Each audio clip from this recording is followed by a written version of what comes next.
Southie. Where's Matt? What?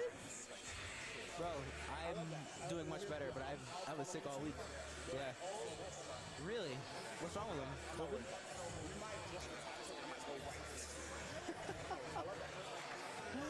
Oh man, we got a special athlete in the house, Sammy Pascal.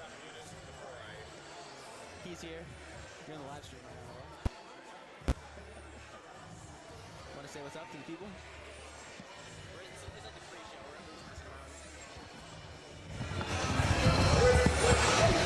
So Sam, what up? How's training been? It's been great, man. Yeah? Really good. So we can see.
All those like really complex movements.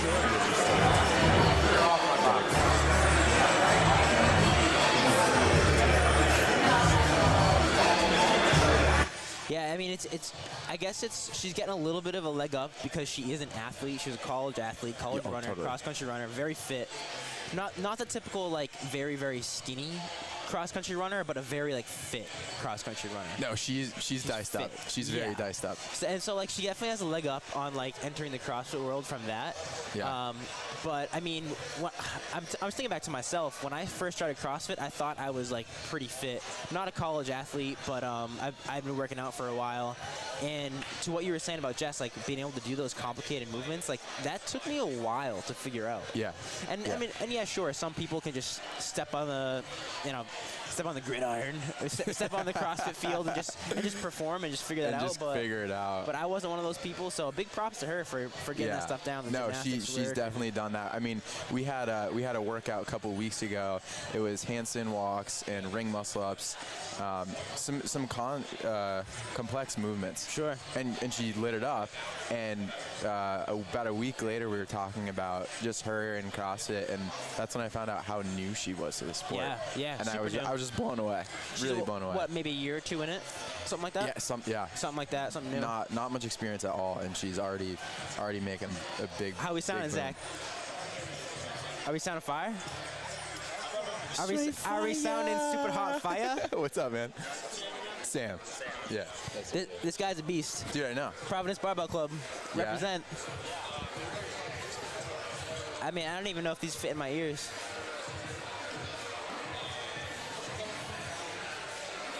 Bro, I don't know how to do this. What are you doing? There we go. Yo, do you want a Phase CBD seltzer? Sure, man. Whole I'm trying to right vibe, bro. All right. Bro, I can't get this in my ear. I trust you. I do want some face paint. There's Hoochie Daddy right there. Actually. Yeah. There's Big Daddy Jeff. What's up, Coach? Thank you. We just had oh. The Odyssey T-shirt is making a debut. Making a debut. It's fat. And I love the Hoochie Daddy shorts. Bro, I rolled them. These are 6 inches and I rolled them. They're 6 inches. Woo! Good tat. Oh, my fault. My fault. Alright, we gotta get rolling. But she's outside. It'll make her day. What? She's in the bathrooms are right against that wall. Sammy.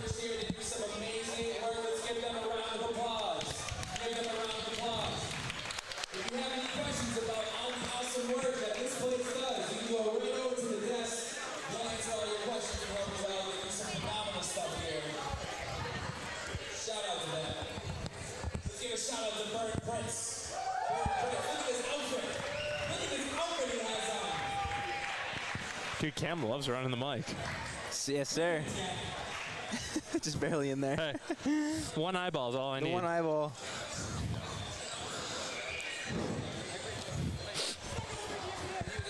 Oh man. Oh, that look. Ah, What? Chris, you. I sent him the logo. It's Oh, on. yeah. It actually kind of looks. It fits better in the black and Yeah. white than if Like- it was a logo. Yeah, like my logo came out super small. but The whatever. logo would have been all fucked up. Yeah. Ira. Oh shit! Are we about to stand for the Pledge of Allegiance or some shit? We are. Oh, We're shit. also live, Yeah. so just a heads up. We are live. We are live. We have 54 people watching.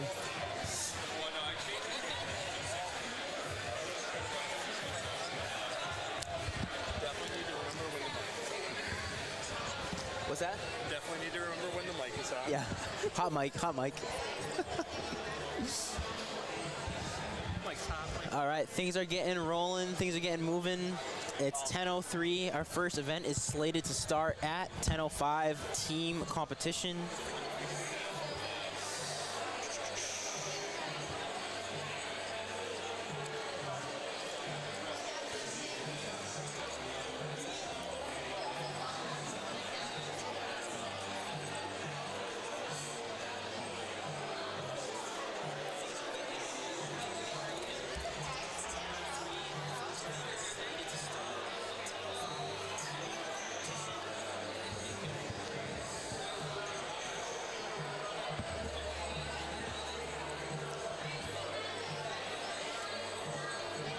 All right, and official scoring is going to be done by Competition Corner. So if you do want to look into the scores and try to figure out who's in first live, you can go into competitioncorner.com or .net actually, and it is the Invictus Boston Invitational. Oh yeah, I'm gonna need that. Judges. If you're judging in this heat, come over here for 1 second. Judges are going to the floor. We are about to get started.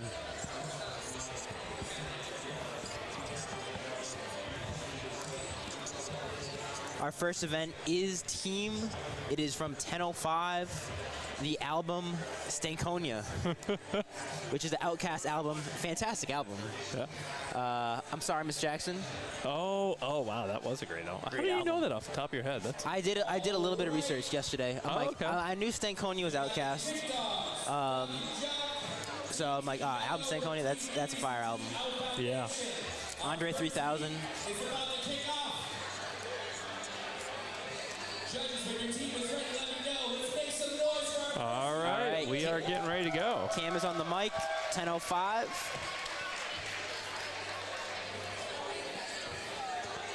Can we take the ad banner down? All right, here Okay. we go. We are live.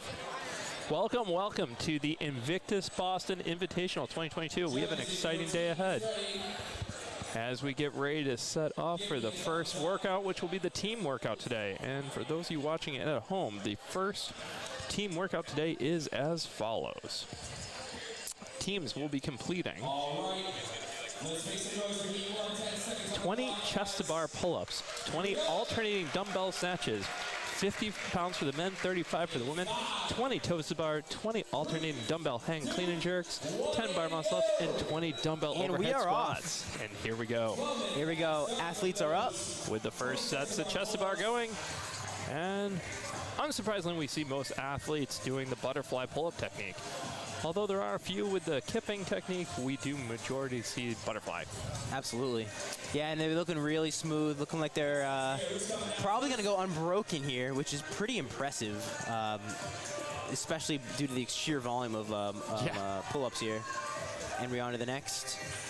As a team event, it looks like a lot of people have started with the men, moving on to female with second. 24 chest to bar. Still going unbroken across all teams. Oh, we got the first one to break. First couple of athletes slowing down here, and Team out onto their dumbbell snatches first. you know the lane. Oh. Team Invictus onto their snatches.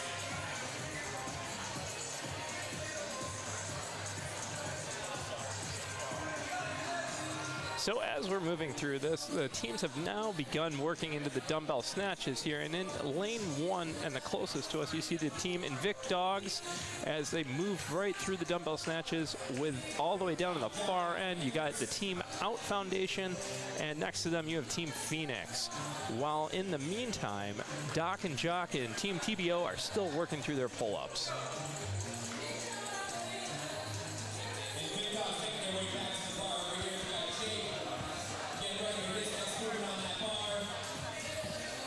And we did want to just shout out Noble. WOD 1 is sponsored by Noble, local Boston company. You might have heard of them. Might have heard of him before. Official CrossFit game sponsor, so shout out Noble. And here the athletes are still working to the dumbbell snatches. While you might think that looking at it initially, 20 chest to bar pull-ups and the dumbbell snatches look like they would go fast, but when you're doing them as a team and those rep counts are as high as they are, that does get quite challenging. But here we go with Invictus still leading the pack here, and the toes to bar, while also followed up right behind them, you have the Team Out Foundation on the far side there in second place. Invictus looking strong. A home Invictus Boston team. So hopefully, you know, And event 1, go to the home team. I'll take it. And they are moving right through. I mean, these two athletes, you just look at the way that they move. Yeah. I mean, especially this young lady right here, just actually doing the toe bar nearly strict. Yeah. That's just incredible core capacity and strength. Absolutely. Hey, Team Out is still making a really good push. Yeah, they are right there on top of them. And there we go with Team Invictus moving on to the dumbbell hang clean and jerks.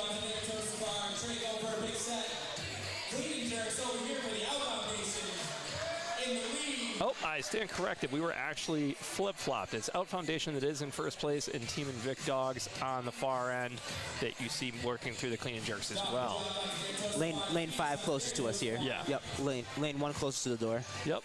So sorry about that to you at home, but we will continue making sure that's correct moving forward. And here we go. They are nearly rep for rep at this point, and it is just impressive to watch. These athletes have no stop inside of them. This is awesome. This is a great way to start the Sunday. Absolutely. Team Phoenix and Team TBO also going head-to-head on the toes to bar right now. Oh, yeah, they're just working right through it. And here we go. Doc and Jock is also on to the clean and jerks with dumbbell. Yep. Doc and Jock, another Invictus Boston home team. Team TBO, the Brave One Gym. Oh, yeah, James Townsend Gym right there out of Iowa. Is that what it is? Yeah, wow. I believe so. And then Team Phoenix, obviously, right here. Truly the home. Phoenix. Yeah. We're home with the Phoenix, and really shout out to Phoenix for putting on or helping put on this event. In this amazing space. Incredible space. And also to our MC on the floor calling it out as we go. Give a shout out to Cam Burke, really just owning that floor like he has for the past couple of years here at the Invictus Boston Invitational. Coincidentally, also an Odyssey Athletics coach. Let's go. So if you're looking to kick up your game as an athlete, check out Odyssey Athletics. Out Foundation on the bar muscle up, so they're able to overtake the Invictus. And they are moving right through to the end. They are making quick work of this chipper.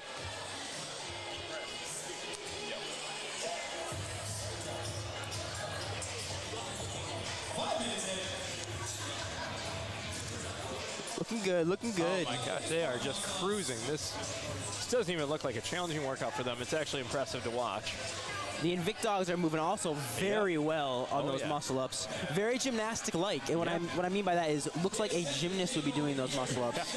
I can assure you that most average CrossFitters like myself are not doing muscle ups like that. Definitely not. But doing the pop ourselves up, getting our stomach over the bar, and then pressing. Meanwhile, these athletes are almost, the kip is so efficient, almost doesn't even need to press out of that muscle up. Almost landing in a full straight arm muscle up. It's always so...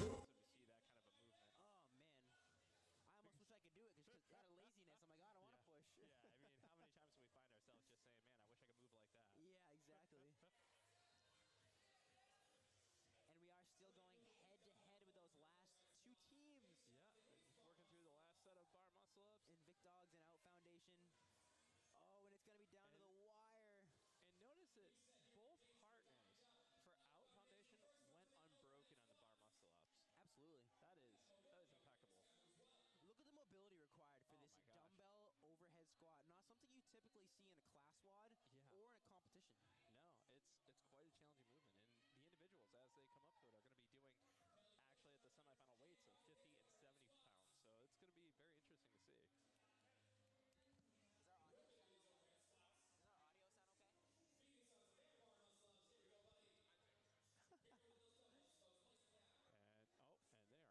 going to be very interesting to see. Mobility previously was good. That is significantly better. Gosh. This is impressive to watch. Heels are down. This should be in a CrossFit Level 1 seminar right here. This is beautiful. I mean, for those of you watching at home, this is the idyllic position you want to be in as you're hitting dumbbell overhead squats. The heels rooted right to the ground, hips are able to move smoothly, and picking up the event there win, we go. the Outwad Foundation. Congratulations to these athletes. That was a phenomenal performance. Big props. Invicdogs not far behind. A couple more overhead squats to do. They're cruising right through. And here we go. We are working right through to the end here with the last couple of teams working right up against that time cap. Good work, good work. Quite having it right now. Looks like we might have a potential rip on the floor. Not sure for the Phoenix team, but hey, they're hanging in there doing the best they can. And that's the beauty of these local competitions. I mean, it really is an opportunity for the average CrossFitter to get out there and challenge themselves with movements they might not find typically are, movements they go to, and it creates a challenge and a way to kind of up your training and push yourself beyond what you're used to. Totally. And I mean, I would even say this is above average. Here we go, ladies. Let's make some noise for these ladies and teams. Let's make some noise. Ladies in P1, make sure you make your way over to the athlete room. Ladies in P1. Now, let's go now. There you go. Come on, Melissa.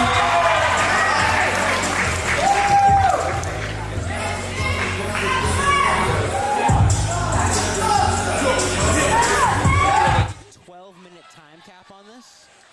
So I don't know where we're at for the time. I don't see the timer. Yeah, unfortunately, we don't have the clock visibly in front of us. It's actually off to the left of us, off the camera here. So we are stuck in a position where we are unable to see the clock.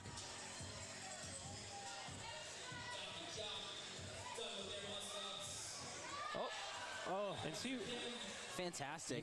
It's always tough to see it here, with the athletes as they hit that muscle fatigue and they're trying to hit the bar muscle up because they lose the technique and it starts to become what we see as that chest to bar pull up because they start pulling in too early and not trusting their hips to do what they need them to do.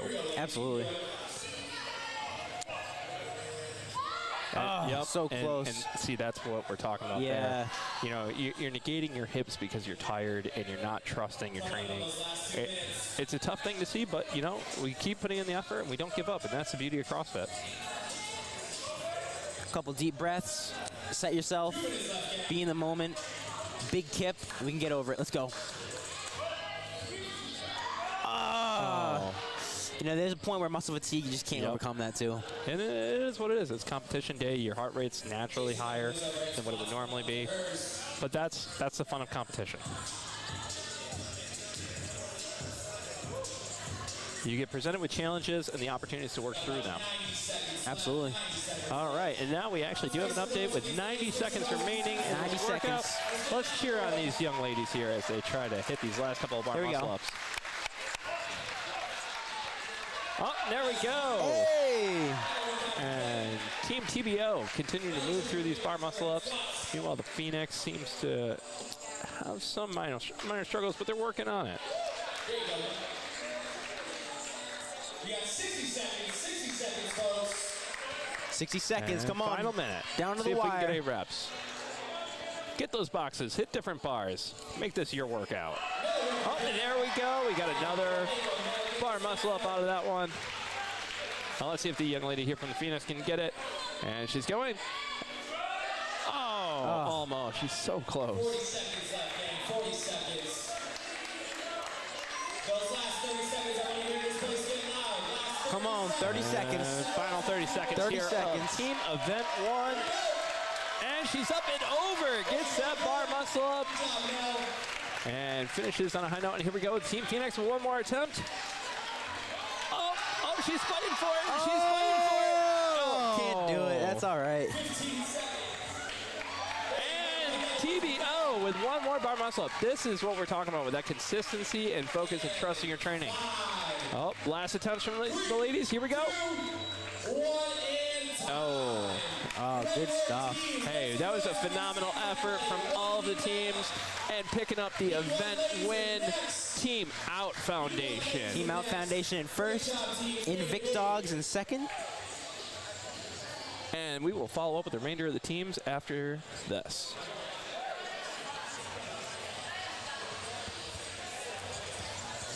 And scoring is getting input right now.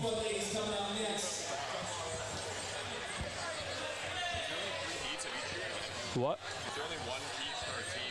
One male, one female? No. Hold on. So there's 4 male, okay, 3 female, and 1 male. Okay, gotcha. So we can stop broadcasting for a little bit. Yeah. Yep. So they do. I just told Zach to throw the graphic.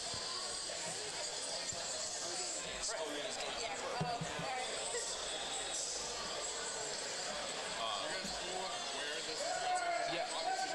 We just can't see the clock. The only thing we can't see is the clock. We have no idea what. Where is it? I think it's in the ring. I'll just run a clock with my phone when the event starts.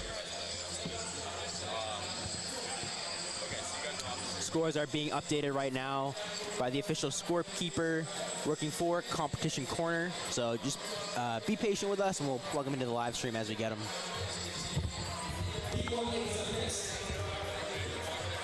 All right.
All right, still getting the final scores updated from that first one. We might have to make some changes to that third place. It looks like TBO came in front of them. Oh, thank you, Sammy. Oh, my man coming in with the good stuff. Coach Sam always helping us out. I'm saying Coach Sam always helping out the booth. All right, so just for everybody at home to give you a heads up, the next workout is just like the team event, a chipper. It's one round of 24 chest to bar pull-ups, 24 alternating dumbbell snatches, 24 toes to bar, 24 alternating dumbbell hang clean and jerks, followed by 24 bar muscle ups and 24 dumbbell overhead squats. And there's a 12-minute cap on this workout. And they're off. Back on the chest bar. All right, we are fully updated with the results from the team heat. First place was Team Out Foundation. Second was the Vic Dogs. Third, Doc and Jock, all finishing. Team TBO coming in fourth. Team Phoenix coming in fifth. With some great performances there. Now we have the ladies. So let's see how ladies individual heat 1 looks. Everybody seems to be moving right well through this. Looks comfortable. No, we are. You're not commentating, right? No, we are. No, you're not. Okay. Watch. We're only doing the last heat of each event. We can do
those technical difficulties. We're just getting things ironed out. We are back, and it is the end of women's heat 1. Yep. And here we are moving into heat 2. Judges, make sure they sign their sheets.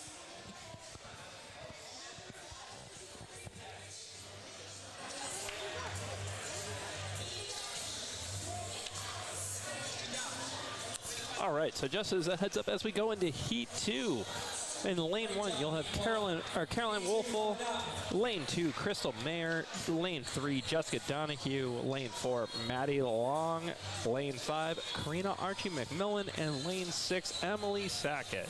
And the lanes will be set up going further, or the highest number will be closest to us, with lane 1 being furthest away. So for those of you at home, it should be that lane 1 would be on your left and lane 7 would be on your right. All right, shout out a couple athletes here. Shout out Crystal Mayer. She was able to send us some interview questions. She's been a CrossFitter for almost 10 years. She never actually considered herself competitive in sports until recently when she started CrossFit. And she just enjoyed competing with friends during the workouts, and then signed up for some comps and realized how much fun it really was. And I think that speaks a lot to what you're doing, Jeff, is just like how fun competition is. That's kind of why you kind of started the Odyssey Athletics brand. That's a big reason why. I mean, found, at least for myself, how much I enjoyed competitive CrossFit, and I realized there's a whole slew of people that do as well. And speaking of which, one of my athletes is actually in lane 3, Jessica Donahue. Let's go, Jess. So we rocking the OA shirt. Yeah, you gotta enjoy it. This is kind of a kind of our pseudo launch day, if you will. Awesome. Shout out another athlete, Maddie Long, or Leong. Yeah, Maddie Long, I think. And she's been a CrossFitter almost 3 years, not very long. Yeah. Started after college in Seattle and joined Invictus in August of 2021. Wow.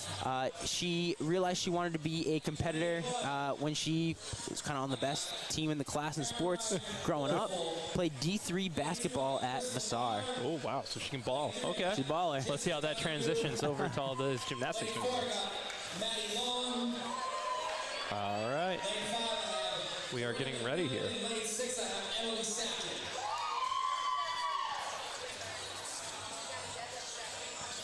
All right, we are getting ready. And again, this is a 12-minute time cap workout, starting with 24 toes to bar, 24 dumbbell snatches, 24 chest to bar pull-ups, 24 dumbbell snatches, followed by the remainder of the movement.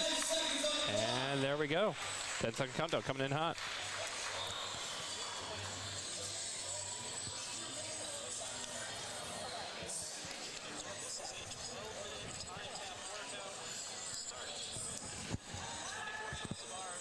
Oh. Here we go, 10 seconds. Okay, there we go. We're getting the event started now, and Turn that ISO down. 5, 3, 2, 1, and here we go. And we're off. all right. Heat 2 for the women. And here we go. Where we Moving right up to it. And Chest to bar. Much like you would expect to see in the later heats, where all of the athletes start to become more technically proficient in the movements, so we see them moving more smoothly through it. We should go off the bench, probably.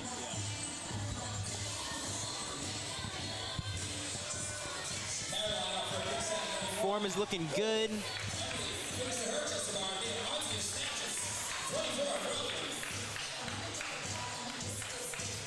All right, we already have Emily Sackett moving on, as well as Caroline Wolfel.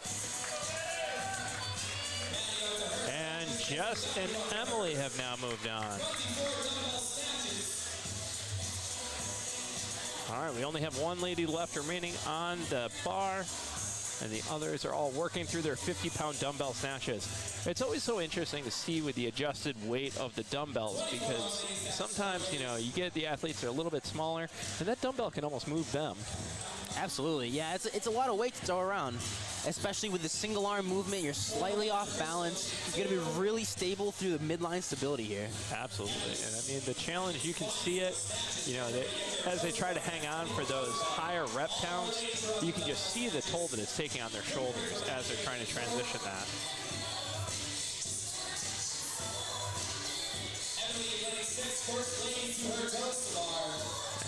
here we go as Emily Sakic is moving right into the toes to bar and taking a strong lead. First set of toes to bar for Emily over here in lane 6. Caroline making her way to her toes to bar. First set of toes to bar here in lane 2. Jessica Donahue in lane 3 making her way to her first set of toes to bar. Maddie onto hers in lane 4. And here we go as the ladies have all moved into the toes to bar now. There doesn't really seem to be anybody truly breaking away at this point, as it's been a very tight race from one movement to the next. Oh, but here we go as the athletes have started to break a little bit. Emily Sakic remains unbroken. Unreal. As she moves Looking through this. great. I mean, she looks so calm, cool, and collected. It's just truly impressive to see.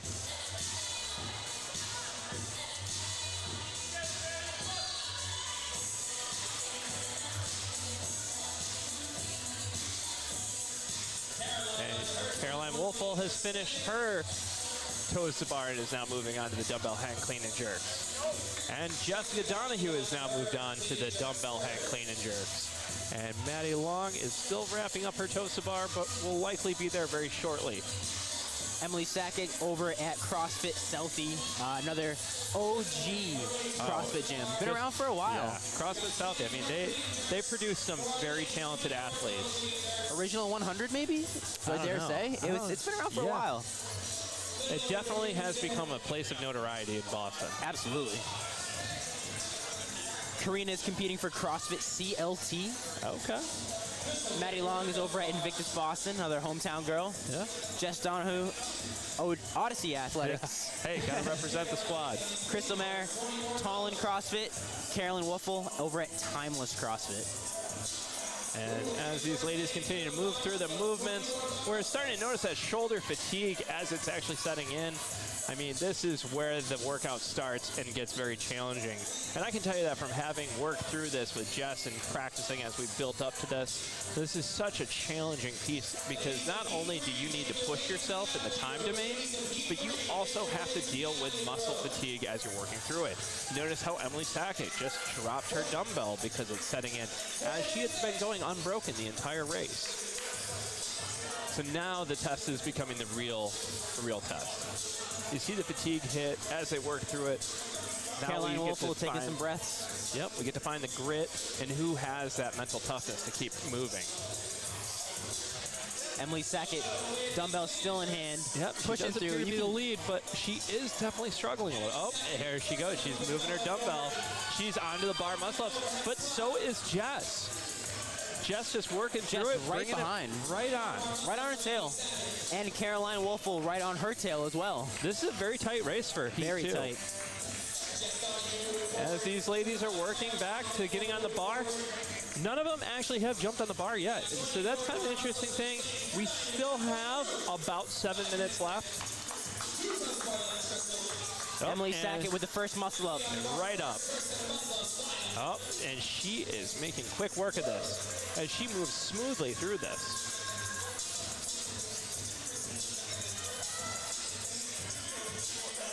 And now we have Caroline Wolfel up on the bar, and Jess Donahue is up on the bar. All right, the ladies are moving. Emily dropped down, take a quick break. Maddie Long bringing the dumbbell forward. Oh yeah, well, again, this heat, some very impressive ladies working right through this. Crystal Mayer on the dumbbell clean and jerk. Moving really smooth with that dumbbell though. Yeah, it's moving very well. Another muscle up from Emily Sakic. Yep, and she is just cruising right through this. I mean, her tempo and her pacing, she's just very on point.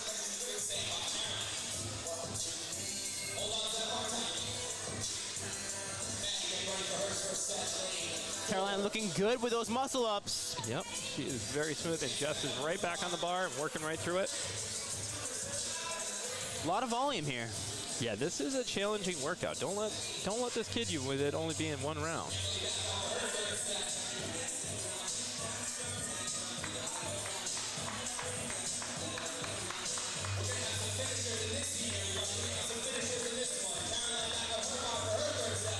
Emily Sackett, hands on knees, catching your breath. You know, they just did a study recently. That is the best way to catch your breath. You know, that was one that I had a tough tussle with. Being a coach, you know, you don't love to see your athletes in that position. Right. But now that they have the quote-unquote science to back them, they won't let coach be a bully anymore.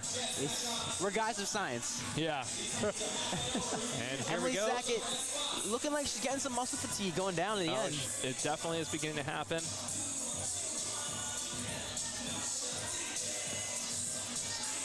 And now we start to see that short rep count, quick breaks, and keep moving pacing coming into play. Where all Maddie the Long looking athletes good with the muscle ups. Yeah, Oh, and there we go. We're starting to see those no reps. The athletes are struggling. They're showing the chicken wing technique. Yep. This is where it becomes that mental toughness grind. Absolutely. You know you're going to have to break it into smaller sets, but can you keep moving? And that's the key to this. And speaking of things that keep you moving, go to Phase Sports to get your CBD seltzer and seltzer needs, because Phase keeps us moving. Also, shout out Joro Protein. They hit us with that mid-morning protein shake. That really got us going. Vegan protein, which, hey, you know, a lot of people like the whey, but vegan is also a good switch up, especially if you're not a lactose person. Yeah, it's clean. I definitely have stomach issues that I work through, and that has helped me quite a bit. And the great company, great cause. So if you're in the market for some vegan or plant-based protein to add to your stack, check out Joro Protein. And for those of you in New England, they are a locally based company.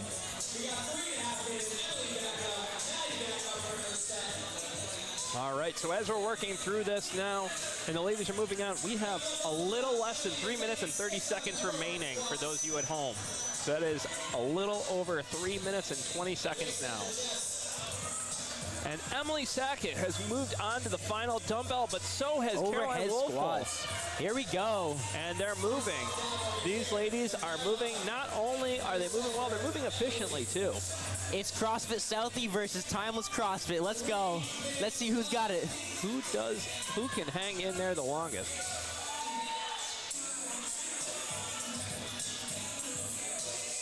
Oh, and down the dumbbell goes. Maddie Long and Jess still working through those muscle ups. Crystal Mayer onto the muscle ups as well. And we got a little over 2:30 remaining. And here we go as these ladies work through these dumbbell overhead squats, which I can assure you are incredibly challenging to do after all of the shoulder work that these athletes have just done. A tough movement. To then go and have to do these dumbbell overhead squats. And here we go. Jess has now moved on to the dumbbell overhead squats. And Caroline Wolfel picking up the heat win. Good stuff with 2 minutes remaining. Yep. Jess is on overhead squats. Yep, here we go. And as Emily Jess begins Sackett to work can't have too through many it. more. All right, we got the stability set, and there we go. She's building her confidence and moving right through it. As Emily Sackett continues moving through these overhead squats. A tough movement. As her coach, were you practicing this movement much in training? You know, this is probably what we spent the most time on over the last 6 months. And there we go, Emily Sackett with Emily Sackett. Or with a heat finish right there, finishing in a strong second place so far. We'll see how that holds up as the next heat comes on. And now we have left on the floor Crystal Mayer, Maddie Long, and Jessica Donahue as they work through their final movements. With a little over a minute remaining. And Maddie Long getting another bar muscle up. And Jess puts up the dumbbell again. And are we moving? As we fight through it, and she's going.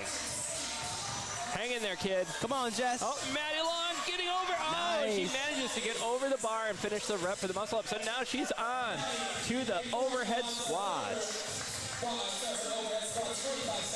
All right, we are down to the final countdown, if you will, with a little over 40 seconds remaining.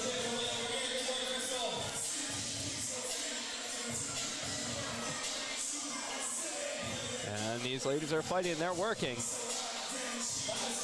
30 seconds, let's make some noise for this last 30 seconds.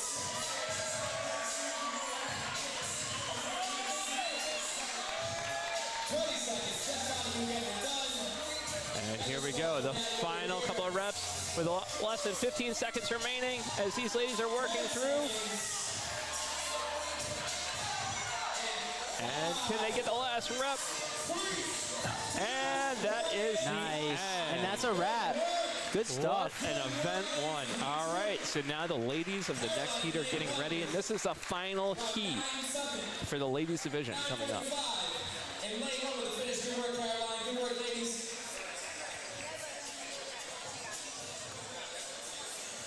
Good work, ladies of Heat 2. Heat 3. Heat 3 is the one that is coming here to watch. Ladies of Heat 3, you can make your way to your lane. Wow, good stuff.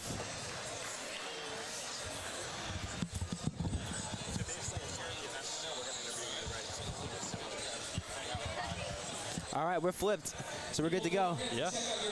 Well, we're going to wait until the event. To do an interview, we're only going to interview the event winner, Okay. not the heat. Okay. She has Sam. Oh, okay, okay. Congratulations. That's a hell of a workout.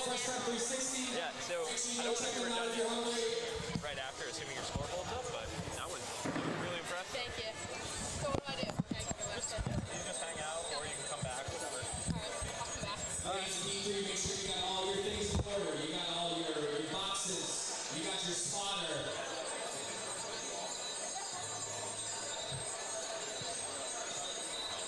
Judges, make sure your athletes have everything. They have their thumbnail, they're in the right lane. Honestly, like, what I was thinking was, like, so let's say it's like 5 feet, right? And then the large that's 5 feet. What I was thinking was more, Men's Heat 1. Men's Heat 1. I want you to make your way to the athlete room. Please and thank you. Men's Heat 1. Make sure you got your things. Make your way back there. Men's Heat 1. Ladies Heat 3. when I was watching, like, the strongman, they would have,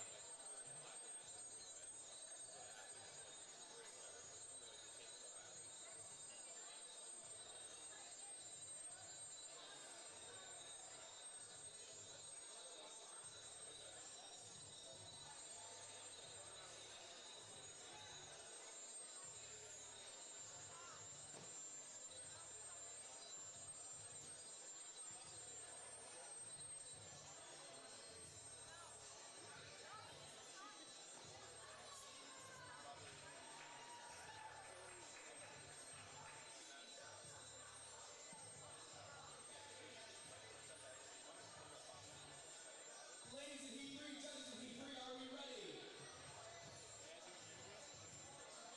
so whoever wins the event, that's who we interview. So not the heat, but Judges, I need a thumbs up if your athletes are ready. This is our last ladies heat. Give me a thumbs up if our athletes are ready. Nice and high in the air. I got one thumb, I got two thumbs. Dave, get over there. Jack, you good? Get over here. All right, we are getting ready for the last Let's heat. make some noise for our last heat for the ladies, everybody. Let's make some noise.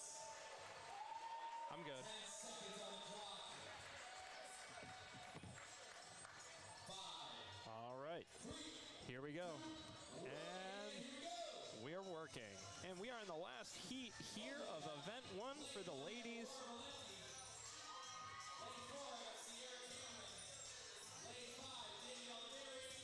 And here we go with our ladies of event 1, heat 4.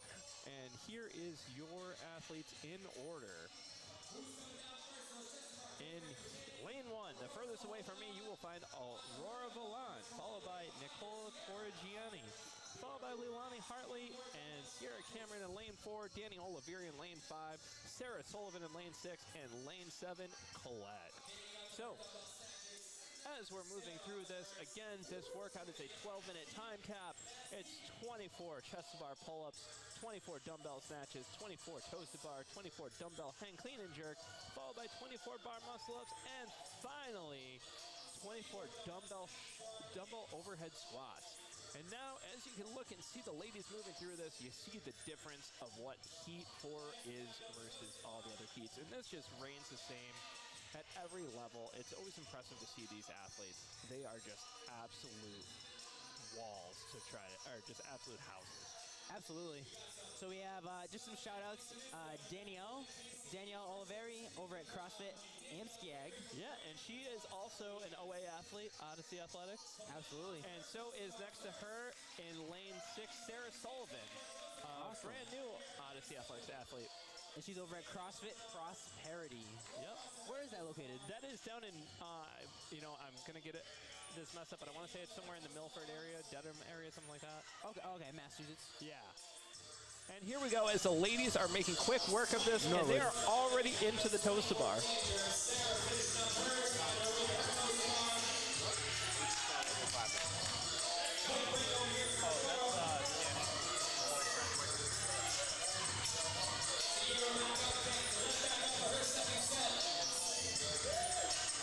All right, so as these ladies are moving through this, they are, again, like I said, making quick work of this, making maybe 1-2 breaks on the toes to bar, but otherwise they are just moving.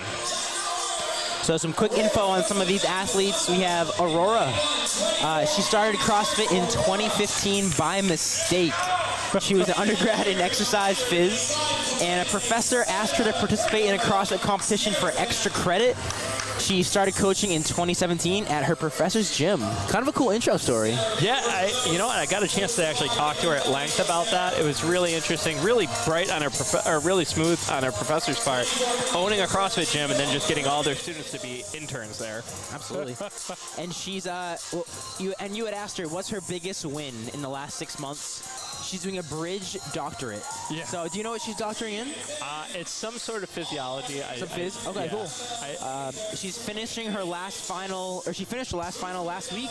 Oh, wow. And now she's on to a 2-year in-person program, and it's been very stressful, so awesome to see her here and crushing it. Yeah, and fun fact, Aurora only takes class for her training. She does not do any kind of athletic programming, Really? anything like that. Yeah, she just hits a 1-hour class a day. So That's she awesome. is definitely a unique type of person that has just an ability to just go and just go. And it's impressive to watch. And as I've gotten to know her, I've just only been more impressed by her. But going down the line, you got a couple of athletes here. One I'd like to actually kind of touch on real quick. Sarah Sullivan. She just started competing, but she's worked in the CrossFit space, worked for CrossFit HQ, and been in the environment for nearly 10 years. Really? She competed in her first competition this year, competing intermediate at Wadapalooza, and finished 6th, and went down there by herself and did all that. Wow. It was truly impressive. Danielle Oliveri just competed at the Granite Games, so we have a semifinalist, who's currently a semifinalist here, always just leading the way. Lonnie Hartley, also in the armed forces. She's in the Army. She is an incredible athlete as well. And just watching these ladies move through this, they are just cruising. Looking fantastic on those muscle-ups. And Sierra Cameron, she just is floating on that bar. This looks pretty much effortless. Really neck and neck, too. Everybody's pretty much in the same place, from what it seems like. Cruising.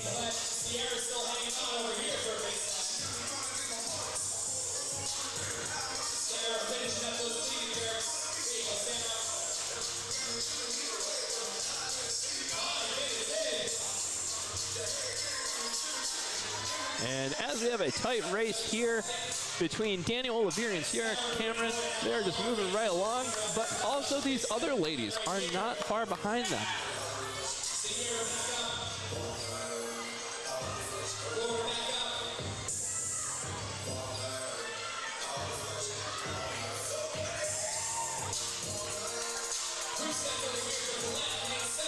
As they all keep moving along here, we then now have everybody into the bar muscle up. So the weights are all moved up, and we are just waiting to see who gets to the dumbbell overhead squats first. And again, with this, we have the grip being fatigued and taxed, and now the shoulder fatigue is starting to set in. So we're going to see what these athletes really have in terms of that mental toughness to be able to pick up that dumbbell and keep moving. As you can see, their bar muscle-ups have already begun to slow down.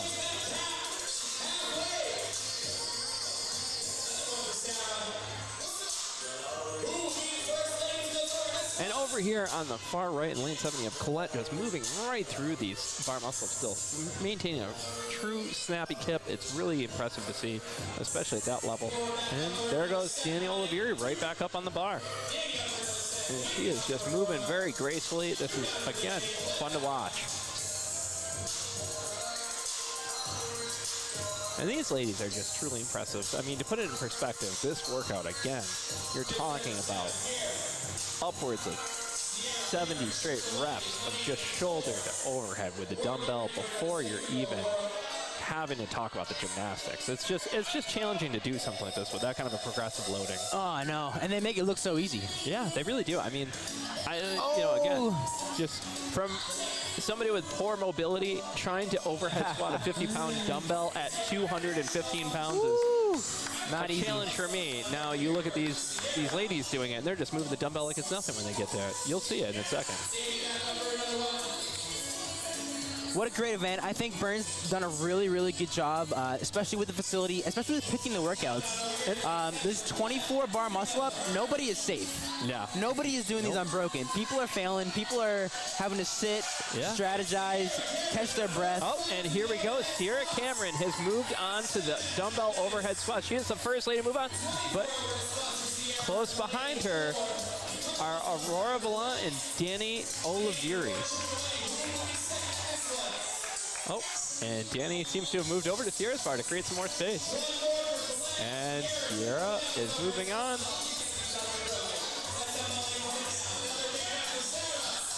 Sierra Cameron over at CrossFit Milford. And just to give you guys a quick idea, you got about 4 minutes left in the event, so she is cruising right through it. But also, Collete is right on top of her. Oh my gosh, Collete has come out of nowhere, and she is just cruising through these dumbbell overhead squats. Great work, Collete. Great speed. What incredible! What a race! Oh, and Danny Oliveri is onto the dumbbell overhead squats. And as she settles in, oh, and she is now moving. She's looking great too. Sierra has put down the dumbbell. Oh, and it's back. Oh, and the struggle has happened with a no rep. How costly will that be at this point? Oh, and Collete from behind with an epic comeback victory. Wow. And we are waiting to see unofficially who will be atop the leaderboard, and we will get an in-person interview right after this. That was interesting because I believe Collete hit the box first. Yep. So that must be the ruling. Danny First to touch the box. finishing third. Nice. Nice job, Danny. And here we go. Still on the floor, we have Sarah Sullivan as she works through this. And so is Aurora, but Aurora has moved on to the dumbbell overhead squats.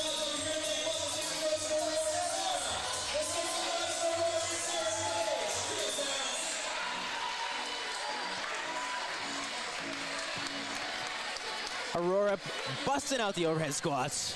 She is just cruising right through it. She's a hell of an athlete. You know, it's funny, if you ever check her Instagram, I mean, she's always moving, doing something. Either she's dancing or she's at the track. It's just always something going on. It's really very active. Yeah.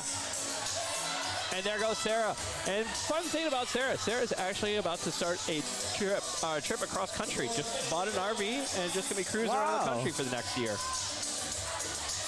That's something fun to do. Yeah, that's a great experience nonetheless. And there she goes, working through those bar muscle-ups. And again, just to kind of give you guys an idea, there's a little over 2 minutes remaining.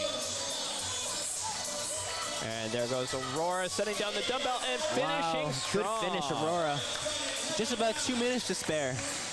Now we're cheering on Sarah Sullivan of CrossFit Prosperity. Let's go, Sarah. There we go. Has been a CrossFitter for 9 years.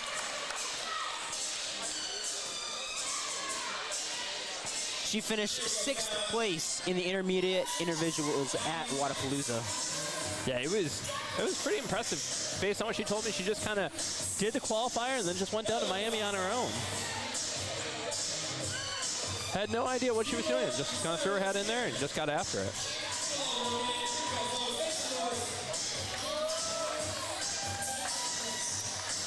Her biggest challenge in the last 6 months, learning to balance a new full-time job and cross-country move. Yeah. with a competitor-style training. She's recovering from a UCL sprain, which is pretty common in CrossFit. UCL. It's a very common injury in baseball. The surgery you get for that is Tommy John's. Oh, okay, so it's the elbow. Yeah, which is ulnar. Oh yeah, it's like from throwing. But in CrossFit, you can get it obviously from doing a lot of overhead work and barbell work. And Very here common. we go. Sarah has now moved on to the overhead squats. And here we go. Great And squat. she begins moving right through it. Oh, got to find that balance. And with about 30 seconds left, she's just trying to work through getting as many reps as she can before the time cap hits. And as she works through, we're coming up on the time cap here.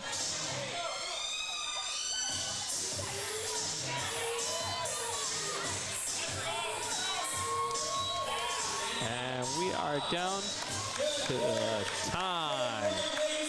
Nice job, ladies. Nice. All right. Well, while we wait for the unofficial leaderboard or the leaderboard to be stacked up here, finalized, we will be bringing to you an interview with the event winner. But in the meantime, we will be back shortly.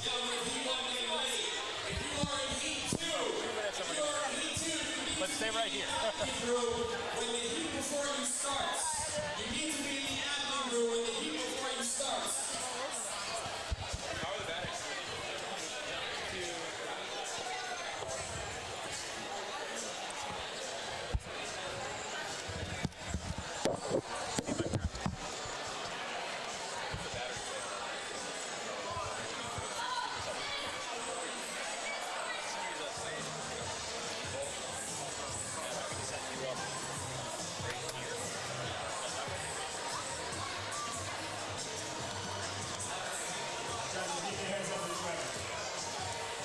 All right.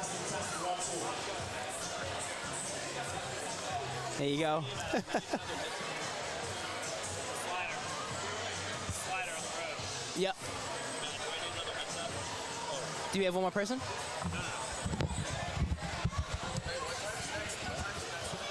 Not sure offhand, but we got to run this real quick.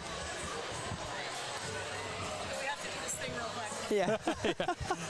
Oh, man. All right, so we're just waiting for the ad banner to be taken down, and then we're good to go. Hey, Zach. Zach. You can take down the ad banner.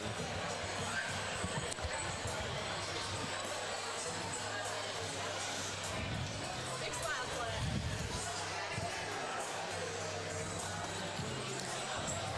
All right, the official time of 8:36. Wow, a Good stuff. 1 second win. All right, so here we are with Collete. Oh, Zach, can you take out the ad banner?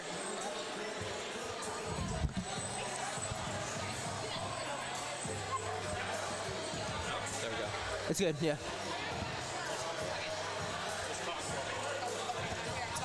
Yep, I can hear Collete. We're All good. right, cool. All right, we're good to go. All right, Collete, congratulations, first place. Just by a second. Yeah. Here, bring this up a little closer to your mouth. Yeah. It's a big event win. Yeah, that was awesome. I And just wanted to get to the overhead squat so I could be done. Yeah, Do that part.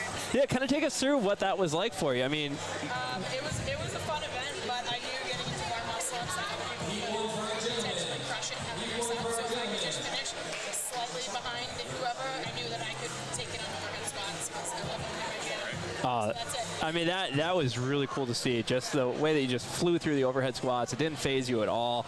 And it looked so smooth and just relaxed. Yeah. I had to convince my husband that it's Father's Day and all my kids are back there. So when I saw them arrive and their faces, I was like, I gotta win this. Yeah, yeah. It makes it worth it right now. Happy Oh Father's my Day. gosh. Happy Yeah, Father's Day. That is a great way to celebrate Father's Day. Oh my gosh. Yeah. So what's that like then? I mean, you're here. You're the mom. You got the kids, everything, the family, and then you got these youngsters you're competing with now. I don't know if it makes it easier or harder. I feel like It's so tough, you know, as you know, we all start to get a little bit older and we're moving on and we're doing our different things, and you got these young athletes coming up, but then to be able to still throw down with them and just make your way right through it, that's so impressive to see. I mean, it's cool. Well, we're excited to see what you do the rest of the day. I mean, hopefully we'll see you on top of the podium. That was here. electric. Literally a photo finish. You guys Yeah. both hit the box at the same time. You just inched right ahead. Really cool for us to see because you're right in front. Yeah, it was great. Very fun. I'm excited Yeah. to be here. Love Bern. Hey, awesome. Well, thank you so much, and I hope you have a great rest of your day. Thank you guys. Thank you. Good stuff. Thank you guys. You're welcome. I'm sorry. Yeah, it wasn't.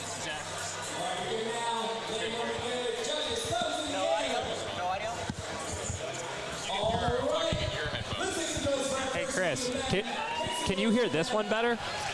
Okay, if you get Matt.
Because this one's not killing the batteries.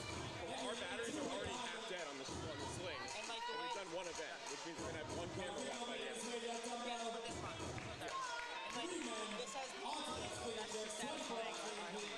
Yeah, that's what I wanted. Yeah. So the whole thing I would literally just... I don't know. I would just close the usage, Jeff. They're all you're going to see are complaints. But yeah. We got to figure out the other headset because if it's not on, it's Dan. This one works.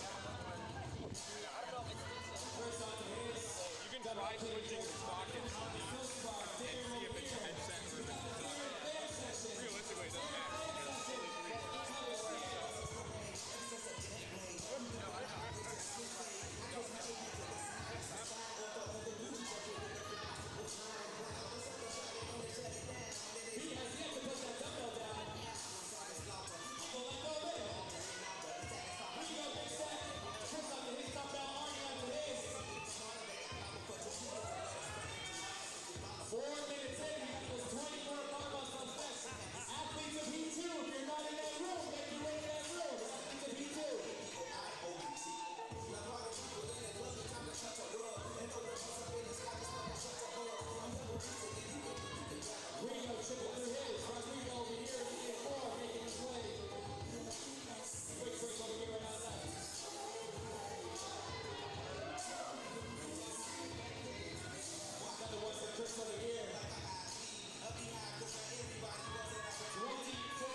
Odyssey Athletics, How we doing? Newport, Rhode Island. All right, the boys are up. Got some dumbbell clean and jerks going on. Cam doing a great job emceeing on the mic, by the way. I mean, he was born for this position. He's controlling the room. Yeah. The energy's high. And we got one athlete onto the muscle ups now. Very smooth. Very smooth.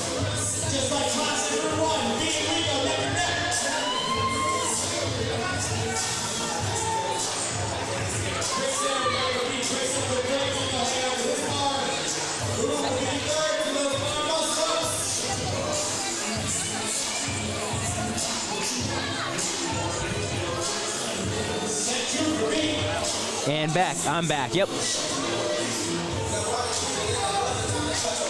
I think it might have been this one. Yeah. Yeah, I'm...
Still chipping on these bar muscle ups.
That is unbelievable.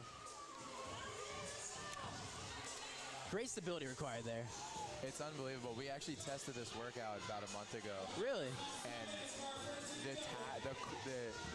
tax on the core is unbelievable.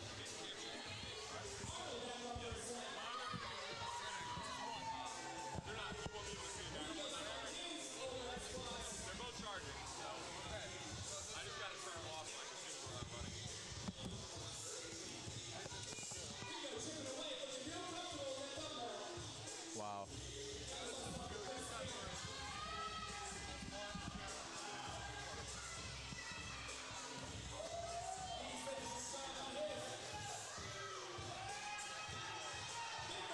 And a sneaky tricep burner too. Yo.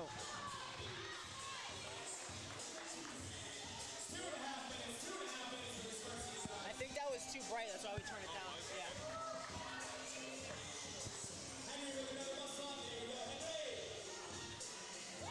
First finisher in. Wow.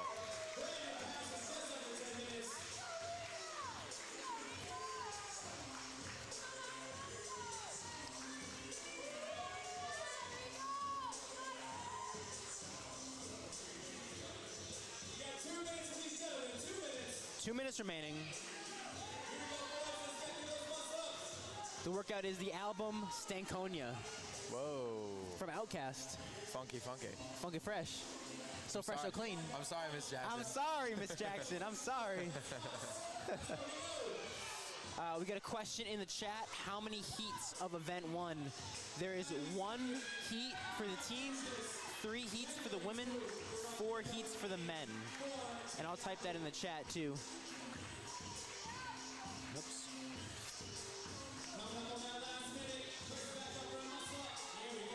1 heat.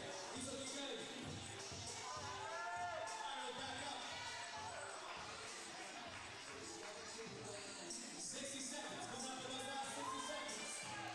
Let's get to those dumbbells, boys.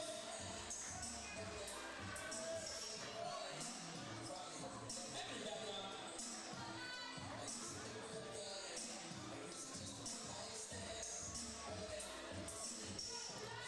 45 seconds, gentlemen.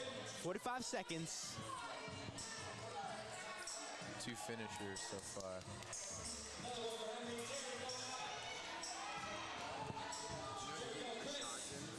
What? You know Heat Rashad?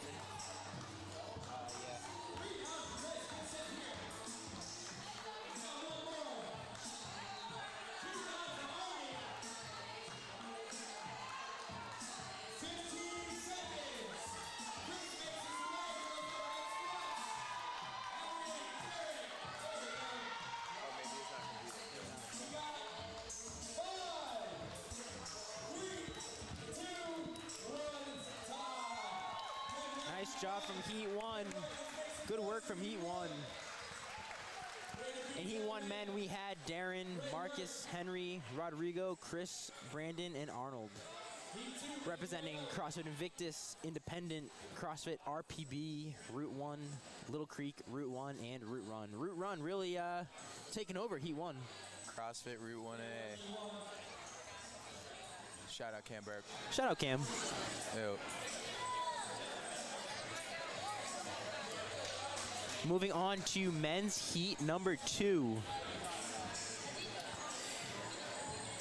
2 shout-outs. We have Blake and Shane in heat 2. Blake Sama, Shane Yeomans.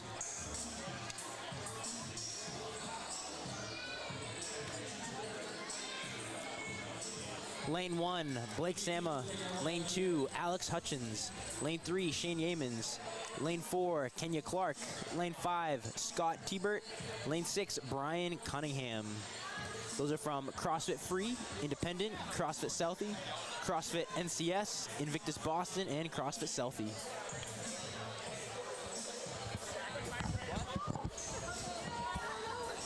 I'm trying to...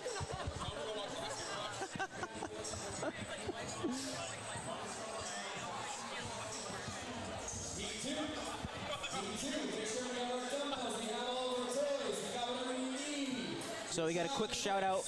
Blake sent us some interview questions. He's in lane 1. Blake has been CrossFitting for about 7 years. Wow. So he's been in the game for a while. He's an OG. When did he first realize he was a competitor? When he went to the Southeast Showdown, which is an OG competition. Oh, yeah. He went to support a friend. He felt the energy and had never done CrossFit before, and that's when he got into it.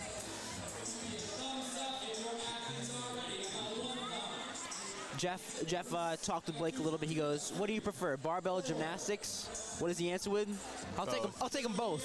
Give it to me. Jack of all trades. That's what I'm talking about. Let's go Heat 2.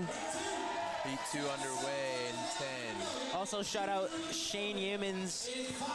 He is in lane 3. Let's go Heat 2. And they're off.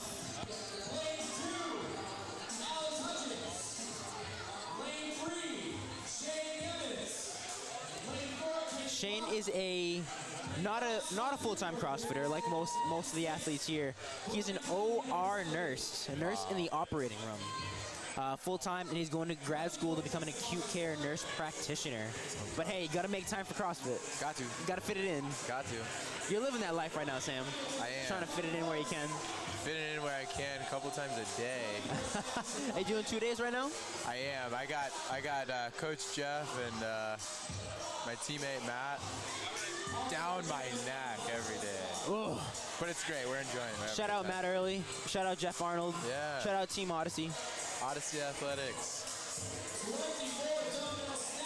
Also want to make a quick shout out to some of our sponsors. Peachy Athletic is our title sponsor. They have great athletic wear for CrossFitters, for people in fitness. They're mostly a women's brand, but word on the street is they might be coming out with some men's joggers pretty soon. That's what I've heard. So Hush, hush. But check out Peachy Athletics. As you can see, their banner is right below.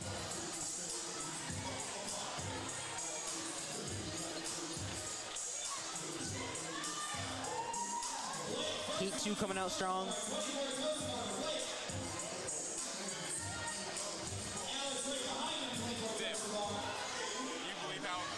believe how absurd this setup is?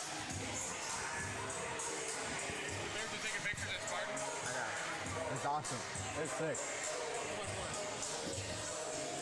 Just, shout out the tech team too. Oh man, shout out the tech team. Shout out Zach. Shout out Tyler. Crushing the game. Just give us some shout outs. Just shouting you out. Zach is a Olympic lifter. So he's getting his little taste of CrossFit right now. He's competed in quite a few local meets. And he's one of our audio visual engineers. Chris as well, audio visual engineer here with the live stream. Local CrossFitter, been in the game for a while. Coming out of Newport, Rhode Island. Newport. Heat 2 looking strong. Toes to bar looking great.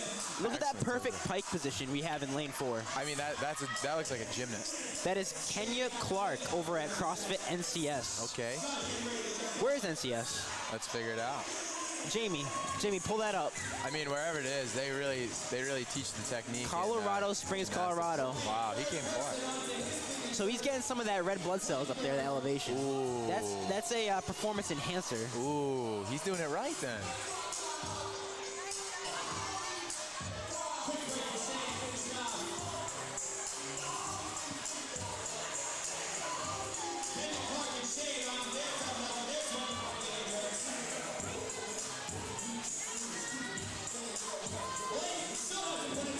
They're on to the dumbbell clean and jerk.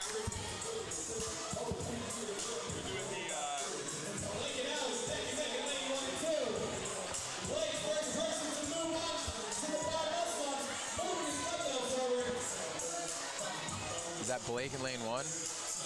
Moving his dumbbell Lane forward 1. right onto the Oh man. right onto the bar muscle ups. He's cruising right now.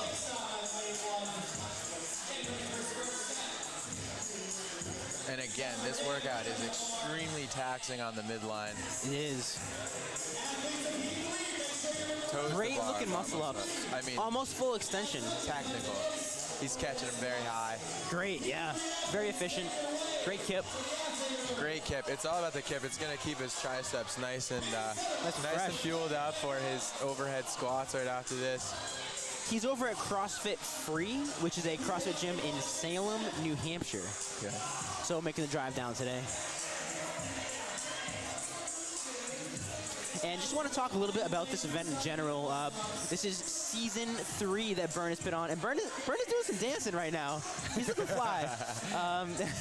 But season 3. So the whole reason Bern started this event, we had him on the podcast. He was talking about it. He really just wanted to embrace inclusivity in CrossFit. Some of the words that Greg Glassman said in 2020 really ignited a fire in him, really, and he wanted to do something to make a change. He said too many people were just standing by and doing nothing. He's like, you know what? I'm going to take this into my own hands and create an event to embrace inclusivity in CrossFit. That's awesome. So he's like, this is, this is for the community. This is for friends, family. He's got his own nonprofit where he helps basically do what he's doing here, embrace inclusivity, and has been doing great every year. So shout out to Bern. Shout out for the big reason why he's doing this, which I think is a great event. It's amazing. Hats off to Bern, putting on a show for us today. Absolutely. Got some awesome By athletes design. in the house. I know. Every single event, he said, I want there to be a start and a finish. Yeah. He said too often CrossFit isn't spectator friendly. He's like, I want this to be a short, quick turnover, a start and a finish line. You know who's winning each event. Absolutely. You know who's coming across that finish line. He's like, that's how I envision it. That's how it should be. He's like, I don't want to have a 3-day event where it goes for hours and hours and hours. I want there to be people here cheering. I want a finish line. I want photo finishes, and we've already seen some of that today. And that's how CrossFit's evolving across the board, right? I agree. It's becoming a spectator sport. By the day, honestly, it's growing at such a rapid pace. Absolutely. I mean, look at this place. It's packed. This is a packed house. It is a packed house in here. What a great space, too. Shout out to Phoenix for hosting us. Shout out to Phoenix. This is amazing. And we got to talk a little bit about Phoenix, too. Blake on the knees, catching his breath.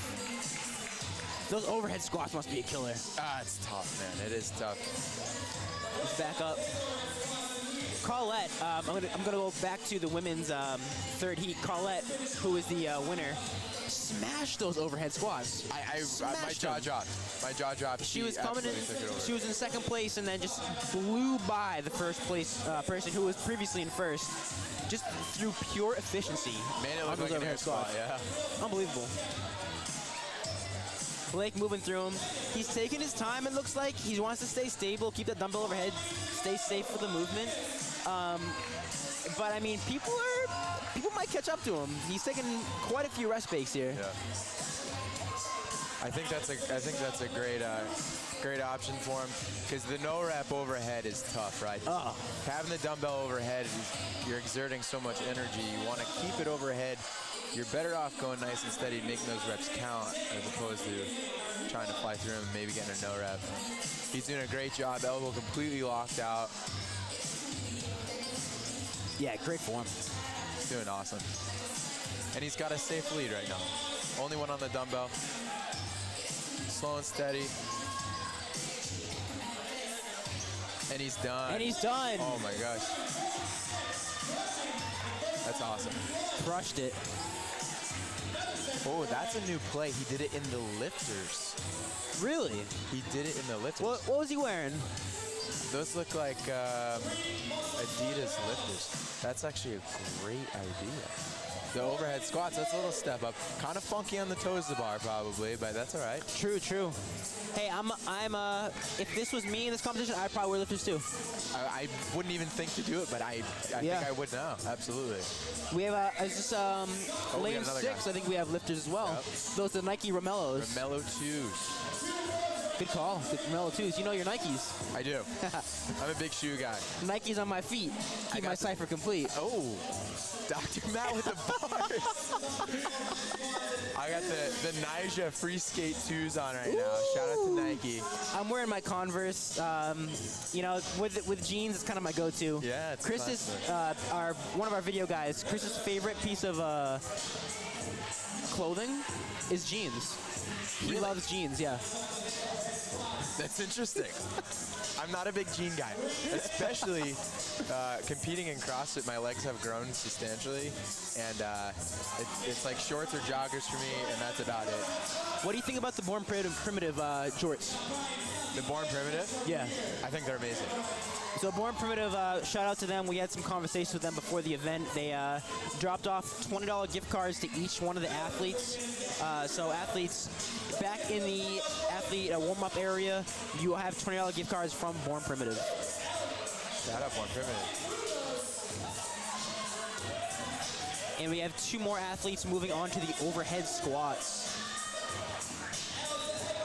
We have Alex Hutchins also wearing the lifters. We got a few of them. Those look like the Reebok lifters. Yeah, those are the Legacy 2s, I think. And then we have Brian Cunningham of CrossFit Selfie also in the lifters, Romello 2s. 2 minutes remaining. Only 1 finisher so far. A brutal workout. Brutal.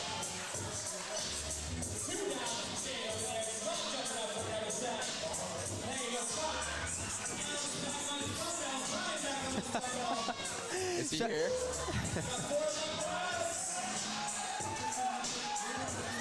Shout out James Townsend. Yeah, I got the white Converse on, the high top Converse. Hey, sometimes simple is better, man. Keeping it old school. I will say I wore these when I did Murph this year, the same Converse. I had to wash them up pretty good No, after you did that. not. Yes, I did. Were your feet just completely torn apart? They were completely torn apart. I was coming back from your house in the Cape. Oh, that's right. And I had my Converse, and that's it. I borrowed Matt Early's weight vest that I did Murph with jorts and Converse. I set a record time, too. You did? I did 47 minutes, which is a record time for me. That's awesome, man. Where'd you guys end up doing it? We did it at CrossFit Providence. Oh, nice. Yep. Right on. We got 2 guys finishing now in Heat 2.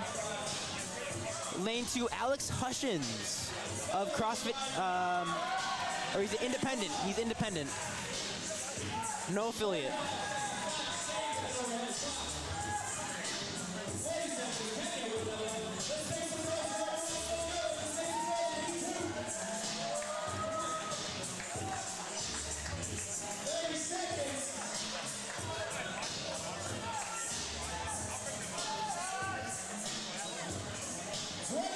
Patrick Wire got the New Balance. Hey, the New Balance are the way to go. Yeah, it's the dad shoe.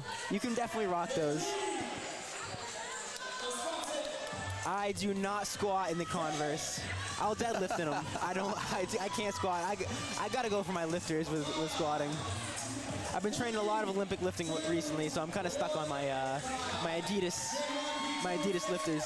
The All Reds are tough, though. Those are, the All Reds, nice yep. looking shoes. The old school Adidas ones. Yeah. And that's a wrap for Heat 2. That is a wrap. Nice job.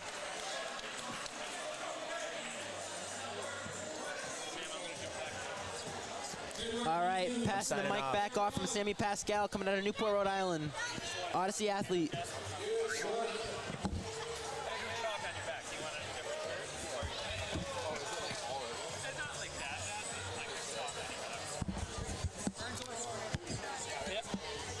So basically, if you win the event, we're going to interview you. So just kind of hang out.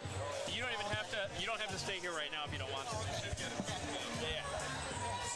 We can get them on right now.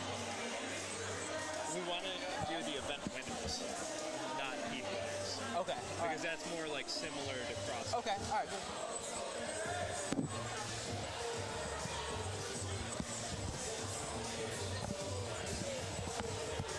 Good. Yo, Sam. He was literally right behind you, like booty to booty.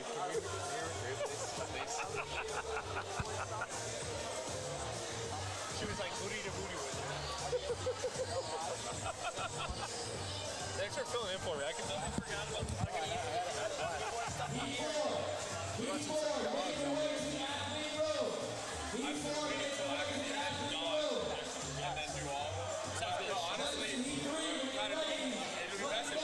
Yeah, but I can screenshot it and maybe like. Yeah, screenshot it and put it on this SD card.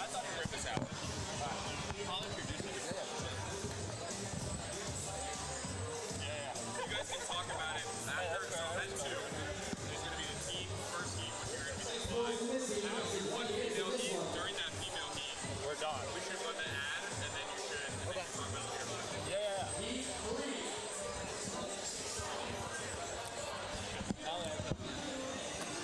I need a lane for a judge. I need a lane for a judge.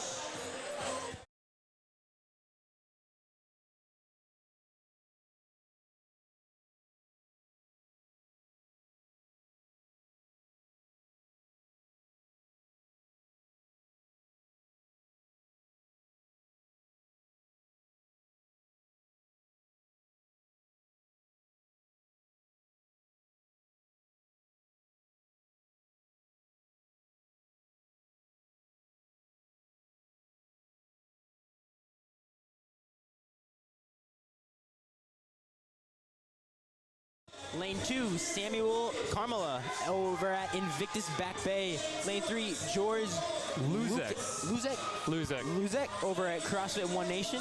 Lane 4, Devin Johnson over at Odin CrossFit. Lane 5, Max Needle at CrossFit Invictus. And line 6, Colin Hooten over at CrossFit MEF. And they're off to a strong start. Everybody's looking great with those pull-ups. Butterflies looking great. No one is messing around on this one. They moving right along. They're getting right after it. They're wasting no time, and they are moving smooth and with a purpose.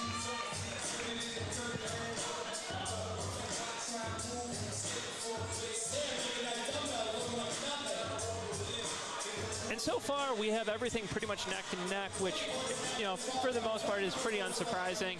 We have everybody moving right through the dumbbell snatches, and candidly, I don't really expect to see anybody really break these.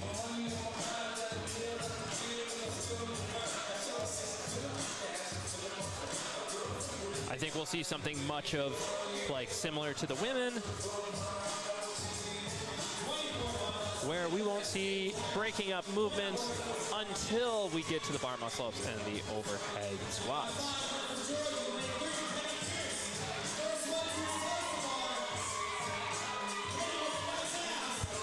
All right, good deal. Sorry that the sound was off there, but we are cruising right along.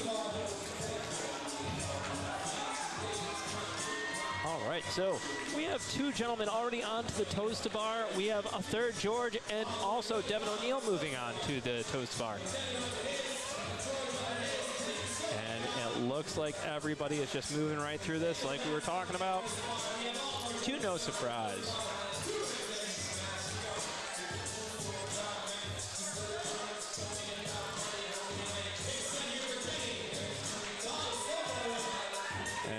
Here we go as the athletes move through this and move back to their dumbbell for the hang clean and jerks.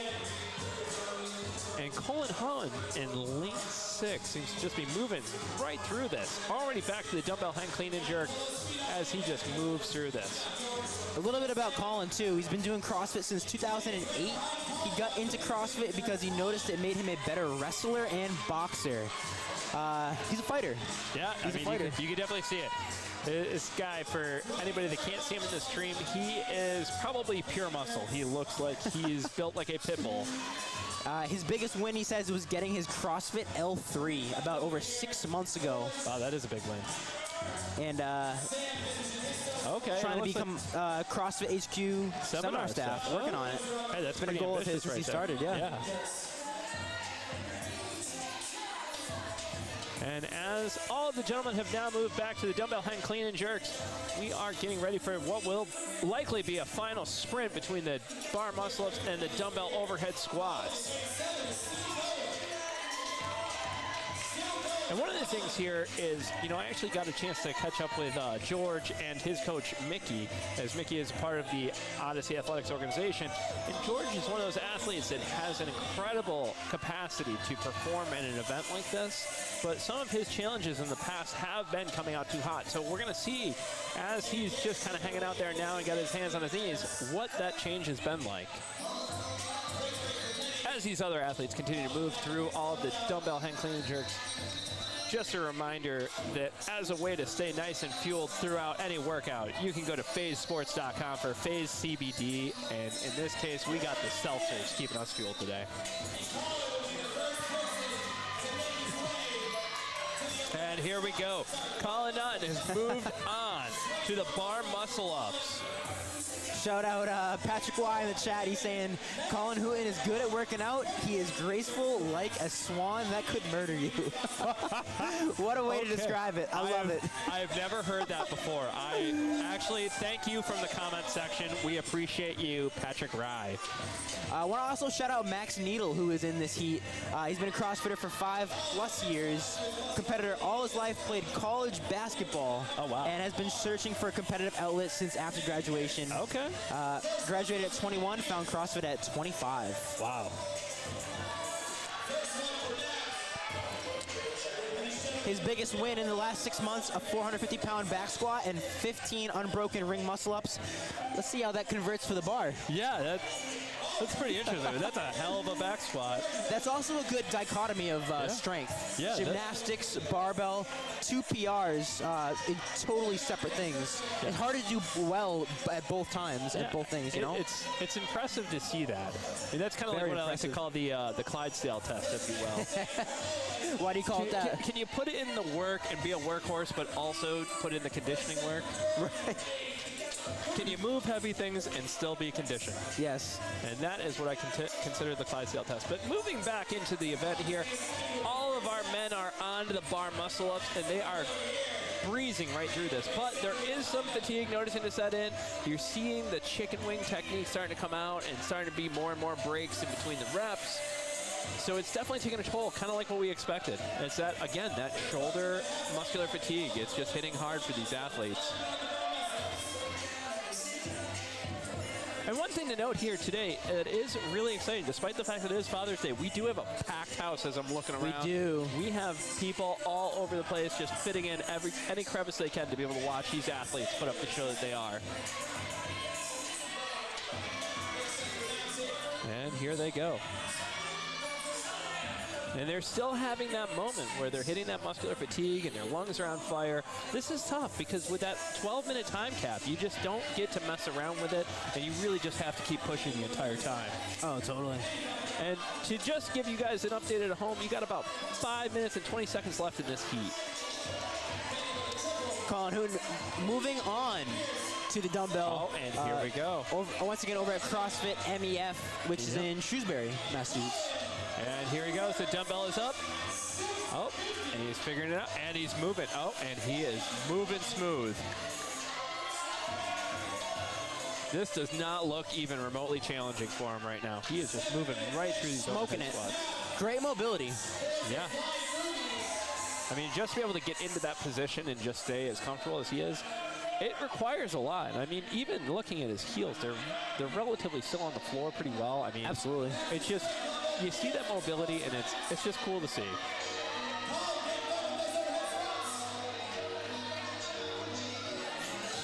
And as these gentlemen are still working through their bar muscle-ups, they're looking at Colin Houghton because they are saying to themselves, man, I wish I was there right now. He's turning a little bit to the left. Is that for the crowd? Is he showing the crowd a show or what? Or is it mobility? It could be mobility. Because you got to do that crazy snake twist sometimes. Sure. Oh, and this weight is no joke. Let me just point out, a 70-pound dumbbell for dumbbell overhead squats is about as challenging as it gets. Absolutely. And Colin making the finish done. with about 4 minutes remaining. Yeah. Oh my gosh. With about what appears to be an 8-minute and less than 10-second time frame, unofficial. We'll call it 8:05. Colin Houghton appears to be your event leader so far. Samuel Carmela in a close second place over at Invictus Back Bay. Oh yeah, he's moving right through it. But you see the difference here where the mobility becomes a challenge. You see his heels coming up and having to shoot those knees forward just to get to the bottom of the squat. This really is a challenging movement. This is the make or break for the workout. I mean, this is where every break can allow somebody the opportunity to catch you. Exactly. Every break allows somebody the opportunity to move, get one more rep in, and give them that sense of confidence that they might be able to catch you. And Kenny Pierce coming up and looking like he's challenging Samuel for that second place spot. Yep. And they are fighting for it. Kenny Pierce over at CrossFit Wicked. And here we go. George Luzak has moved on to the dumbbell now. CrossFit Wicked is in Middletown, Massachusetts. Okay. And as he goes and puts the dumbbell overhead up, and there we go. We have another finisher in lane 2. Awesome. Lane 2, Samuel Carmela, Invictus Back Bay. Back Bay representing. All right, so here we are looking for who's going to be our third man to finish. Well, we have Max Needle still on the bar trying to work through those bar muscle-ups. It looks like the shoulder fatigue has really set in. And like we mentioned earlier, this is that point in time where you have to rely on your technique to get over that bar. Otherwise, it's probably not going to happen. And there goes Devin Johnson right up over the bar, working through those bar muscle-ups still. And where we go, we still have George Luzak. We still have Kenny Pierce standing by his dumbbell, not moving through it. Well, George Luzak's moving right through, and so is catching up. Devin Johnson. Devin Johnson This might be something of a race we have going on here. As George moves on, and George is done. Wow. Overtook. In. He overtook second. He was able to pass Samuel on that. Overtook third. And there we go. George sneaking in that third place finish in the heat. While these gentlemen are still moving through, Max Needle is still on the bar. Devin and Kenny have moved on to the dumbbells and are working through these last couple of reps, but Devin seems significantly more comfortable than Kenny at this point, as he is just ripping right through those overhead squats, and he is done! Oh. And he overtakes Kenny Pierce. And Wow. Kenny Pierce has just finished now. First to the dumbbell, or second to the dumbbell, and so far it appears to be fifth to the end. But here we Incredible go. athleticism from Devin And Johnson now on that. everybody in true CrossFit fashion is rallying behind Max Needle. And there he goes, Let's getting go, another Max. bar muscle up. And this is what the community aspect of CrossFit is all about.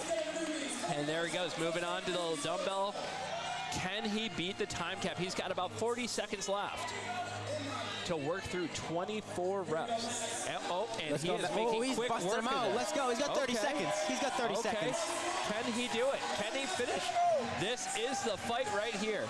Because as all things CrossFit, the test is not in the lanes next to you on your left or your right, but it's what's between your ears. Let's go. And the crowd is rallying. Down to the end. Can he do it? Can he beat the clock? 10 It seconds. looks like he should. He is moving right through Let's this. go. This is impressive. He is just cruising through these, and he's done it. Beats the clock. Let's go. With a second to spare. Let's And go. this room just got electric. Everyone is excited after that. That is called overcoming adversity at its finest. I was out of my seat. I was out of my seat for that. That drives the inspiration. Down to the last second. And again, more often than not, the test isn't against the people to your left or right. It's the test against yourself and what is in between your ears. Fantastic. All right, so here we are getting ready for men's heat 4. And let me just tell you, there are some absolute heavyweights in this fight. I personally am very excited, having gotten a chance to talk to all of these athletes in heat 4. You talked to all of them. At some point or another, I've talked to all of them at this point, and I can't tell you enough. There are just some absolute monsters in this heat. I am excited to watch this. So for anybody at home, do not move. Make sure that you have your popcorn, your soda, whatever you need, because you're going to want to watch this heat. This is going to be a slugfest. This is the main event for the workout album Stankonia. For the men, we already had the main event for the women, which is heat 3. Heat 4 for the men. This is the final heat. This is where the big dogs come out. And just to go over the roster for Heat 4, in lane 1, you will have, with his crazy mullet, Joshua Beaker, followed by Devin Brown in lane 2, who is built like an absolute Mack truck, and then Melanza Hayes in lane 3. Can't say enough positive things about that guy. Melanza's awesome. Nice job, new member of the U.S. Armored Warrior fitness team. Followed by lane 4, Pete Mason, who actually just competed at Atlas Games. And then Justin Wright, 2016 team Shout out Justin. athlete, making his way back on the competition floor. Followed by Ian Routhier. Hopefully I didn't butcher that last name, but either way, this is going to be fun to watch. And they are getting ready to rock and roll here for Heat 4 of Event 1. Yeah, Justin was a prior podcast guest on the Roadie Strength podcast. Had the pleasure to chop it up with him over at Invictus Back Bay at their location. So I've seen the mental side of him. I've seen the intellectual side of him. Now I'm ready to see the dog side of him. Yeah. And 2 and 12 minutes as they work through. And they're off. Heat 4, the album Stankonia, main event. Let's go.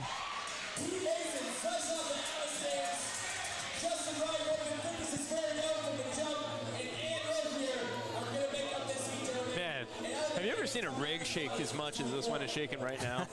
There is some real stake on that rig. And that rig is bolted to the ground. That is a rogue rig. There are some big boys on that rig. They are definitely bringing heat to the phrase rig shaker. Rig shaker. Shake the room. Yeah.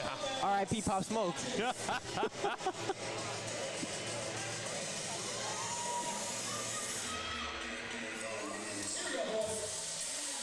Once again, lane 1, Joshua Beaker over at Prodigy Fitness. Lane 2, Devin Brown, CrossFit Annihilation. Where's that at? That is down in Texas. Wow, okay. Yeah. Malonzo Hayes, independent athlete. Peter Mason, CrossFit Free. Justin Wright over at Invictus Boston. Ian Ruthier, CrossFit Craig. Yep. Craig? Crack? I think it's Craig. Sorry, CrossFit Craig. I know it's Irish. I know that the Irish folks say crack, but I don't know if they pronounce it Craig here. Oh, and James Townsend did correct us in the chat. Malonza is part of TBO. TBO. Don't worry, James. We got you. We completely understand. Making sure that we got to get that name out there for you. And as these athletes have already made quick work of the first portion of this workout, they have already moved on to the toes to bar, and I doubt we'll see anybody break these up at this point, but who knows?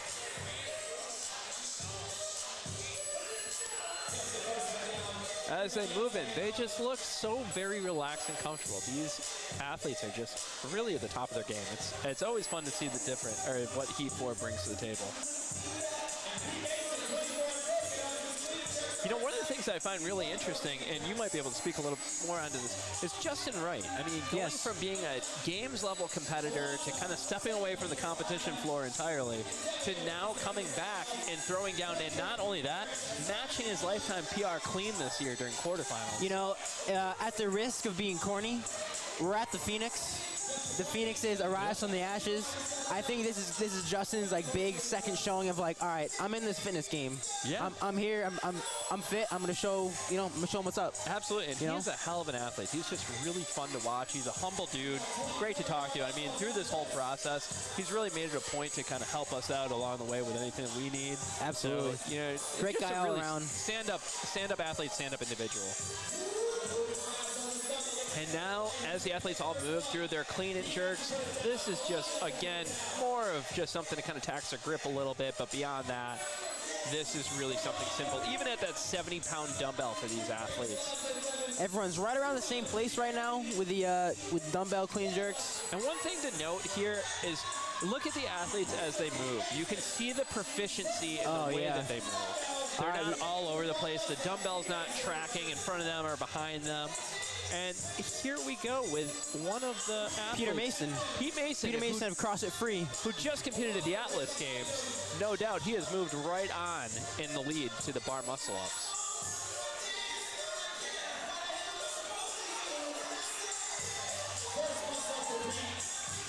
And just cruising right through very the bar efficient. muscle-ups. He looks completely relaxed. Looks like he has zero shoulder fatigue. We got our second athlete moving forward, Joshua Beaker. And now Malonza and Justin have moved forward. And just like we expected, this is going to be a heavyweight bout right through the end. It's going to be tight. It's who wants it. And there we go. And there's Ian Rothier moving on up.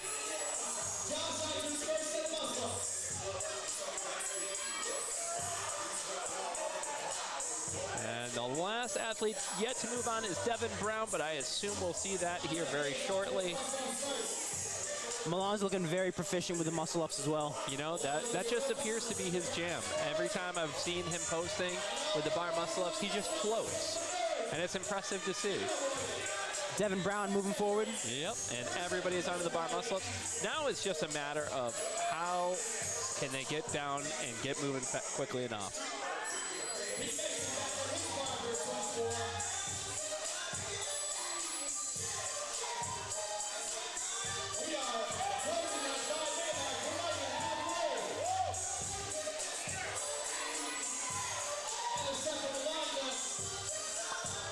You know, it's funny seeing the way that the athletes from the different sports, how they interact with the CrossFit movements. Because you look at Malonza, he was a basketball player. He was a basketball player. Yeah, he played some JUCO ball.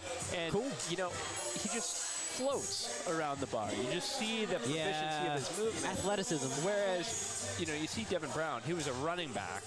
and incredibly powerful athlete. And you see no real difference between the two in their bar muscles, but you can just tell that there's a little bit more friction, if you will. Sure, a little bit more challenge, just because he's a big man. And one thing he did point out to me, his biggest struggle is he's 230 pounds with 8% body fat, and he's trying to figure out how to lose weight. Is that Melanza?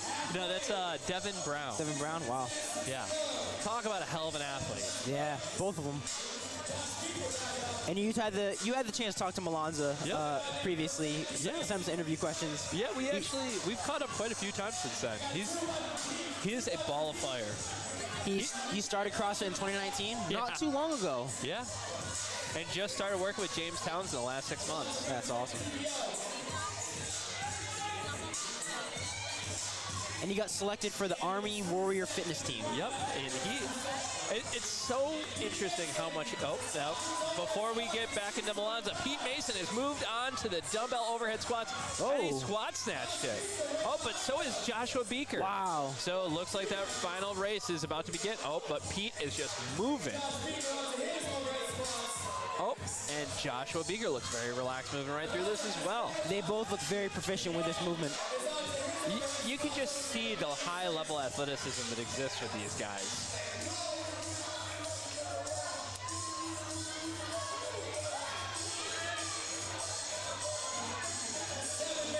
Again, and something you can see here with Ian Routhier, that dumbbell is tracking so far behind him.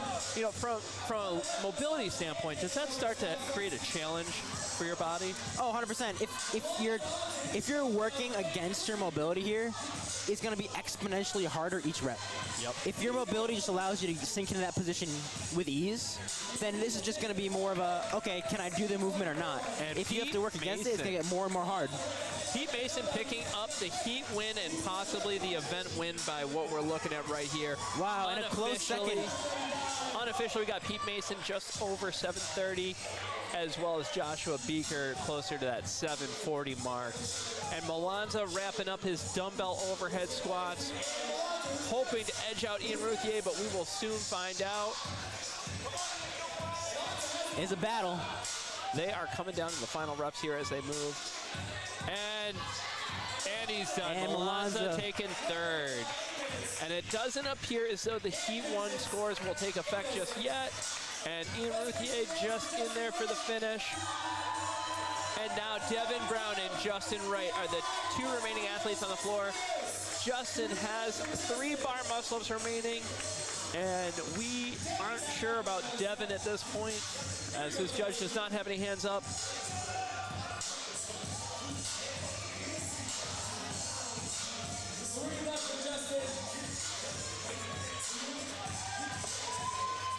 And just to give you guys an idea, you have about 3 minutes and 20 seconds left in this workout.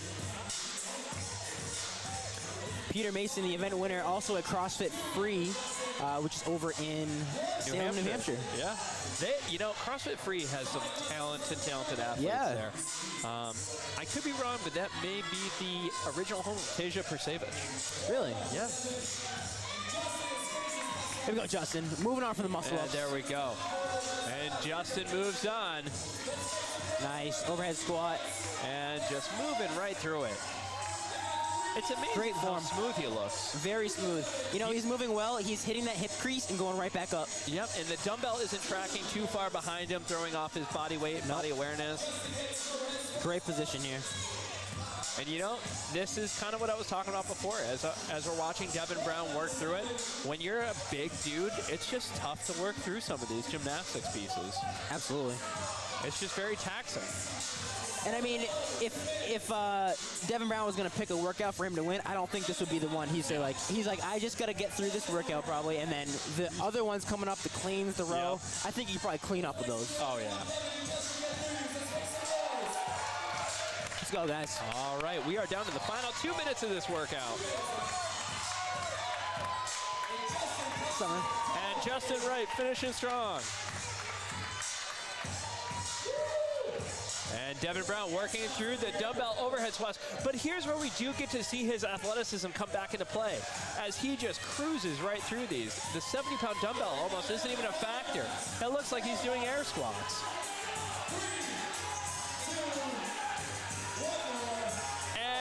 did not beat the time cap. But what an effort that was. Smashed and it. So now we will be looking to shortly interview Pete Mason on the event victory. Make sure to stay tuned for that, but otherwise we will be taking a brief break and then coming back to team event 2.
Let us know when you're good.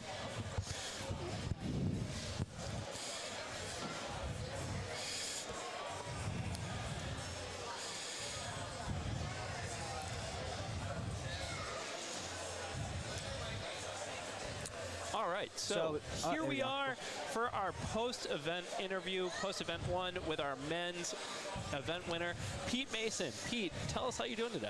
Oh, I'm doing all right. Not feeling all that great after that workout, but Yeah, I can imagine, especially coming right off Atlas games last week. yeah. You know, it didn't really go as planned, so kind of blowing off some steam here and just looking to have some fun. Last weekend was all that fun, so Absolutely. You can have fun today. yeah. Anything specific that you want to note in how you approach this workout or anything else? This workout? No, not so much. I don't know. My plan throughout all these 3 events is just go faster than I want to, see what happens. Like, Nice. just gonna go unbroken. The bar muscle-ups went as poorly as they could have gone, but you don't know until you try, you know? Absolutely. Yeah. No, How'd this you is- feel with the dumbbell overhead squat? Not that great. Yeah, it's a tough movement. It's a tough movement. I don't have outstanding positioning with that to begin with, but I'm still like, my body's in a knot still. So yeah. Sure. Yeah, it's got to be so tough coming off, you know, a semifinal and then coming right back into competing within, you know, a handful of days. Yeah, again, this is sort of like there's nowhere I'd rather be than, you know, doing something like this right now. So Absolutely. Awesome. yeah, I'm happy to be here. Yeah, well, hey, it's awesome. We're stoked. We enjoyed watching you out there. We look forward to seeing you the rest of the day. Hopefully Thanks. we'll see you on the podium. Thank you. Yeah, I appreciate it. I'd love to walk away with a little bit of little hardware. yeah, Bitcoin or something, you know. Maybe not that's Bitcoin cool. anymore. Yeah, well, if I keep it in there for the next 15 years, who knows? You guys could make me millionaire. Who knows? We'll But no see. financial advice given on this live stream. But anyway, thank you so much and good luck the rest of the day. Thank you. Thanks, guys. Good stuff, man. Appreciate it. Cool. Yeah, you can stay here. Thank you. You got it, man.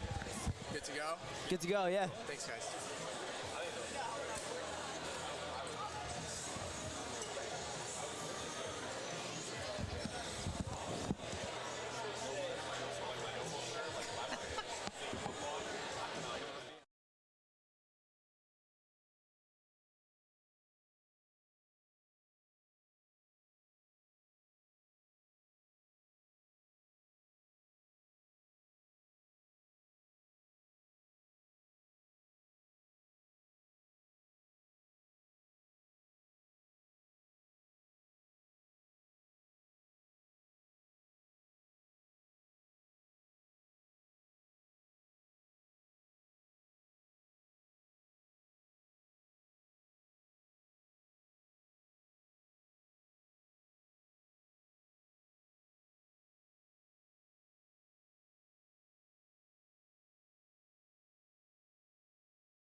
The athletes already on the double kettlebells as we are working through round 1. And now Team Outwad again has moved on to the synchro burpees over the pirouette in the lead.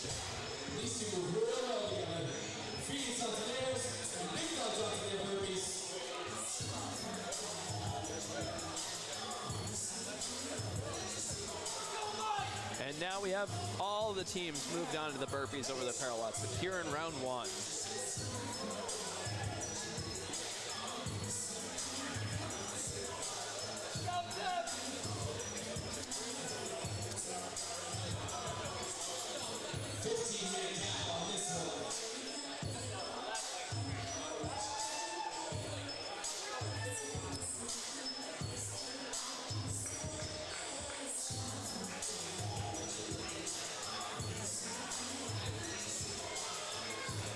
And so far, all the teams are remaining even on the burpees over the pirouette.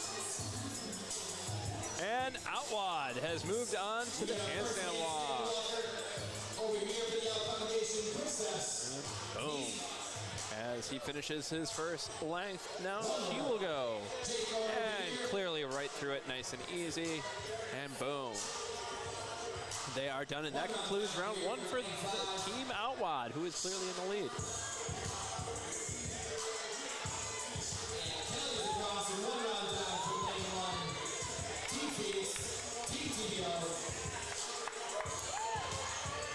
And close behind them, you have Team Invictus Dogs.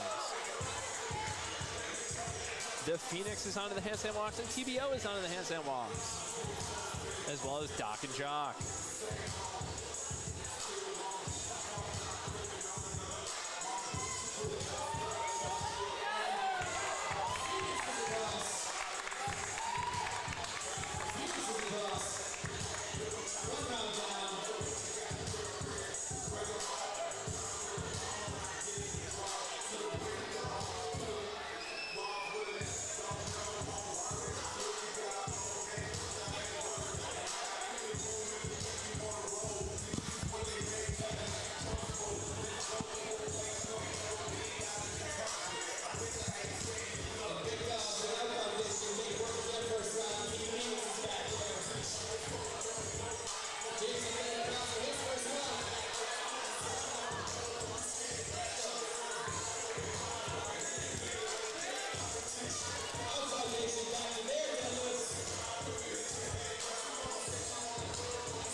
All right, team out.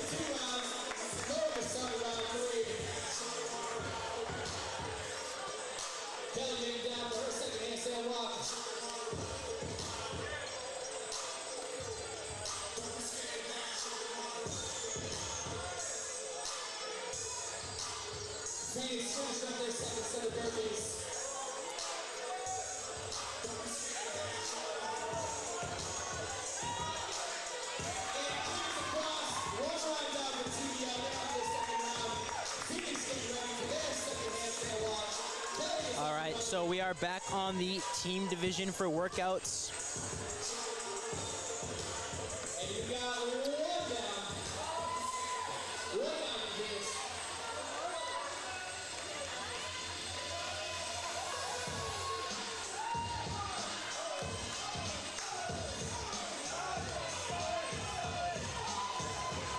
The name of the workout is Zendaya. Zendaya is the actress from Euphoria.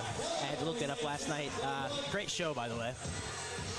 So this workout, we have 4 rounds for time, 15 synchro kettlebell deadlifts, 70 pounds for males, 53 for females, 15 parallel facing burpees. Male athlete has a 12-foot handstand walk. The female athlete then has to do a 12-foot handstand walk. There is a 15-minute time cap. 4 rounds for time.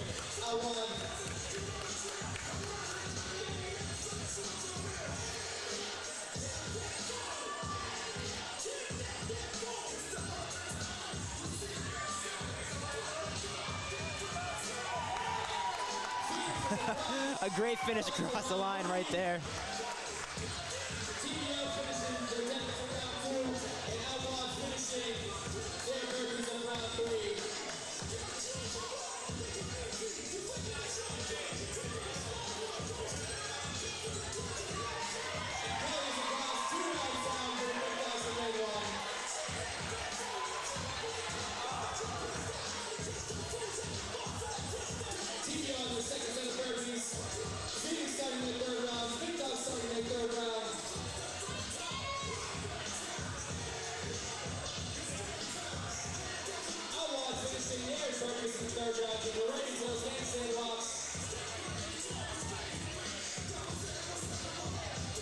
Jeff bringing us back some food. Good stuff, Jeff. Keeping the commentators fueled. Thank you, sir.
Ladies will advance to the kettlebells after these dubs. 15 reps. Make sure we're getting that forward stretches. Squeeze the butt at the top while I got them legs.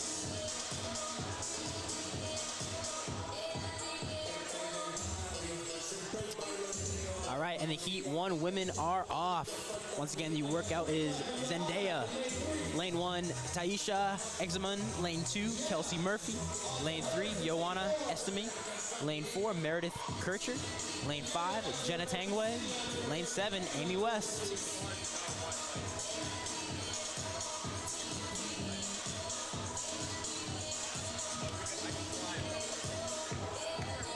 Hey, I was able to make it live on my end. I fixed it on my end. The video. Johanna onto her burpees. 15 reps. She's gonna win. Next is that 12-foot handstand walk back and forth. Made it live. It's kind of shitty. You can probably get better. Oh, you like cropped it? I cropped it live. Add commercial break. Maybe the file format. The problem is we don't know what file format. We didn't have the file to test it. We did the live. Cindy onto her push-ups. She works the lead. Amy first one onto her handstand walks. Amy West on the handstand walks. Here we go. Handstand walks.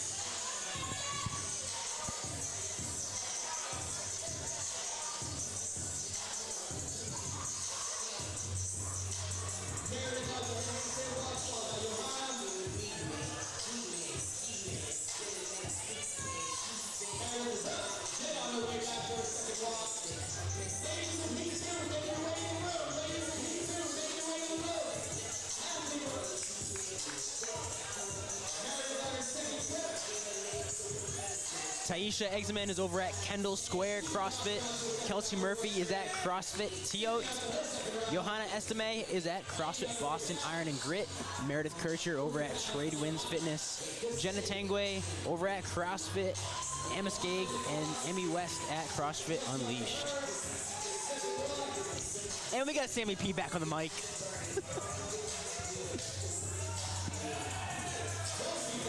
How's the competition been so far, Sam? It's amazing. This is awesome. It's Really electric. good. Bern's put on a great event for sure. Yeah, awesome. He's doing a great job. So this is a tough workout. We got 4 rounds of 60 double unders, 15 double kettlebell deadlifts, 15 parallel facing burpees, and then 2 unbroken 12-foot handstand walks. 4 rounds. What's the weight on the kettlebell? It is, for men, 53. For female, we have 53.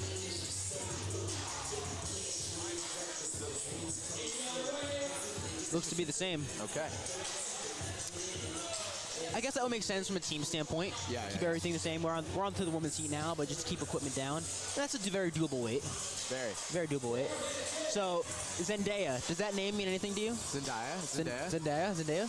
It means a lot to me. What does that mean to you? Isn't it the actress? The actress. She's beauty. She is a beauty. Euphoria. She's actually. Do you watch that show? No. Fantastic. I've seen it. I've seen one episode. Fantastic show. Loved it. Okay, I'll check it out. I heard it's pretty It's graphic. It's raw. intense. And it's also soapy. Very soap opera-y. Like high school teenage drama. Oh, I love that. I'm a teacher. I love that. No, it's great. I think it's a great message. Yeah. Ooh. We've still been over here crushing the FaZe CBD seltzers. We've been over here crushing the Joro protein shakes. 2 local brands coming out of Rhode Island. FaZe got great CBD for athletes. Joro has great vegan protein for those of us who are, a little more animal conscious or don't like lactose as much. That would be me, Dr. Matt. These handstand walks are tough. It's unbroken. So if you break, you got to start back from Gotta scratch. be broken. That is tough. Not easy. Oh, they're crushing the midline on the deadlifts, and then they gotta go stand up inverted. These are tough. Not easy.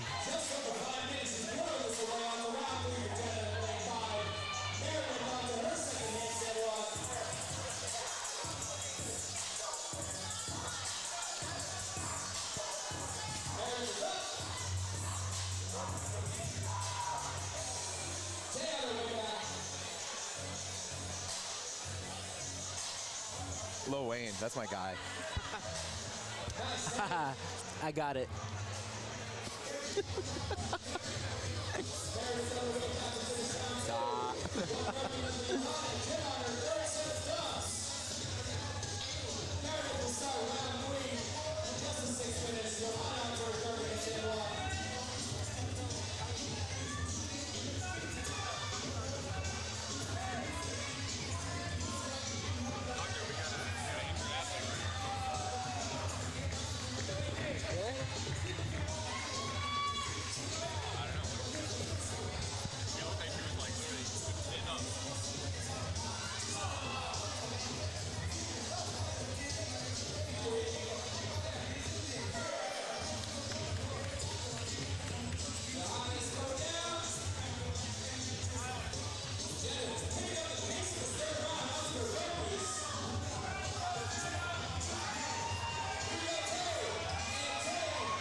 Five minutes remaining. Once again, we are in Heat 1 of the women on Zendaya.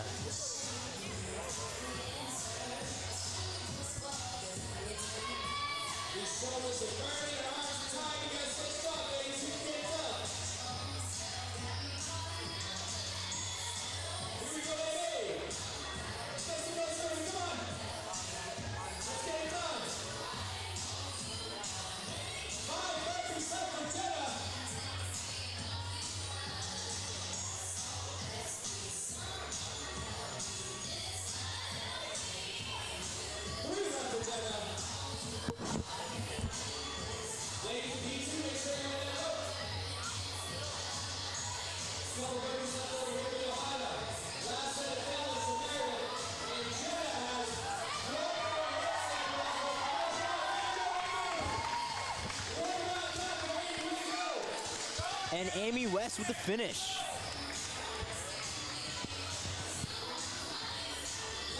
On a jump rope.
Oh, okay.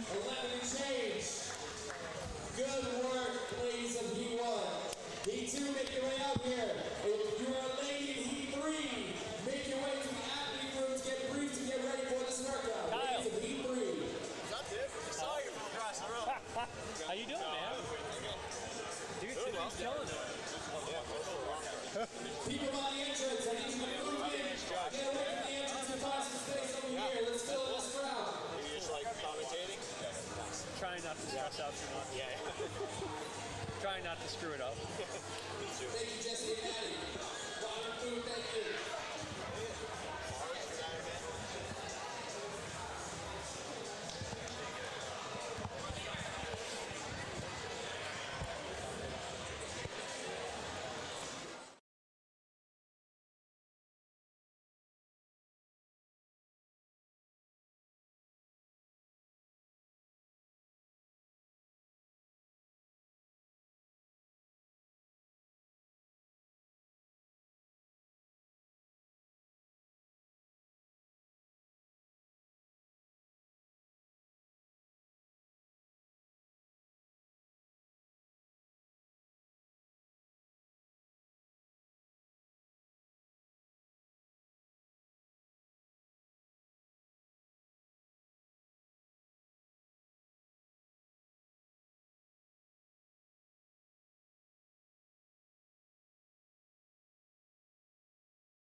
for the women. T2 workout 2 of the ladies.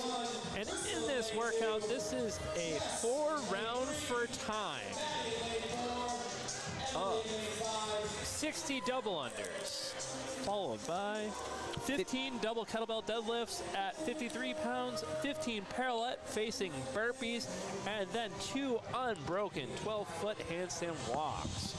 So as these ladies are moving through the double unders, one thing I would like to note here is the key is to keep your heart rate down on the double unders, because you can both torch your shoulders and send your heart rate into the atmosphere if you don't manage this well. And you can definitely lose the workout in the first round. That is something that we've learned for sure over the years. But that being said, as they're moving through this, all of the ladies are on to the deadlifts, and it does not seem to be phasing anybody, especially Emily Sackett. She is moving right through this with a purpose. This girl is lit on fire, and she is over into the dumbbells, but Maddie Long is right on her tail. And Jess is onto the burpees, followed by Caroline Wolfel. But here's the trick, and Matt, what are your thoughts on this? You know, as you got all the competitors right next to you, how do you stay in your lane? How do you keep those blinders on and not commit to chasing your competitors? Well, let me ask you this question. Why not?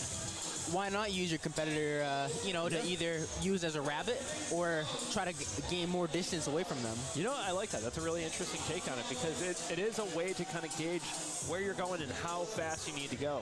But the challenge of that is, depending on how fast they're going, if they kick it up another notch, you could find yourself in a world of trouble. Yeah, but I guess that's where you need to know your limits. And Jess is the first off the burpees over Crushed the parallettes. Going into her handstand plus, Maddie Long gets upside down first, followed by Jess, and here we go. And boom. Maddie's done, Jess is done, and Emily is done with the first handstand walk. And Maddie is going right back. She is flying. She is moving with a purpose. And here goes Jess back. And Jess is done. And she is back to the dubs. And Emily is done. Emily Sackett, yep. And so is Caroline. Wow, we have neck and neck race shaping up here as we move into round 2 of workout number 2.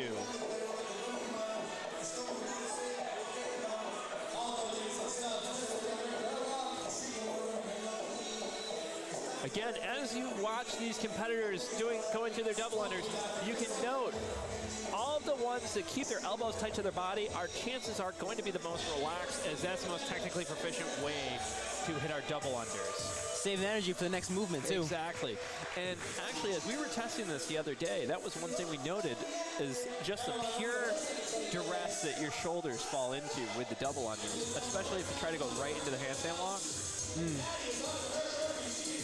There's Crystal just finishing her handstand walks, moving over to the jump rope. And man, what a show we are seeing from Maddie Long. It looks like she is really trying to make a statement here. Absolutely. And she's already back to her burpees over the parallel, and she is cruising right through them. I'm curious how this pace will affect her in the later rounds. You're right, it is a 4-round workout. Yeah. So there is some pacing involved here for sure. Absolutely. I mean, over the course of 60 burpees over the parallel, you can't send it the entire time. As much as you want to believe it's only 15, over the course of 4 rounds, when you hit that, those reps 50 to 60, you're going to be feeling it. And if you're pushing it in the beginning, it's a recipe for potential disaster. Right. Jess is moving very nicely over that burpee. Yeah, and as she's going though, Maddie is still maintaining that. Oh, there we go. We got the elbows on the knees. Elbows on the knees. Let's see how long this. Oh wait. And right into it. She's back up.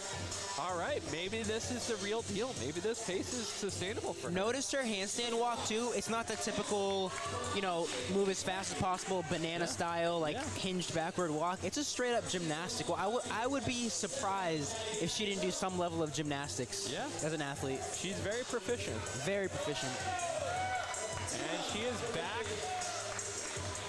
to the double unders. Maddie Long has moved on to round 3. Caroline Wolfel is right behind her, as is Jess Donahue. But Jess comes down from the handstand walks.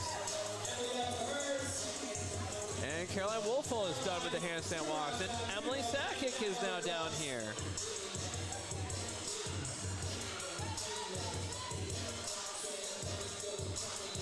And Jess finishes her first handstand walk, and Emily finishes her handstand walk.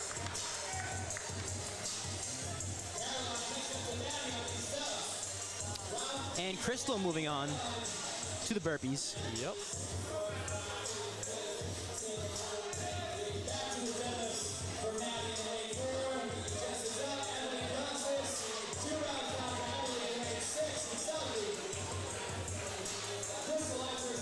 And Maddie Long is back on the dumbbell kettlebell deadlift, or the kettlebell deadlifts, and she is just cruising.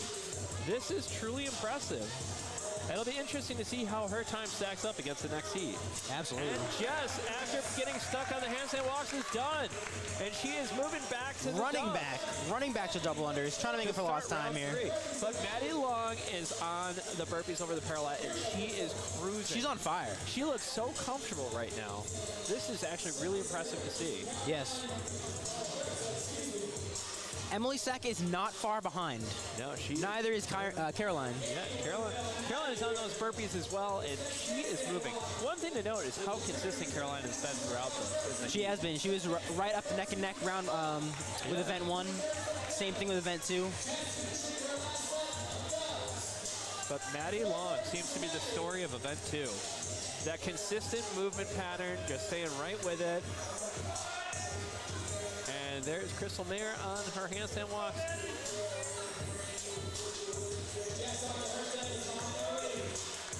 Oh, and Maddie Long hits a no rep on the burpee over the parallel. But here she goes. And Maddie Long on the handstand walks. Actually, a very good handstand walk. Maddie Long is taking full advantage of her rest time, and boom, she is just sprinting across that handstand walk. Big strides with each step. That just looks super easy. And Caroline Wolfel is back to the handstand walk.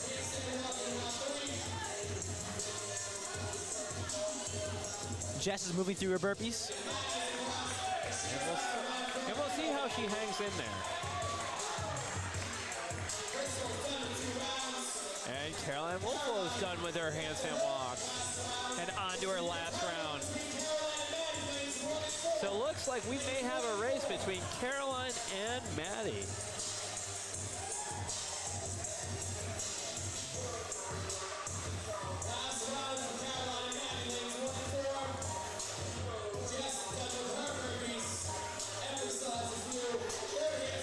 Jess making her way back to the handstand walks. Gathering herself. Yeah, now we get to see where the mental toughness comes into play. This is something we've been working on for quite a while now. And while it's a challenge, she knows that she has to hang in there. And she's doing that. Nice. Staying just strong. Just like we practiced. Just staying smooth and consistent and just working right through it. And awesome job on that walk. Always looking for. And here goes Emily Here's Sackett. Emily Sackett. So Jess and Emily neck and neck here, working through the handstand walk as Maddie and Caroline are back. Our Caroline is on the burpees. She has surpassed Maddie. Oh, but Maddie is now onto the burpees. So this one's going to be tight. This may very well come down to who's more proficient on their hands. And Jess is done. And Jess is back to starting round 4. But she knows that she has to move if she wants any shot at keeping up with these two young athletes. Moving well on those double unders. I mean, everybody is moving incredibly well right now. That's the thing about these types of workouts, where you might look at it and say, it's 4 rounds, you got plenty of time, and a 15-minute time cap, but every mistake is crucial. It is, it really is.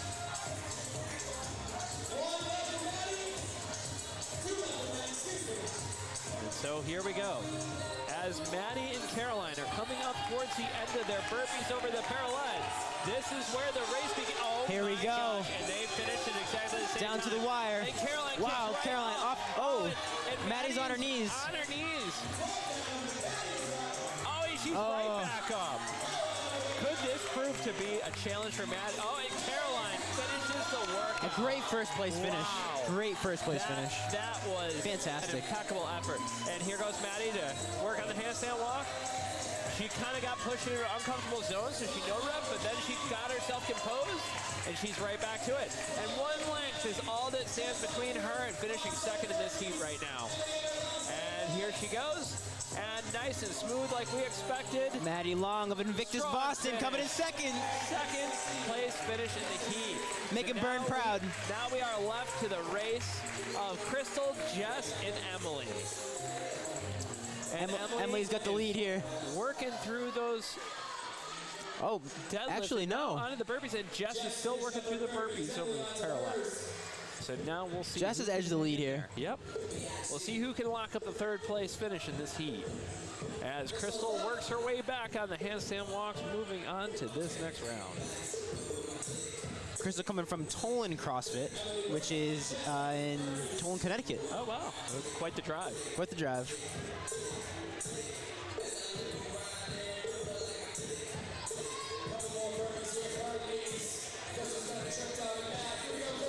All right, and Jess is on to her last handstand walk.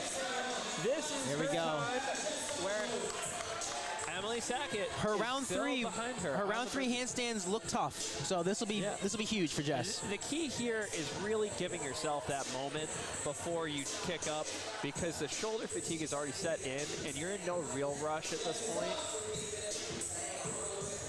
And there we go with a nice smooth Awesome. 12-foot walk. Awesome. Down, up, and shake it out. And we'll No hopefully go problem right there. back up.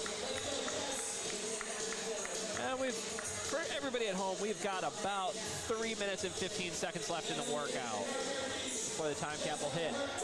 And again, with a strong execution there, Jess made sure to take her down. Oh, and Emily has now moved on. Hey, to the handstand walk. still could be either This- person in third place. This could go either way at this point. This will be interesting to see. But Emily does look gassed, but so does Jess. So it's gonna be a lot of weight. Oh, and they kicked up at the same time, and all Jess has to do is finish. Down to the wire, finish. Last up, And that's she's it. good. And that's a good third place finish. heat That's a great third finish. place finish. And Emily Sackett had just one more handstand walk, and she is good to go. And Emily is Sackett done. of CrossFit Southie coming in fourth. All we have left is one remaining athlete on the floor, and that is Crystal Mayer, as she works through her kettlebell deadlifts. There you go, Crystal.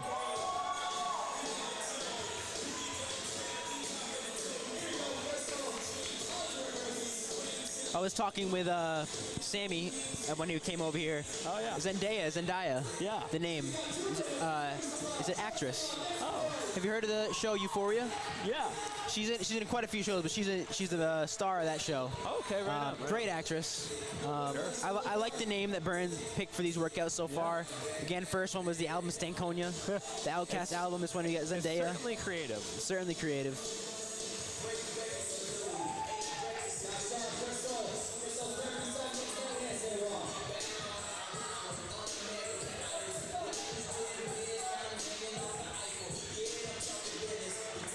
We're also moving right on time. Oh, yeah. It's kind of Clockwork. impressive. Yeah. Heat 3 is slated to start at 1:16. It is 1:06. We're right into it.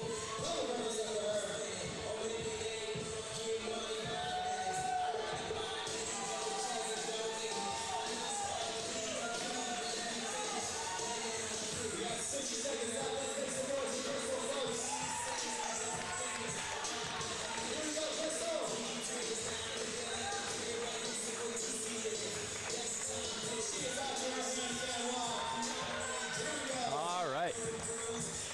And there we go. On to the handstand walks to wrap up this heat.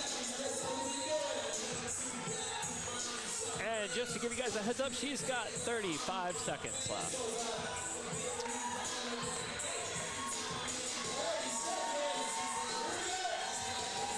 Crystal said, what was her biggest win in the past 6 months? It was qualifying for this, the Invictus Invitational this year. Feeling how proud she did with the workouts and for qualifying and just staying consistent and positive through a rough year. And she is about to finish right here. Awesome job, Crystal. She finished before the clock.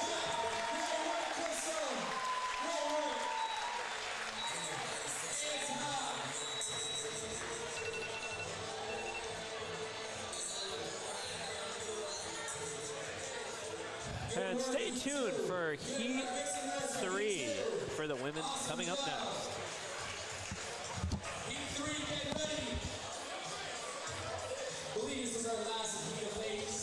Last heat of ladies. Great work for Caroline. Look at Heat.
You're so strong. You're so fit.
So, in the following lanes, you will find your athletes. In lane 7, closest to us, there should be Collete, but she does not appear to be on the floor. That being said, next up you have Sarah Sullivan, followed by Danielle Oliveri in the blue and orange, Sierra Cameron in the green and gray, in the purple. Oh, so Collete has moved lanes. She was actually down at the far end in the purple shorts and the camo top, and Aurora Vallant is on the end in the white top. So as these ladies move through this workout, you'll notice that they are just flying.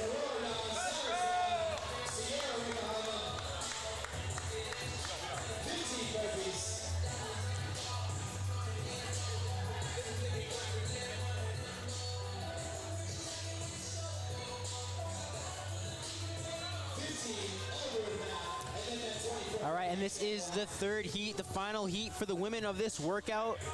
So the big dogs are out. Let's see what they can do. Oh, yeah. It'll be interesting to see if the times from the previous heat actually play a factor or not in this. Yeah, they might use that to try to kind of gauge on their pacing and see what they can do.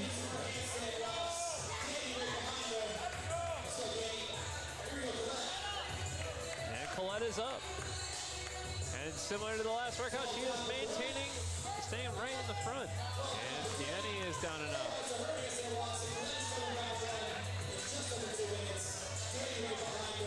And Aurora is done. All right, Danny's done, and Aurora is hitting her last one. And Nicolette, first one back to the jump rope. Danny second.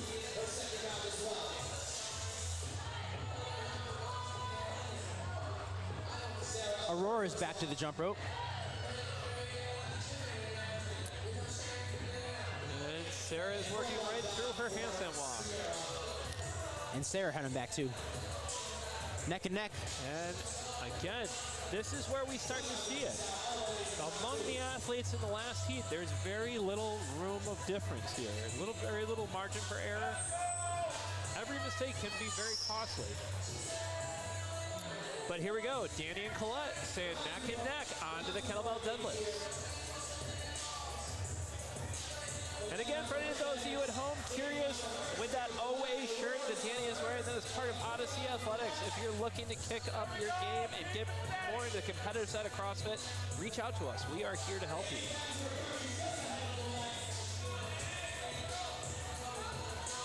Check out Odyssey Athlete on Instagram, Odyssey_athlete.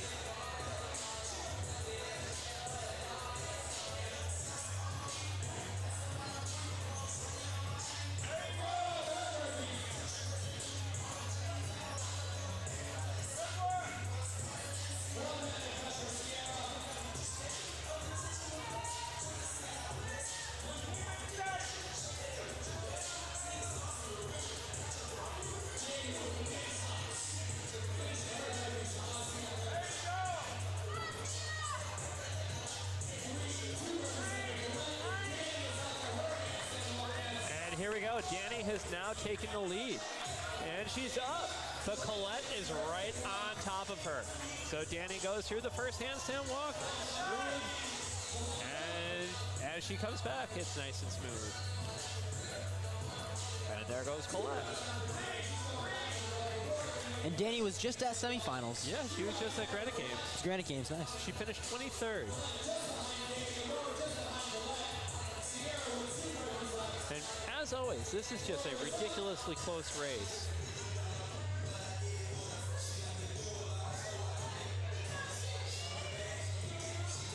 And you can just see the experience in Collete and just how she has herself completely collected and just staying nice and smooth throughout the way that she moves. Yeah, she's got her pace dialed in and is just moving. And she's just so smooth. It's impressive to see. You know, and also, you're starting to see a little bit of a toll from workout one. Starting to keep up on the athletes.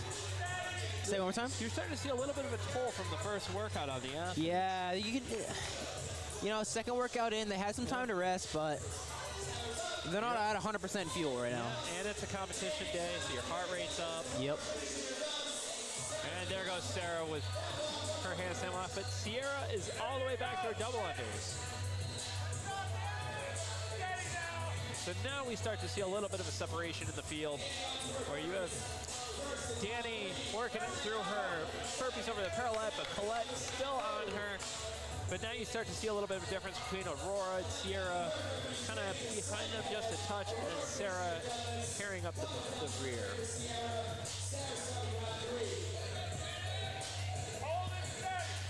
Danny is also in clinicals right now with school and is studying for her boards. Yeah, she'll actually be taking her boards this month. That's awesome. Is it nursing or? PT. PT, oh, awesome. Yeah. Very cool. I'll have to chat with her. Yeah.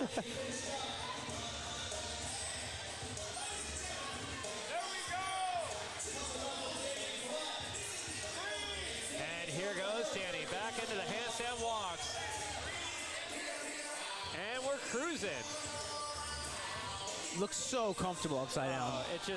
It's one of her skill sets. She genuinely prefers to do handstand walking in any piece that she can. Yeah. She actually has a background as a competitive cheerleader. Oh, okay. So this is pretty second nature for her. Yeah. And now she's starting to get a clear difference of a lead against Collete as she is back on the double unders, and this is an opportunity really that if you can fly through your double unders, you can actually eat up a little bit of the clock here to buy yourself some time for the last part of it. Notice Danny just had a little slip up on her double unders. Mentally, shrugged it off, right back into it. Had another slip up. Yeah, that's interesting. I think she's trying to move fast. You know, and also you got to ask yourself the question of what cost is it? Because you know you got those burpees coming up. Yes. And it's going to spike your heart rate. And after doing all those deadlifts with just a hip hinging repeatedly, you're closing your diaphragm, so your heart rate's going up. You're not getting full breath. So this is where the challenge really comes in.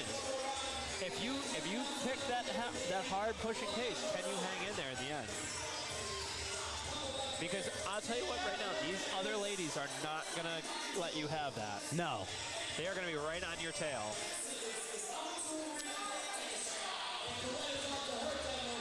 Little info on Collete. Her best comp placing was Wadapalooza Masters. Wow. This year, first place. Wow. First place, Collete. Yeah. Nice job. She is a hell of an athlete, and she is putting that on display right now. Again, as a Masters athlete coming in here and competing with all of these normal, or not normal, but younger athletes. Younger, if you will. yeah. And like you said earlier, has 3 kids, is coaching, and competing at a semifinal. Yeah.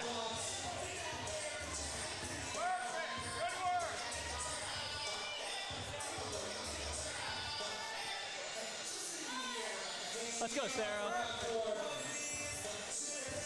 And there we go. Sarah's working her way back. And right through. All right, and Danny is on to her last handstand walk. Danielle Oliveri is 2 lengths away from an event win. Let's go, Danny.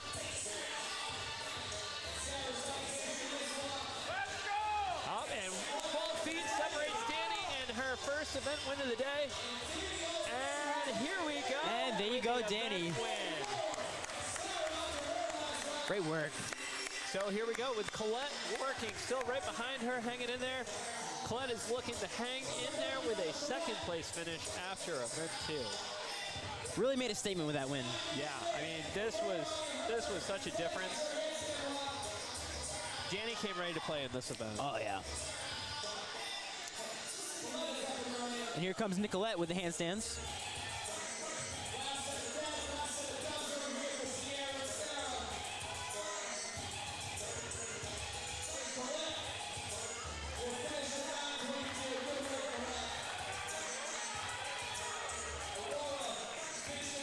You know, it's actually interesting. Looking back at Granite Games a couple of weeks ago, she actually got hung up on the handstand walk with the reverse Fran thruster ladder. Really? Yeah, it was actually interesting, and it was something we talked about among the coaching staff was, you know, if she had taken that extra 20 or 30 seconds, it actually could have saved her about 2 minutes on the workout just to let her shoulders recover. So, you know, obviously this is something we talked about at length among the coaching staff and with Danny. So, sure. You know, this is definitely something that me as a coach, it makes me really happy to see her be able to fly through this like this. Obviously the distance is a lot shorter, but this is the type of mental progression that we look for. Absolutely. Hey, if you see your win, you got to celebrate it. Absolutely. And here we go with the ladies still working through. Aurora looks to be on her last handstand walks, and Sierra and Sarah are working right through their last round of burpees over the parallettes. Oh, and Nicolette just had to finish in second place as well. And it looks like Aurora had a no rep. That that's normally tough. would be costly, but fortunately she's in a position where it's not going to make a huge difference right now. Sure. But it's always super frustrating when that happens. And again, I would like to notice as you look around the live stream, we have an absolutely packed house here for the Invictus Boston Invitational. It's been a terrific day. It's been a fantastic Sunday. Really, again, you know, when you're going down the timeline as a comp, especially a local comp, it's impressive in itself. But just the fact that we have all the people here participating in the way that we do, celebrating Father's Day, Juneteenth, and everything else, it's just been a great experience. And to all of you watching the stream, we thank you.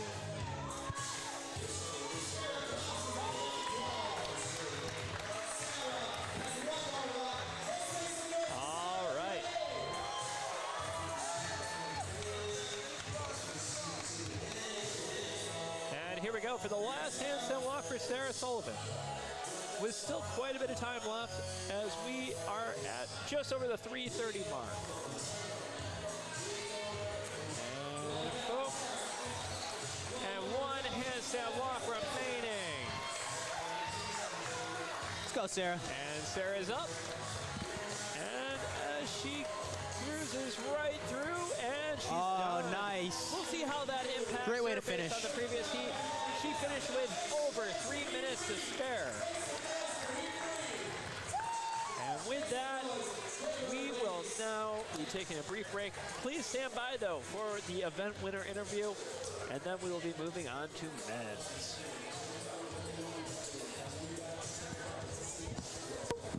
Cam, can you grab Danny? Grab Danny for the interview. Danny.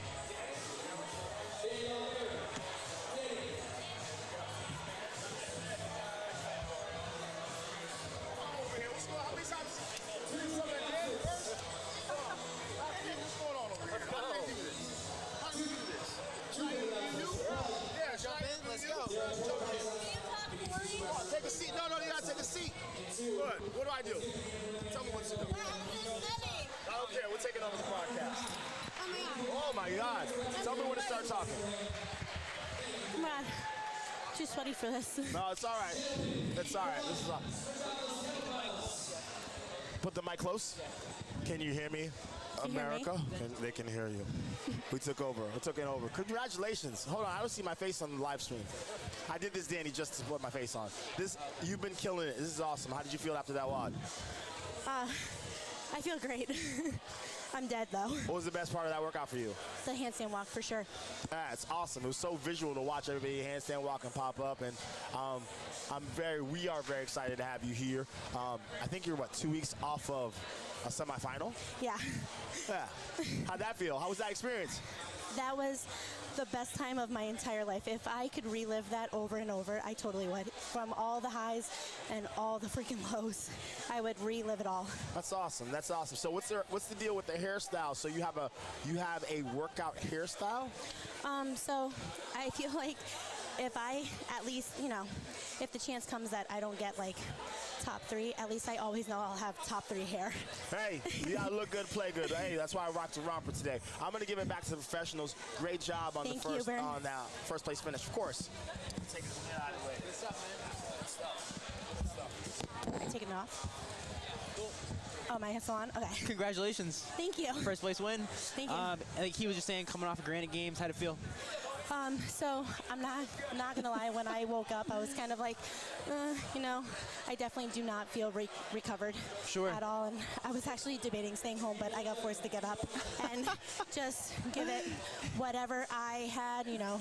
No matter what. Semis was my first ever individual comp. So I'm just trying to build up those individual opportunities whenever I can, just so that I'm hoping that if I make semis next year, that it would end up playing out that I'll stay in my lane a little bit more, because being your first time out, you can't help but look where everyone is. You know? Yeah. No, totally. And we were reading your bio too. You're in PT school right now. So I just got done with PTA school. Oh, cool. And I take my boards in 2 weeks. No way. Yeah. So good luck. So all the studying with the Oh my training, gosh. that's tough to balance. It has been blowing my back up from just sitting. Sure. I will usually wake up at 4. Yeah. I will do schoolwork for 2 hours. So sitting, and then I'll get up and train. Yeah. I'll go back to sitting. So my back's not happy at all. Yeah, I hear you. Well, hey, thanks for coming on. I love how you still have your jump rope in your hand. Good job. Good stuff. Good luck on the next one. Thank you. You're welcome. Sorry I made your seat so sweaty.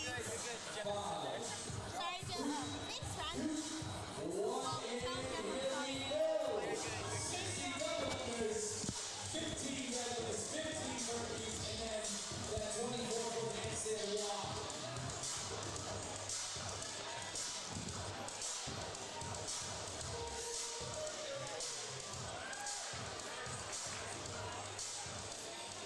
We got Darren in lane 1. Henry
So we have the first heat of the men taking a crack at the second workout.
All right, Sammy P, breaking it down. Jeff's hanging out with the athletes, getting ready for the next round.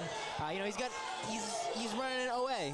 He's got to take care of the athletes on the field, so we got you stepping in to chat it up a little bit. Yeah. I got a little sweat on these headphones from from Danny, I think.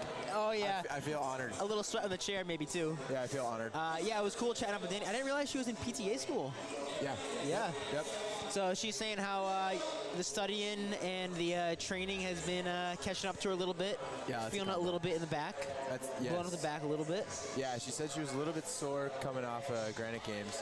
Yeah. So I know that wasn't that long ago at all. What, like quick, 3 weeks ago? 2 weeks. 2 weeks. Turnover. Yeah. So just enough time to rest and get right back to it. Right back to it, man. I guess. Yeah, it's a tough turnover. Yeah. So right now we are watching the men's heat 1 on the second workout. Zendaya. Zendaya? Zendaya. Or is it Zendaya? Zendaya?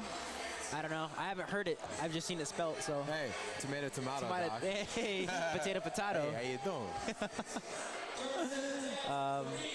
Yeah, men's heat 1. So we got Darren Kane, lane 1. Marcus Wallace, lane 2. Henry Morales, lane 3. Rodrigo Correa, lane 4. Chris Booth, lane 5. Brandon Wozwinski, lane 6. Arnold Sevilla, lane 7. CrossFit Route 1. We have CrossFit Invictus, CrossFit Little Creek, CrossFit RBP, represent.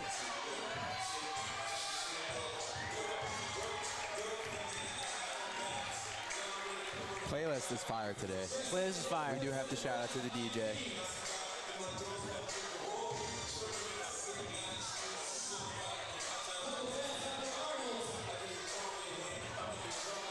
So it looks like whoever's in the last lane to get the red kettlebells. Kind of a power move. Power move. When I played youth soccer, I had the red cleats. Red cleats, I had red lifters. cleats. Red lifters. You know, I try to stick with the red. He got the special feet. Sweet feet. Sweet feet. That's hey. you. That's you. That me. Sammy, going back to your competitive history, how would you relate Salve football to competing in CrossFit? Oh, good question. I would say CrossFit is definitely a little more individualized, obviously. Sure.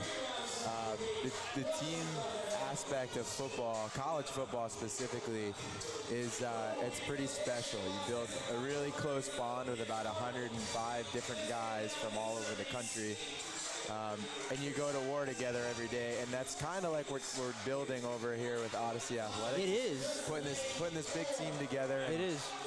Even though we're not together every day, we're training virtually in different gyms, but we're able to talk every day and kind of attack each workout together.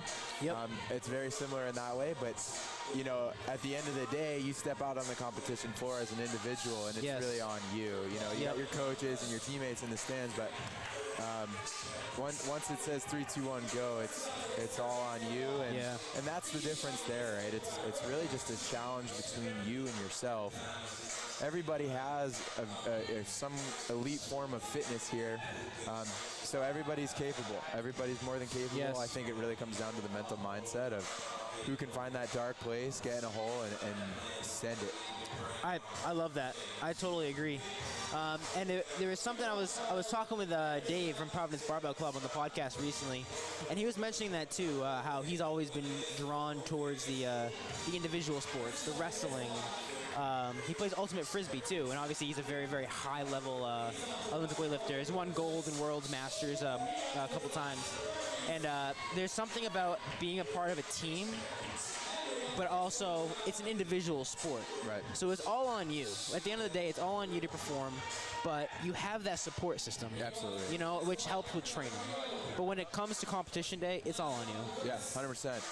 That's a good point. I mean, the team aspect, though, even outside of the competition, the team aspect is so important because you go into these workouts and you want to do well for yourself. You want a podium and really push yourself to be great. But you look up and you see those teammates and those coaches and your family members and friends, and you got to put on a show, number one. Yeah. And most importantly, you got to put on for them because, you know, they're out here supporting you, driving and traveling all these miles and putting in time and effort to come see you. You got to put on a show and put on for your city and your family. Yeah, I love it. I think it's a great sport. It's brought fitness to a lot of people, average Joes that wouldn't have gotten it before. I think the sport of CrossFit in general has been able to help people stay consistent. Yes. Again, bring it back to that team, bring it back to the community. A lot of people will start something and quit within 6 weeks. Yep. But CrossFit's one of those things where, okay, similar to a program like Weight Watchers, where, okay, there's a community around you that's going to push you and keep you accountable, and that's where the magic happens. Yep. Cool. All right, so we're going to take a brief pause for a commercial break to some of our sponsors. So if you guys see a video start playing, that's what that is.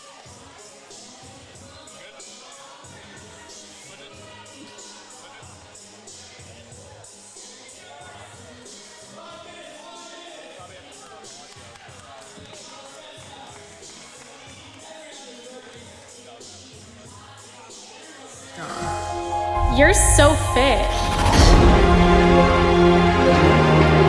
I wish I could be like you. How hard was it? What does it take? It takes everything.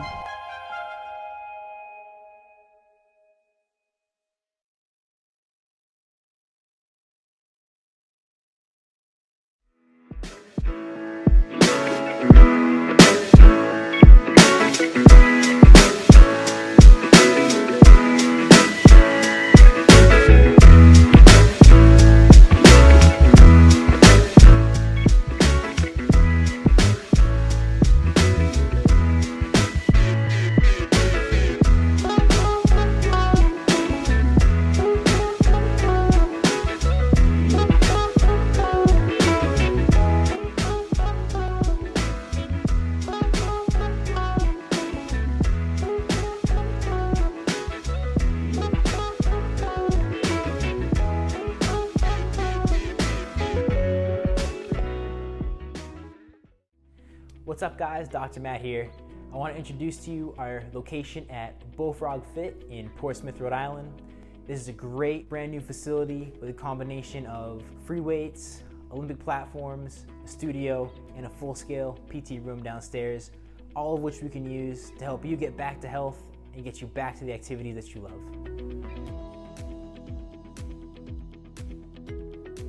So this is our full-scale PT clinic. We have 2 tables and all the equipment you might need. We use dry needling, we have the massage guns, cupping, scraping, power dot. In addition, we use stretching techniques, manipulation, adjustments. On top of that, our 3-step process will help you stay out of pain. First, we figure out the diagnosis, then we progress your rehab exercises, and third, we fix the problem and prevent it from ever happening again.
What's up, guys? Dr. Matt here. I want to introduce to you our second location, our satellite location over at CrossFit Providence for Strength and Sport PT.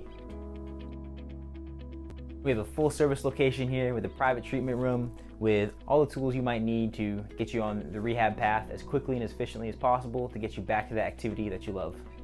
At CrossFit Providence, we also have a full-scale traditional CrossFit gym with access to all of the equipment that you might need to rehab for CrossFit-related injuries, barbell-specific related injuries, and just general sport-specific related injuries too.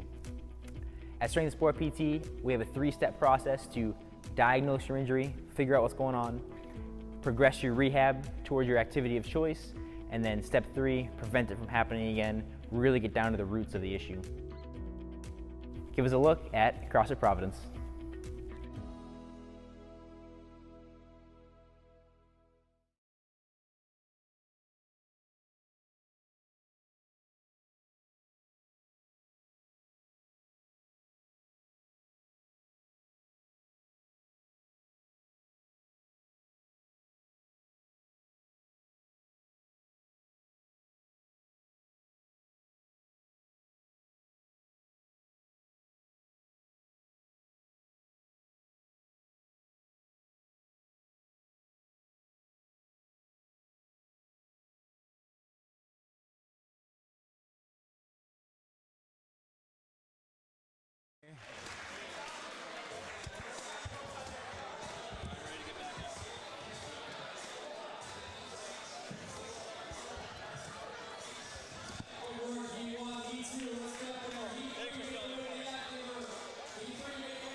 System. You and I are just we're not going to come together.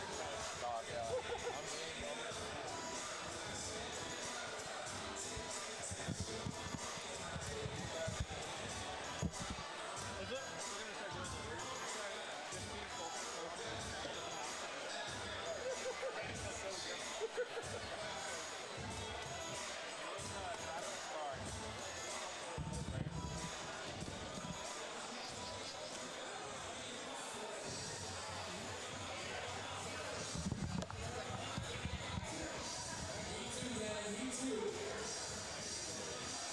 All right. Heat 2. Heat number 2.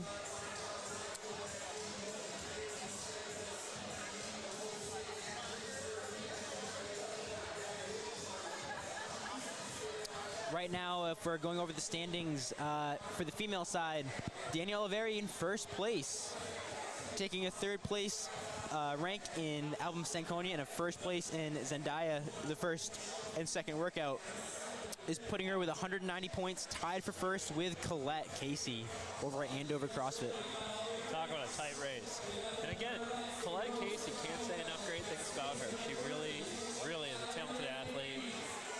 And picking up that 3rd podium spot so far, Sierra Cameron out of CrossFit Milford down in Connecticut, I believe. Yeah, yep, Milford, Connecticut.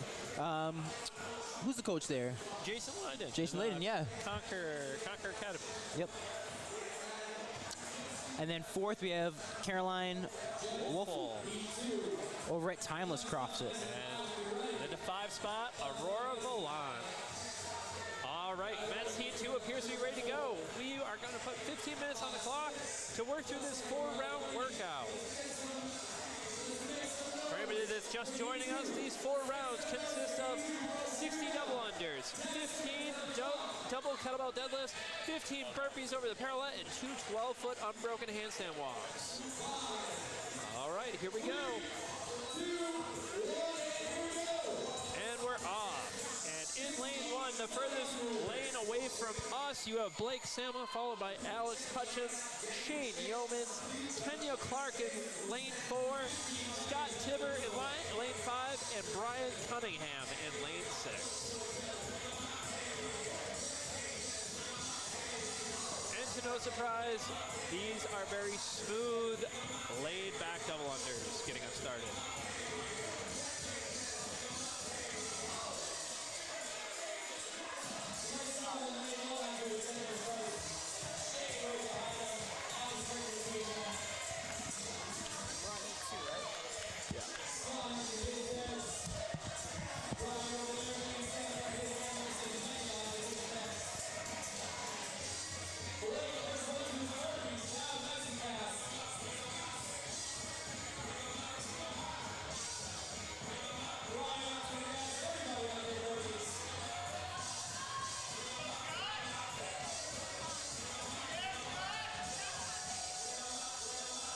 So as we're moving through this, the athletes still have maintained a very tight race here in round one. To no surprise, there's no real clear difference yet. I don't think we'll start to see a difference in the, I guess, finishes until about the third round. Blake was a very strong athlete in the first workout, and looks like he is coming out slightly on top of this one as well. That's a smooth 12-foot handstand walk. Great handstand walk there. Oh, and down and right back up. Oh, but now we have the rest of the gentlemen making their way to the 12-foot walk, and here they go. Brian Cunningham looking great from CrossFit Selfie. There appears to be no struggles for these athletes as they work through this. Scott Tiebert over at Invictus Boston, also looking great. And they're both back to double unders. And the shirts are coming up.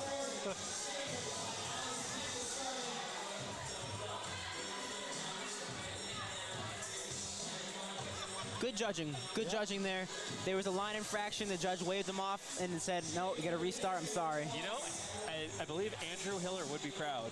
Yeah, he would be very proud there. Standing their ground. And maintaining standards. So Kenya Clark kind of look up the upright there like, whoa, did I get kind of close to that? He did. And he comes down. That's Such tough. a painful no rep. That's tough. Hey, he laughed it off. Yep. He laughed it off. Hey, we're having fun here. Exactly. That's the name of the game. And can he finish? He's right there. Oh, yeah, good stuff. With the stumble, he gets it. He's a big body. Yeah, that is a big boy with a lot of weight to move. Did you get a chance to talk with him previously? You know what? I actually did just the other day. You he did? reached out to me with the surveys. Okay. And he was such a nice guy, so humble about everything. He's like, I don't know, we'll see how it goes and everything. But yeah. He was an absolute unit. Yeah. I wonder what sport. He must have done some sort of college sport prior. Although he does have the greatest Instagram handle ever. What's that? If Clark Kent was black. That is great. Referring to himself as Superman. Of course. I can see it. Yeah, no, hey. You'll find no disagreements here. Yeah. And we have Blake back on the handstands, really making himself a lead here. And looked like he was given a no rep there at the end. Dude, that's at the very end. And he looks a little fatigued. Oh, and we're moving again. Good rep. Just an issue of didn't have his hands across the line. Yep. That looked like it could have been a no rep. That's a little questionable here in the lane closest to us. Both hands didn't. Yeah, we're seeing this consistently. Both hands need to cross the line. Yep. I'm not sure if this is a conversation the judges need to have or whatnot, but yeah, unfortunately, that's interesting. You know, and that's kind of how these things go. It's the luck of the draw. Yeah. If you have a judge that is a little lenient, yes, it's unfair, but that's also sports. Yeah. That's also sports. Like, there's sometimes the calls go your way. Sometimes they don't. You know, it's every given day, and every given Sunday, as today is Sunday. You know, it's football season. But Less than 100 days till football season. 100 days. Is it exactly? I know that it's less than 100 days until Notre Dame plays Ohio State. Ah, that's the game you're looking for. Can't wait. Is that going to be a good game or are they going to get blown out? Hopefully a good game. Hopefully Notre Dame will pick up a W, but who knows? Hey. But back to CrossFit. As the athletes are working into their third and fourth rounds here, they do not seem to be slowing down at all. It's actually really impressive to see because as someone that did test this workout is awful. Really? It was just, my lungs were on fire from the beginning of round 1 to the end of round 4. Oh.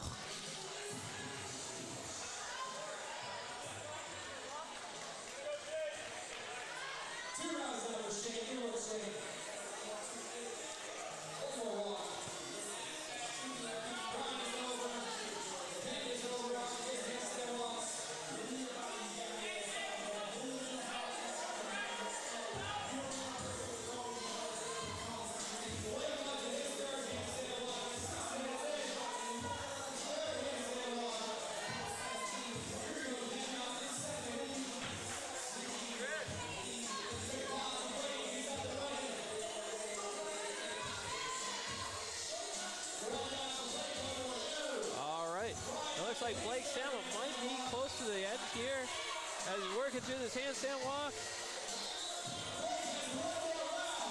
And he is coming up to the last round. Oh, no, he got no reps by his judge. Again, back to that discussion. Yep. It could be any judge, any day. As you know, again, did he get no reps again? No, he's good. He made it. He made it. Good stuff. This athlete on the end here, closest to us, seems to have Ryan Cunningham. Ryan Cunningham seems to have the most lenient judge on the planet. He's getting away with a little line infractions for sure. Yeah. We're seeing it firsthand.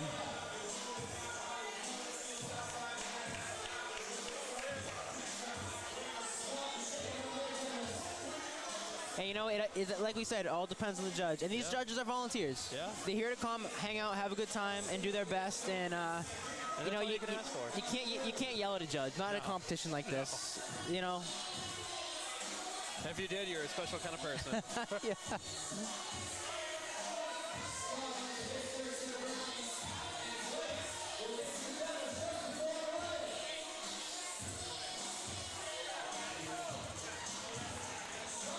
There's Kenya.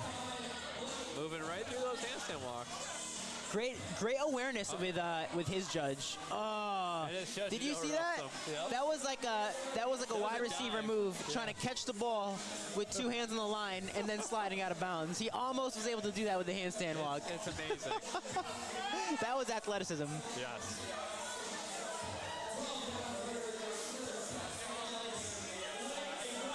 I see our photographer is making friends. Yeah.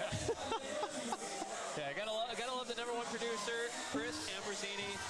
Chris Ambrosini, drone specialist, they call him. Drone specialist, lost art photography. You need it, he's got it. He's using a camera from the 1950s, but we'll let it slide. Yeah. That's by design. Sometimes old is new. Yeah. Oh, and here goes Kenya again. Let's see if he can get all the way across this time. Ooh. And he does. Good stuff. And his judge is getting excited for him. His judge jumping up and down.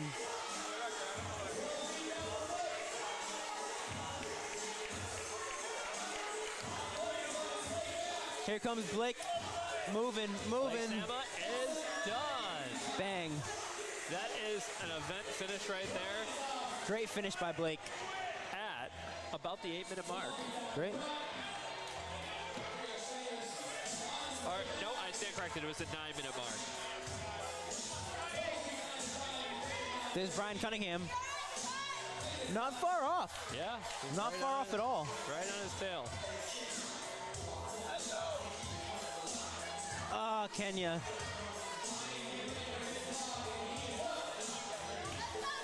Shane Yeomans coming across. Oh, no rep. Oh no, he's a round behind. He's a round behind.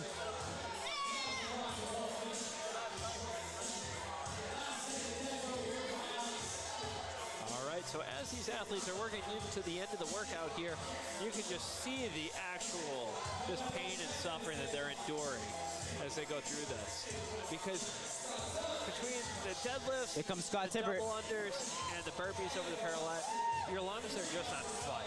And it's just awful to work through that. Yeah.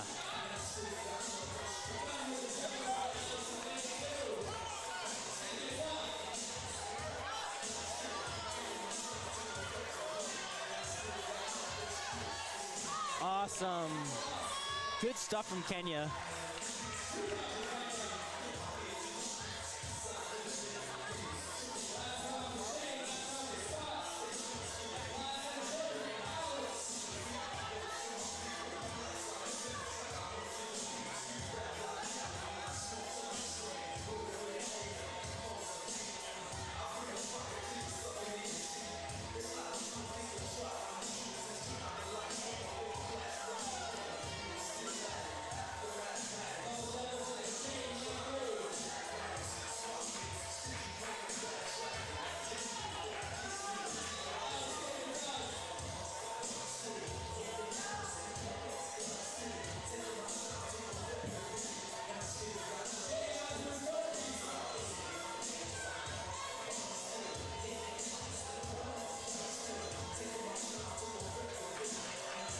Just to recap that first workout, first place was Peter Mason, second was Joshua Beaker, third was Blake Sama,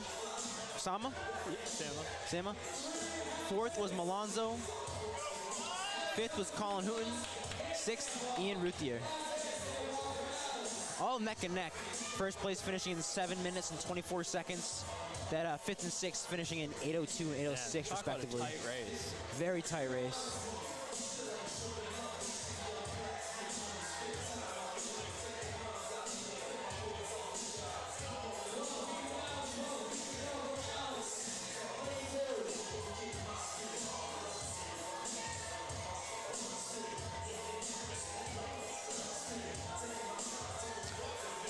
With the females, that first workout, first place was Sierra Cameron, second was Collete Casey, third was Danny Oliveri, fourth was Carolyn Wolfel, fifth was Aurora. And then in that second workout, first was Danny Oliveri, second was Collete, third was Caroline, fourth was Maddie Long, fifth was Aurora. So the overall placings right now for the females are Danny Oliveri, Collete, Sierra, Caroline, and rounding in third, Aurora. Wow.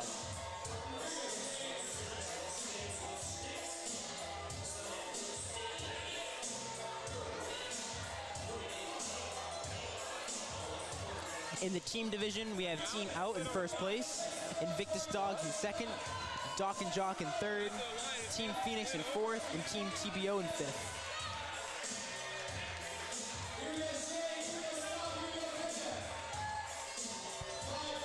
Just to kind of give everybody a quick heads up at home, there's about a minute and 40 seconds left in this workout.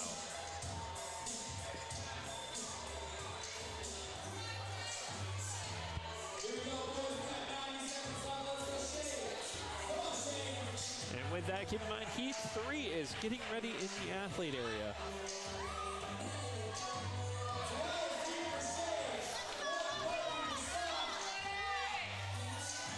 I don't know who's in here. I think that one's unopened.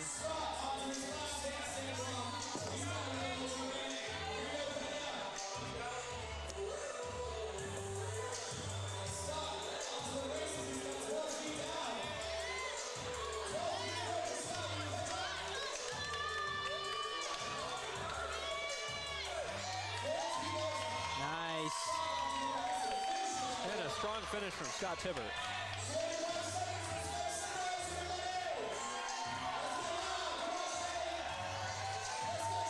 Go Shane. CrossFit South, you represent.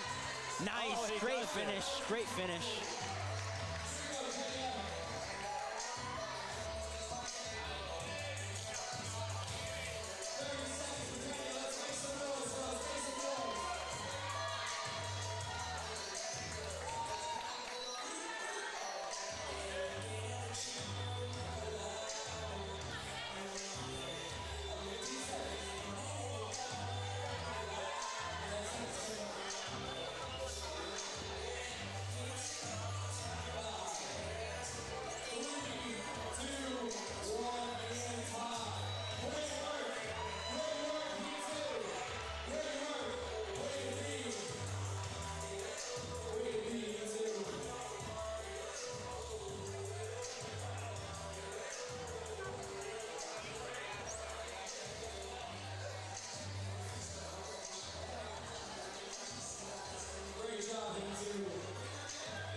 So is WOD 3 heavy hitters and midnight here? So is 4 WODs? WOD 3 is 2 scores or 2 scores. Okay. I'm going to leave after 12, all right? So I didn't want to scoot out on you. Hey, so this week is over. By the way, great job.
burpees, less gymnastics, handstand walks though. It's like you get inverted, so I think it's a good test. Yeah. It's a good test. Colin's a lighter athlete though. I think he might do very well here. I think so too.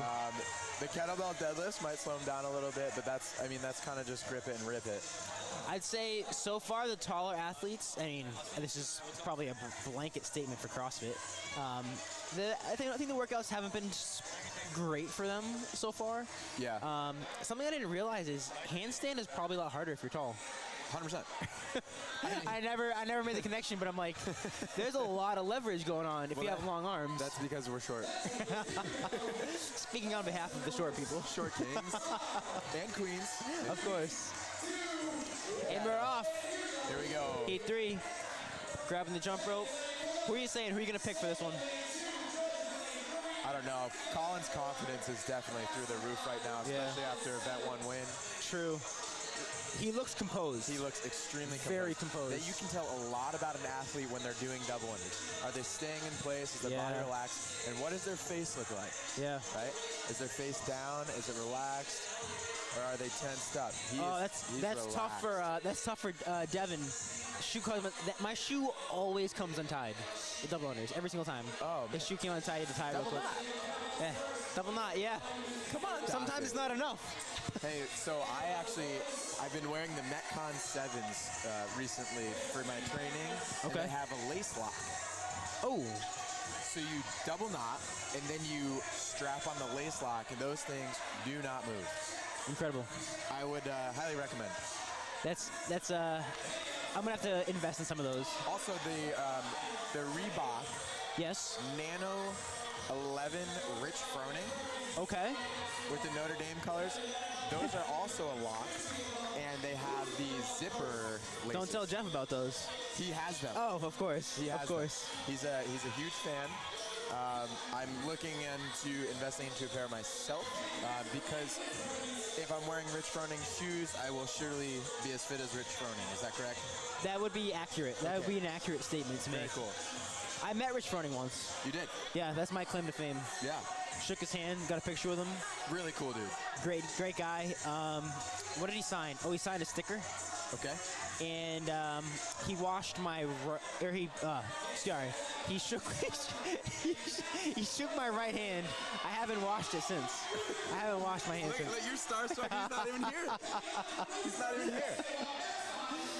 All right, we're back on the handstands. It's neck and neck. It's really neck and neck. We got Colin and Max. These first 2 rounds are kind of just find a nice and easy pace. Yep. Get through the handstand walks with no troubles. Make sure you're not getting no reps. And then once round 3 comes around is where you're going to start to see athletes start to pick up the pace a little bit. Sure, and especially round 4, they're absolutely going to send it on the deadlifts and the burpees, and then kind of just rip and grip on the handstand walks. It's only 12 feet, so it's partitioned in 12 feet. And all of these athletes are exceptional handstand walkers. Yeah. Without a doubt. So we're gonna see the speed pick up big time. Come around round 3, definitely round 4. Well, as long as the pacing goes good. That's if the pacing goes good. As long as the pacing goes good. Kenny Pierce is a bit of a dark horse. I think we counted him out. He's in the lead right now. Kenny Pierce in the far end, lane 1. Lane 1, okay. He's moving those dumbbell deadlifts. Wow. So 53 pounds. I know I haven't done kettlebell double deadlifts in a very long time. Yeah. You've probably done them recently. I think, did you test this workout? Jeff said he tested. Yeah. How'd that weight feel? The 53s honestly feel very light, especially with training with the 70s for event 1. Yeah. The 50s, they feel light.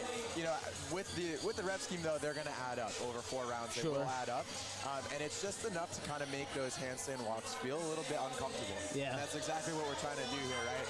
We're trying to destroy the midline with the deadlifts and the toes to bar from event 1, We're trying to get your heart rate up with the double unders and the burpees, and then we're going to get you inverted and try to make you fall down on the handstand walk. Yeah. Yeah. Great programming by Bern. I think this is an unbelievable test. This event It number is. 2 is an unbelievable test of fitness. Over a 15-minute time cap. This is really, you know, open style type of CrossFit. Is this one of those workouts where you feel like, okay, I kind of have to get into a dark place and just stay there the entire workout? Yes, that's exactly what this is. So, like we were saying, for rounds 1 and 2, you want to find, you know, take it easy and find a nice pace. But that nice pace is extremely fast for these elite athletes. For me and you, maybe it's a little bit slower. Sure. You know, probably not finishing underneath that 15-minute time cap. At least I know I'm not. Yeah. But for these athletes, it is essentially a 98% sprint for the first 2 to 3 rounds, and then they are definitely holding an extremely high threshold come round 4. Kenny Pierce back. He's holding a good lead, but Colin Hooten's right on his tail. He's right on his tail, and I'm still going to stick with Colin here. He looks extremely composed. He does. He does. I think come round 3 on the handstand walks, he's going to go ahead and make that move to jump ahead into first place. We're going to have to wait and see, y'all. You think Colin's gonna break away at the end? I think so. I think he's just waiting to make his move right now. He's kind of what is it called? Drafting. He's drafting. He's drafting. That's NASCAR talk. He's just watching his pace. That's NASCAR. That's a NASCAR. We're going left, baby. Yes, sir. We are going left. That's a nice little accent you got there. I like that. But yes, I think Colin's kind of holding that steady pace like we were talking about, and he's waiting to make his move. I think on this round on the handstand walks, he's really going to pick up the tempo, touch down, and then get back on those double unders and let it fly. I'm really excited to watch him work. You know, bringing it back to NASCAR. Just kidding. Hey, we love all athletes. We love all athletes in CrossFit. You know, you can kind of say the coaches are like the pit crew. Exactly. They're helping them get ready for the next event. Exactly, man. You know, there's parallels to be made. I mean, we're changing shoes, we're changing tires. Same thing. Do you think there's people changing shoes? There were some lifters. Yep. Exactly. Dude, you got it, man. You absolutely got it. Throw some tape on there. Yep. Maybe some ice. Yeah, Colin had on the lifters. A couple guys had on the lifters in event 1. Yep. Made the switch over to the regular cross trainer. I think that's the right play here.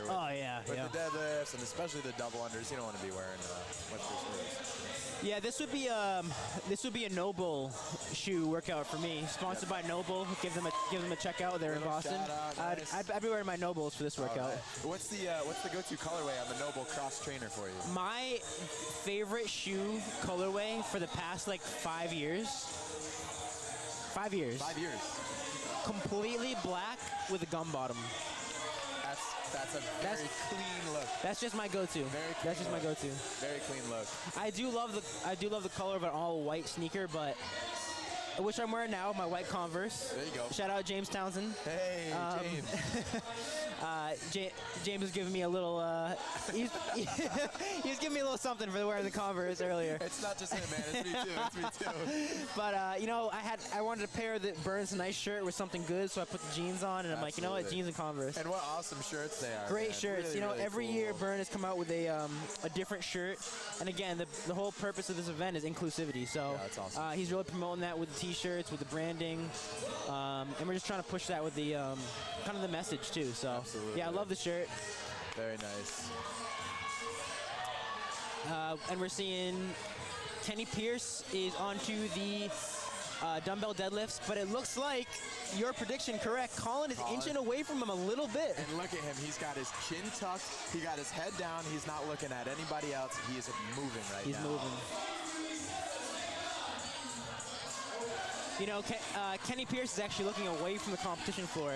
If he was looking, if Kenny and Colin were laying side by side, do you think it make a difference? Absolutely. I think it's going to make them push themselves even more than they have to, but it definitely seems like they're both in their own zone right now, kind of like that dark place you were talking about. This is that type of workout. It's just a lot of hard work, getting over the parallel, lifting up the kettlebells on the deadlift, and the double unders, man. Once you get to that handstand walk, it's just tunnel vision, you and yourself. Yeah, there's no looking to your right or left with handstand walks. Let's There's see only. what Colin can do here. Oh, he's flying. No problem. He is flying. Absolutely no problem.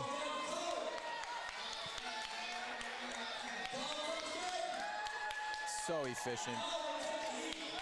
So efficient, and look at that. He comes in with an event win, number 2 for Colin. Big win. Big win. Right. Matt, I think you owe me $5. I was right with my prediction. I think I do. And Kenny Pierce looking like he's coming into a close second place. Finishing up. Whoa, smoking that handstand walk. Excellent. That might have been the fastest one I've seen all day. Nice job. Great job, Kenny Pierce. CrossFit Wicked. Look at that sportsmanship. They knew they were neck and neck. Dude, no, going into the event, they knew it was going to be 1 and 2 with them, and what a great fight it was. Again, Kenny Pierce is from CrossFit Wicked. CrossFit Wicked, I know that's in Massachusetts. Let's see exactly where that is. What gave it away? Middleton, Mass. Okay.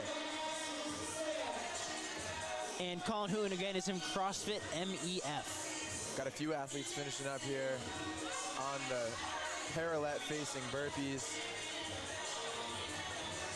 CrossFit MVF is in Shrewsbury, Mass. I went to high school in Shrewsbury, Mass. St. John's, represent Pioneers. Okay, excellent. Yes. Did you play any high school sports there? I did. I played ice hockey. Okay. I rode a little crew. Ooh. I did a little track, 400. Okay. 400, 800. Dr. Matt, you're jack of all trades. I did not know this about you. Did a little bit of everything. Okay. I played 1 season of summer lacrosse and immediately quit. Okay. Not a lax, bro. I couldn't do it. Yeah. I liked playing catch, and that's about it. Okay. So believe it or not, Dr. Matt, I do have a buzz cut right now. But back in high school, I did have the Lax Pro lettuce. I had hair down to my shoulders. No way. Dude, I let it flow. I'm going to need to see a picture. Yeah, I'll pull it up. I also had hair down to my shoulders. Yes. In college. In college? Yeah. Even better. In your In college, I went with the mohawk with the bleached tips. It was Stop. It was a phase, Mom. I'm sorry. But it was cool at the time. It was cool. And 2 more finishers here. We have Max Needle. We have Samuel Carmola. I don't know who came across the finish line first, but they both just finished about at the same time. Devin Johnson still working. 2 athletes still work. 3 athletes still work. George Luzick still working. CrossFit One Nation. Odin CrossFit. Shout out One Nation. Great gym. Where's that at? CrossFit One Nation? Is that Boston? I believe that's Boston. That's Austin Malioto. Gotcha. Yeah, all that's right. his gym. Shout out the Reebok crew. Shout out Connor Murphy. Hey, hey, hey. Hey, hey. Saw them last weekend at the Boston Frogman Swim. Yeah. Another great How event. Was that was great. Fantastic. Electric event. That's cool. 3-mile swim. For a great to benefit cause. the Navy SEAL Foundation. What a great cause that Gold is. Star families, those who have lost family members because of military combat or outside of military combat, veterans. What a special event. Yeah. And so that's a 3-mile swim. 3-mile swim. I mean, longer than the Ironman distance. That is elite. Yeah. That is elite. It is. Oh! What's the call on that? What's the call on that? He gave it to him. It looks like he gave it to him. That was a last-ditch effort. That was a I'm gonna dive across that line to make it work. And here he is finishing up. Right. Great work. Great work, George Luzick over at CrossFit One Nation. And Devin Johnson over at Odin CrossFit. Excellent work. All right. All right, Sammy.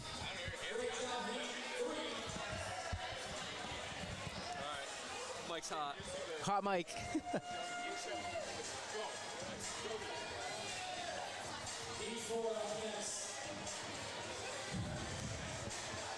Oh.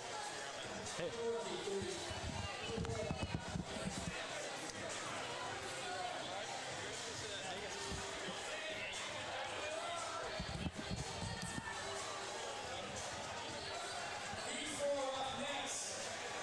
All right, getting ready for the big dogs of Heat 4.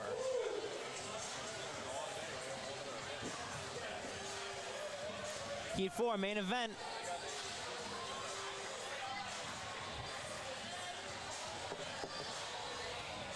make an incredible time. Heat 4 is slated to start at 2:32. It is 2:16. Wow, we are well ahead of schedule. This is fantastic. And Heat 4 coming up, we have in lane 1, Joshua Beaker over at Prodigy Fitness. Lane 2, Devin Brown over at CrossFit Annihilation. Lane 3, Malonzo Hayes, TBO. Yep. Lane 4, Peter Mason at CrossFit Free. Lane 5, Justin Wright of Invictus Boston. And lane 6, Ian Ruthier, CrossFit Craig.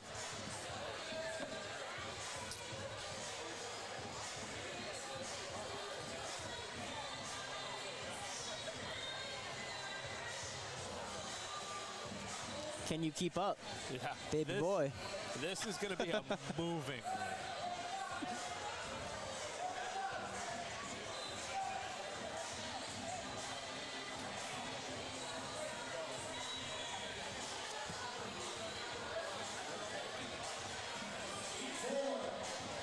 All right.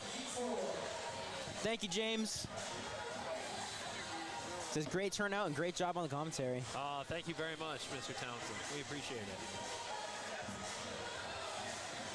Patrick Wire going, studies show you go 14% faster without a shirt on. It's science. Oh, hey. Agreed. I can't disagree. I don't have any refutable evidence of this, so. I mean, sometimes I leave the shirt on until I know I'm like, okay, I need a power boost. Shirt's coming off. Yeah. All right, so we have all the athletes lining up now, getting ready to start Heat 4, Event 2. This is going to be a good one.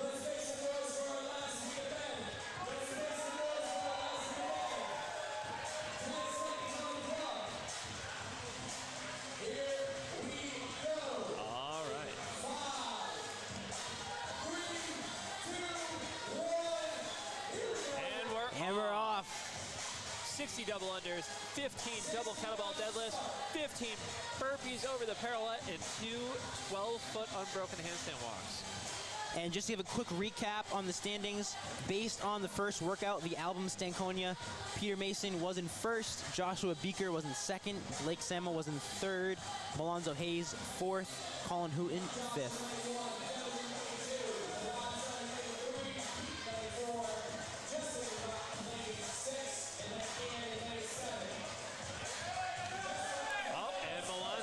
With the dubs, but Justin Wright came out of the gates flying.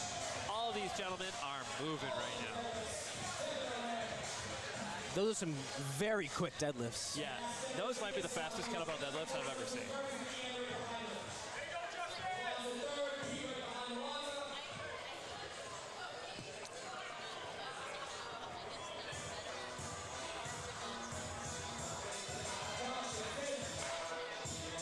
You know, it's always interesting watching the first round of the workout because, especially in an event like this where, you know, really everything is on the line because everybody's still competing for that top 5 spot to be able to advance. Right. So it's hard. You know, do you get sucked into the race like we were talking about earlier? Right. Or can you keep the blinders on? Well, when heat number 3 was going on for the men, me and Sam were actually just talking about that. Because lane 1 and lane 6 were kind of going head to head. Yep. And I was talking to Sam, like, imagine if they were next to each other, lanes side by side, and they had a better view. Do you think they would push each other a little harder? It's entirely likely. And we have Ian Ruthier going right back to that jump rope. But right behind him is Justin Wright, followed by Pete Mason. And the remainder of the athletes. Malonzo's back to the jump rope. Devin Brown is still working through his burpees over the parallel.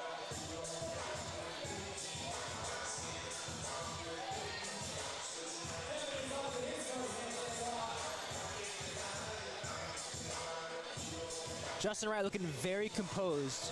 So does Ian. You know, very composed. I was actually talking about Justin a little bit before this. Yeah. And he definitely was out for blood a little bit after the first workout not going his way. So this is definitely interesting to see. He is very focused, very composed, head down, eyes forward. The thing with this workout, too, is it is 4 rounds. Yeah. So I do feel like there is a risk to pushing too hard in round 1. Oh, absolutely.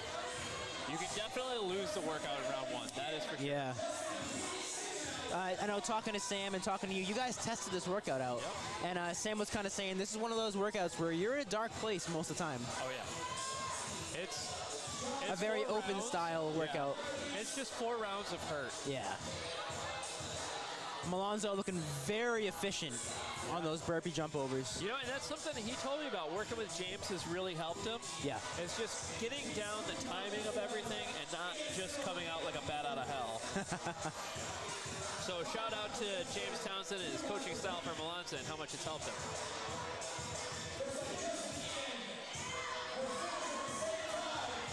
And here we go, Pete Mason again, right back to those handstand walks. Followed by Ian Routhier and Justin Wright making it up. Getting his way back there. If there's one thing about this group is they all know how to hurt. Yes. This is definitely a group of individual athletes that know how to embrace the hurt. Absolutely.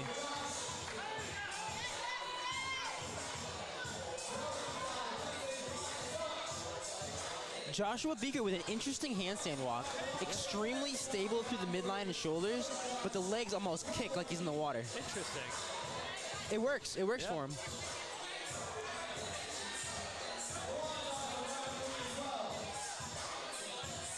Justin and Ian battling out on lane 5 and 6. They are right neck and neck. It's great. Actually, I mean, I would even loop Pete into that mix. Pete, They're yeah, absolutely. all right on top of each other. Peter Mason over at CrossFit Free. You know, and this is where you get to see the difference of the veteran competitors versus the new guys in the arena. Sure. And it's actually kind of interesting the way that the field is set up because you get a lot of the newer guys over to the far side, and you got our veterans over here on the right. Interesting. Yeah, I wonder if how they set it up. If that was on purpose or. Yeah, I'm not sure if it was a total accident, but you can see the difference.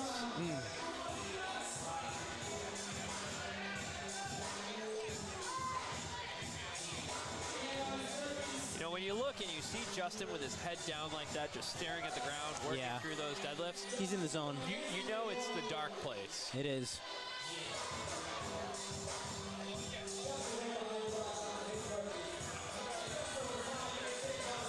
And to think, the last time he went to the games was 2016. Yeah. So it's not like it just happened. It's been a while. Yeah.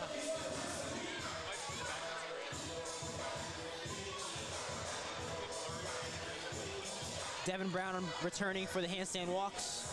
Man, poor guy's hurting. I know that pain as a fellow big boy athlete. Peter Mason looking great with the handstand walks. Yeah, he was the event winner. Comfortable. He was an event winner for the first workout. Yep. The album Stankonia. Man, he is just coming out swinging today. He is just looking to just leave nothing on the table for anybody.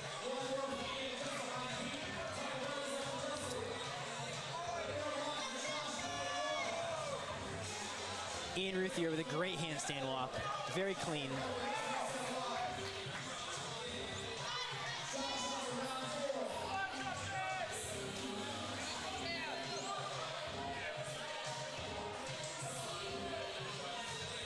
And Justin just moving right through these. Very composed. Very composed. Very focused, very relaxed. Quick breaths, 1, 2, 3, shake it off. But again, right back into the handstand walk. You know, quietly here. Quietly. An assassin. Ian is right on top of Pete. He is.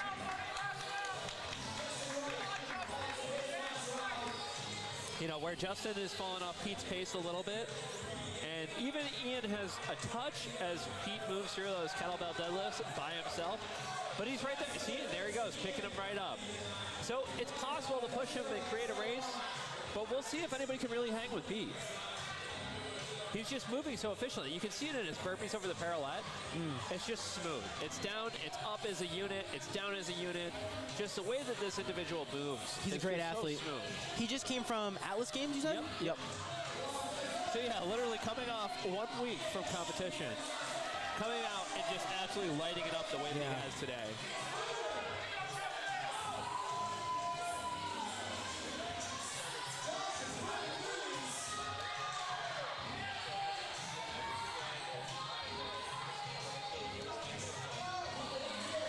Hey, this is competition season. Yeah. You know? It definitely is. It's definitely a time of year where you just kind of put some dirt on the wound and keep moving. And I think that's a big thing with CrossFit. There's a lot of times no quote-unquote off-season. Yeah. But there definitely is a competition season. So there should be a part of the year where athletes kind of focus maybe more on some like bodybuilding style movements or kind of taking care of their body. Absolutely. But competition season, it's like this is time to go. You know, and that's a great point because that's exactly where we're at in the season for Odyssey right now. Sure. And we are very, very focused on strength training and aerobic base building. Definitely. Beyond that, we're really staying away from the Metcons at this point. Sure.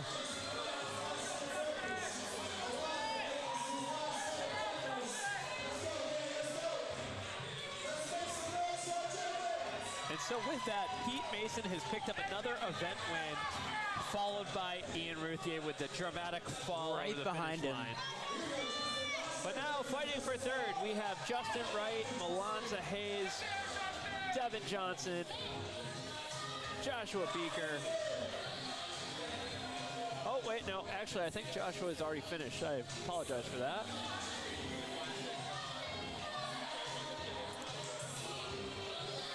Yep, so we're left with 3 athletes on the floor at this point. It's Devin, Malonza, and Justin. And Justin is coming up on his final handstand walk. So here it comes as he collects himself and then execution. And let's see how well it goes. And it's smooth, just like we would expect. Awesome. Very smooth. Under that much fatigue, literally perfectly executed. Oh, yeah. I mean, you just see how much of a veteran athlete he is. Yeah. He's been here. Yeah. He's been in this position. And now we have Malonza and Devin battling it out. Yeah. You know, I'm curious what effect this is going to have on Malonza because he did make it a point before we did the podcast to say that he is coming to burn it all down. Hey, you got to have that attitude, though. Yeah, you got to have that attitude. And there we go. Malonza's on to his last handstand walk, and Devin is just working right through them. I do believe Devin is a round behind, though. Oh. Yep, and so Devin is back on the double unders, and Malonza's on his last handstand walk, and Malonza's done. Everybody's just moving right along. There's about 4 minutes and 20 seconds remaining as the crowd begins to cheer on Devin Brown to get him going and get him motivated.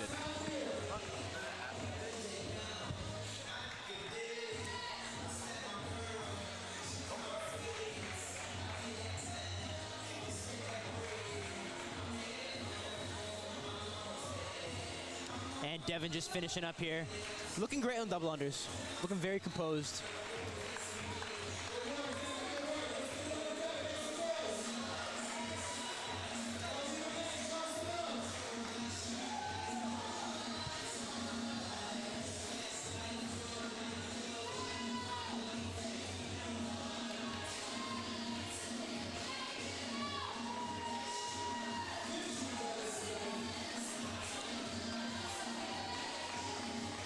Looking great with those double deadlifts. You know, and this is one of those movements that's a non-factor to this athlete. I mean, to have the amount of power that he has and just cruising right through these, it's, you know, it's probably the equivalent of somebody using 20-pound kettlebells.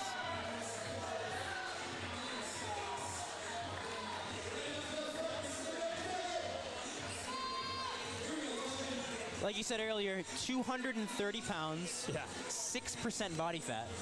Yeah, I mean, Incredible. you look at this dude, there is not an ounce of fat on his body. He's a L1 CrossFit coach, CrossFit athlete at CrossFit Annihilation. Down in Katy, Texas. In Katy, Texas. A suburb of Houston, for anybody that's curious. He's a first form advisor and a brand ambassador and personal trainer.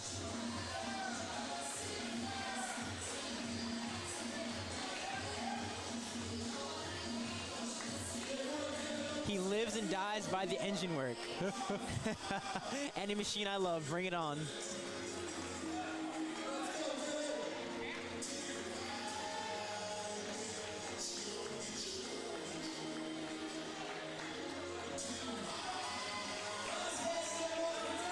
All right. And that's a wrap. That's a wrap for men's heat 4. Oh. Correction. Oh. Let's go. Correction. We still have two 12-foot handstand walks between that and the end. Devin was a thrower in college. He still did javelin post-college and was doing the Olympic lifts a bit. Started CrossFit in about 2017.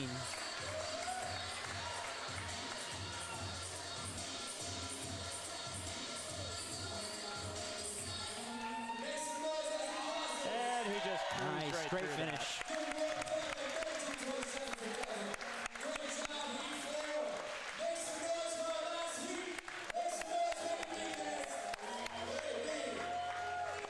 So at this point, we are moving on to the final heats of men and women for the final event, and it will only be the top 5.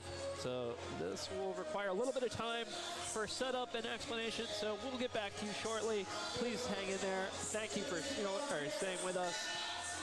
We'll catch up with you soon. Look at the hair on Beaker. What a beautiful man.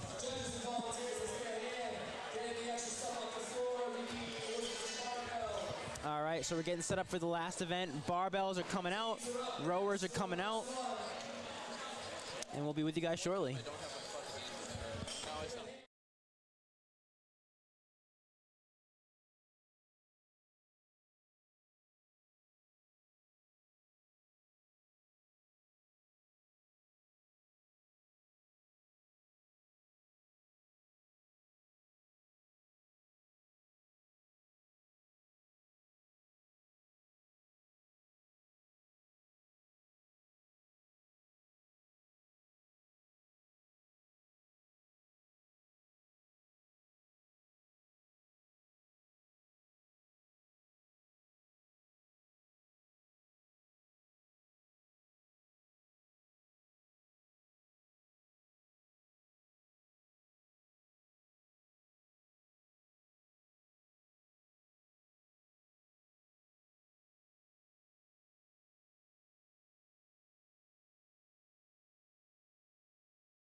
That's good.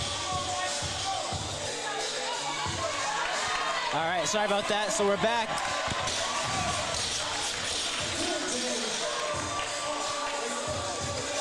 Team out.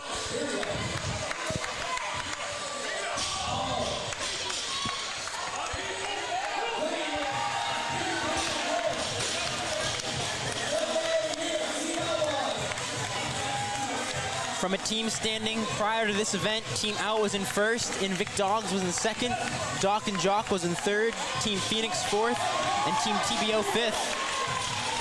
And Outlaw is now 3 for 3 with event wins today. Team Out swept the board, CrossFit Jersey City.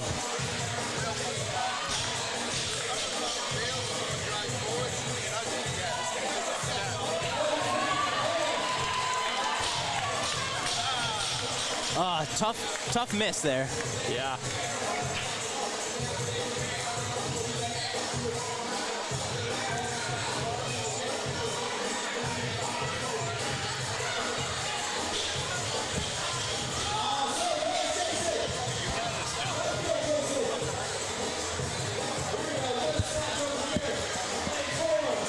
They're still battling down to the end. Oh, tough miss.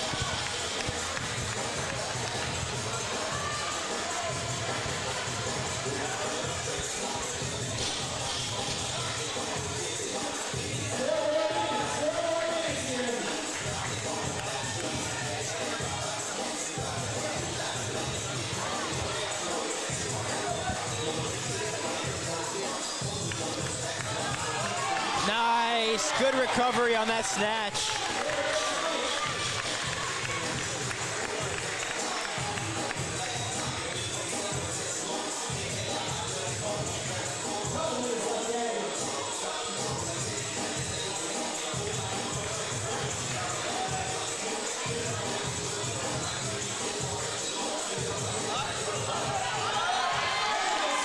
Nice, a great snatch from Team Phoenix.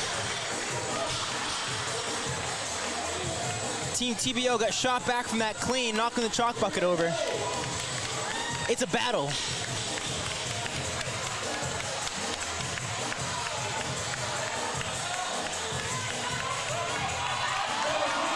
Oh! He almost hit that snatch. A tough miss. Right back.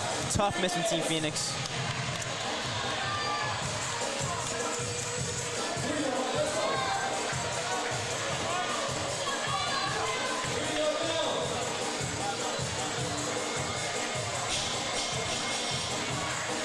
Doc and Jock with a pull, but not able to get under it. Oh!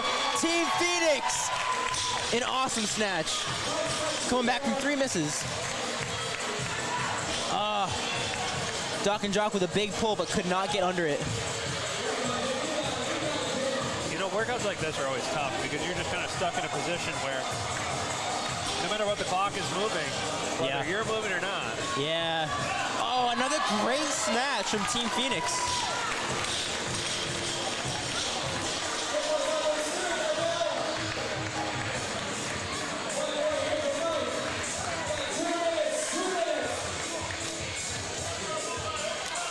Man, 8 snatches and 8 clean. That's a heavy weight. That's a heavy weight.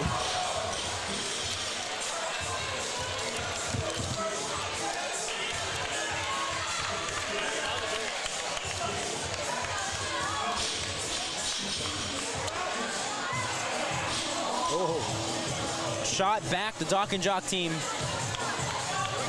Shot out of that clean. You know, I do know a thing or two about that. I've been shot out of the back of the clean a few times. Nice save from Team Phoenix. Great battle with the snatch. Wow. That was a true battle with the barbell right there. That was true a battle battle between the ears. It was. That wasn't even a battle of external challenges. That was between the ears. Actually, that's one of the things I love about the lifting components of CrossFit. Yeah. More often than not, your challenge isn't. Yeah. Fantastic clean from Team TBO. Another battle being won with the barbell. Yep.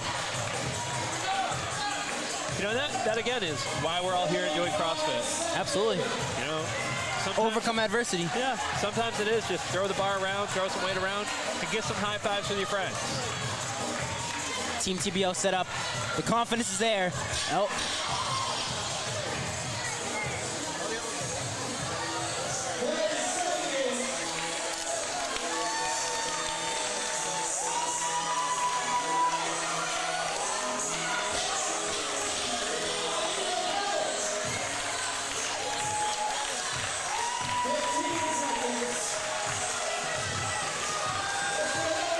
Let's go. Let's make some noise. Let's make some noise. Oh, an awesome clean. An awesome clean. Down to the wire. Team TBO, let's go. Stand up. For those of you that aren't here right now, it is absolutely electric in here. Everyone is fired up right now. Be patient.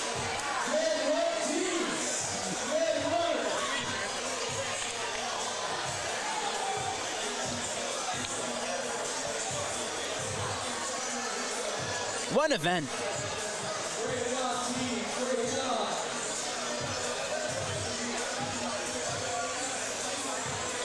Unbelievable. Oh, what a great event. Unbelievable way to cap off the team division. Yeah. I mean, everybody's celebrating, high-fiving each other, successes all around. Yeah. And again, it's not success over your opponent so much as success with yourself. Oh, 100%. And that again is what brings you. And that is what brings you to it. But in the meantime, we do actually have a special interview that we need to conduct. So, as we're getting set up for this, we'd like to let everybody know about our presenting sponsor today, Peachy Athletic. And we are fortunate enough that we are going to have Katrina, the COO of Peachy, on the live stream with us for an interview. As soon as she's ready here, because, well, just like most small business owners, she does have another job as a full-time parent.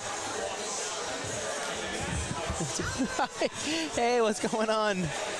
Katrina, welcome, welcome. Here you go. Here's your headset.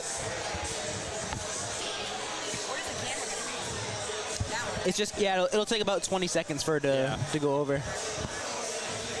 How's outside been? Was it raining on you much, or a little bit?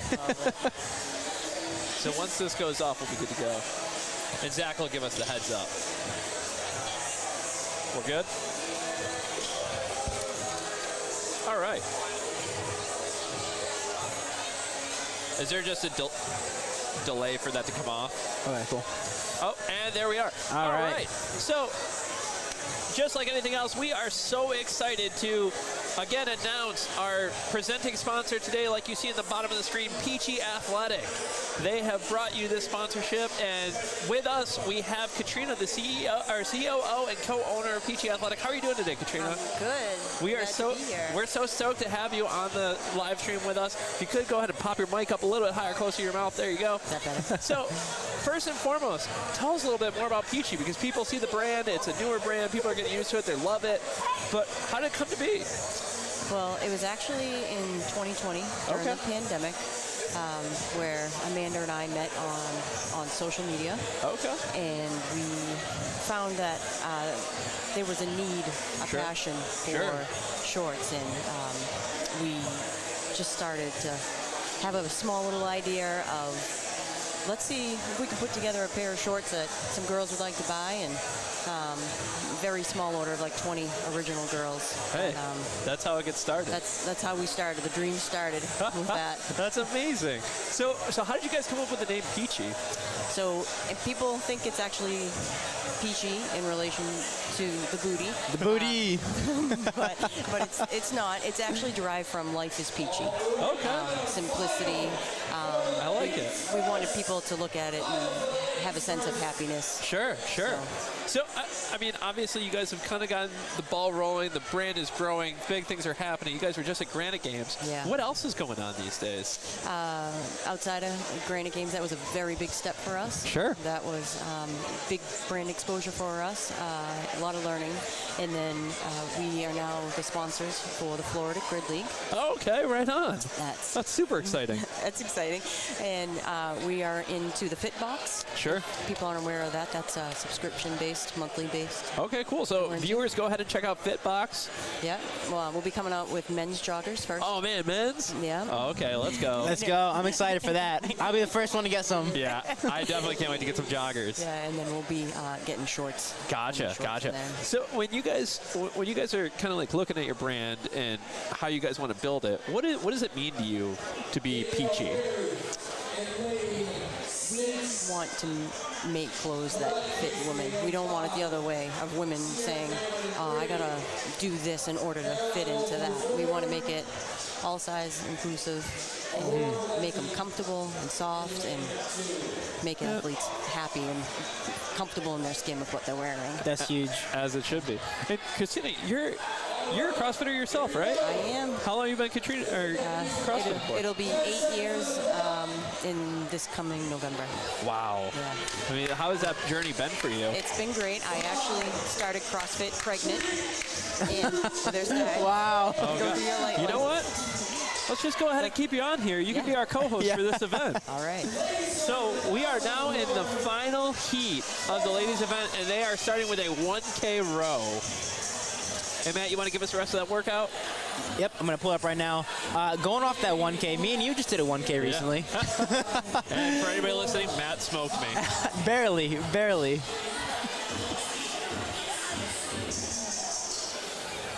All right, so we are starting with the females for the heavy hitters workout.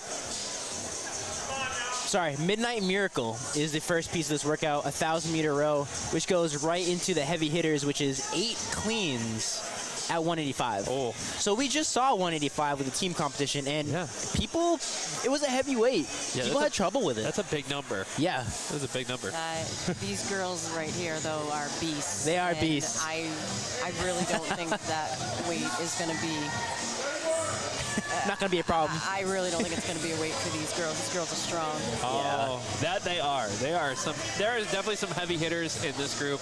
I mean, actually, 2 weeks ago at Granite Games, Danny on that complex, and thank you for filming it for me, hit 205 on the barbell complex. So 185 really shouldn't be a challenge, should it? No, it's going to be fine for her. I would almost expect her to touch and go 185 all 8 reps. Oh my gosh. What do you call? You know what? I think I would like to see some touch and go reps in there, but I think we're going to see some singles. She said her back was bothering her a little bit before this, so we are keeping an eye on that. But it's been a pretty exciting day overall.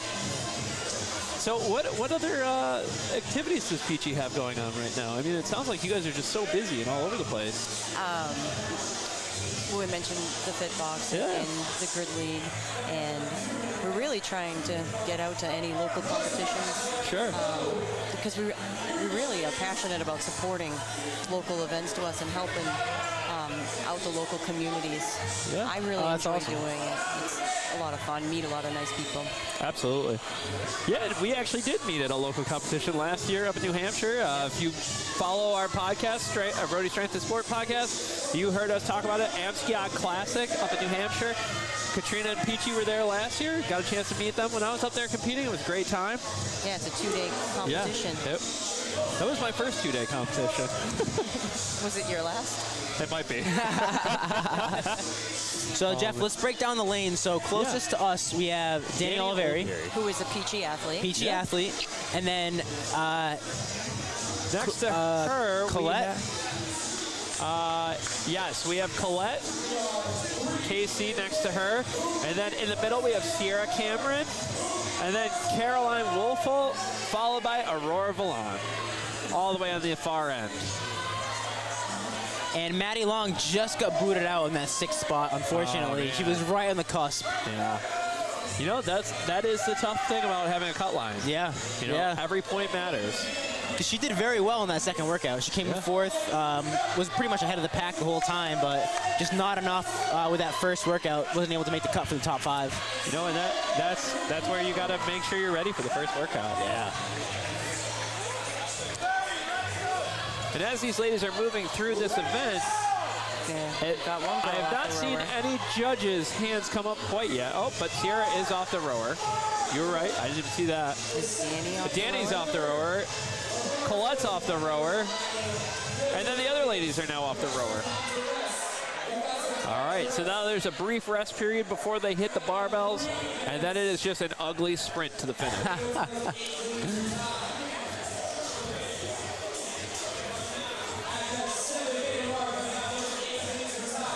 And don't forget, all the viewers, follow Peachy on Instagram, Peachy Athletic, for any up-to-date information on the brand.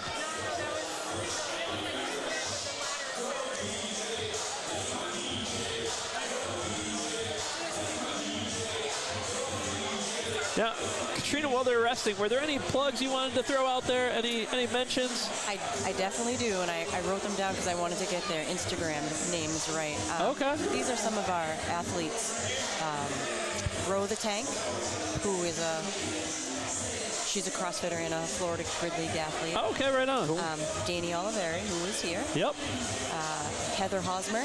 Okay. Who just is she's a CrossFitter, Masters, and she just got signed to a Grid League team, and her teammate, Kara Ann, 222. Okay, right on, right on. That's awesome. So, again, for all you listeners, go make sure to follow those athletes and follow Peachy Athletic. The brand is not only growing, it's amazing. What they do is fantastic, and that is clothing. As we get ready now to watch the girls hit these barbells in this epic sprint we're about to see. So there was a little bit of a rest time built in for that, huh? Yep, it appears so. 90 seconds. All right. Just enough time to get your heart rate back down to not resting. Yeah. I'm gonna go ahead and level with you. I think some of these girls might be able to beat me in this workout. Oh, for sure, for sure. Easily. And that's okay. They are some strong ladies. Yeah. It's always cool to see. Yeah. You know, it's crazy because technically this is Danny's second competition in person ever. Really? Yeah. Her first was Granite Games. Wow. I tell you what, it did not look like her first competition. She looks like a veteran. She was just enjoying every moment. I'm mind blown right now to learn that. It's crazy, and she's so composed today. She's just been so relaxed and so loose. She just has fun with it. Yeah, as it should be. Oh, here we go. 30 seconds. Tyler, you might go one way or the other. All right. Oh man, this is so exciting. This is just that grip and rip, old school CrossFit. Grip and rip. Let's get it. Yep, take a risk.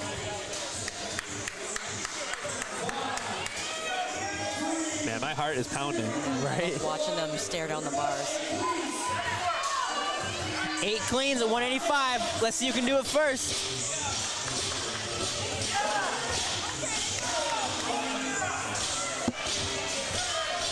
Everyone's looking strong here. Yeah. Everyone's looking good.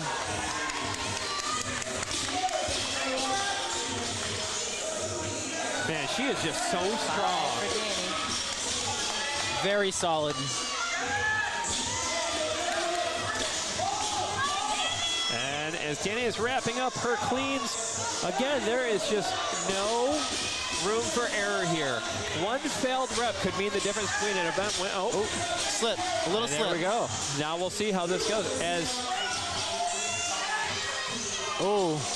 She needs chalk. She needs chalk. And the focus is on. You can see everything building. Chalk. Chalk.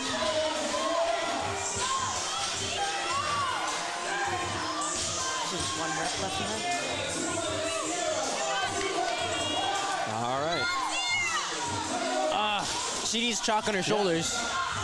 Chalk. Chalk. She's in tunnel mode. She can't hear you. Yep.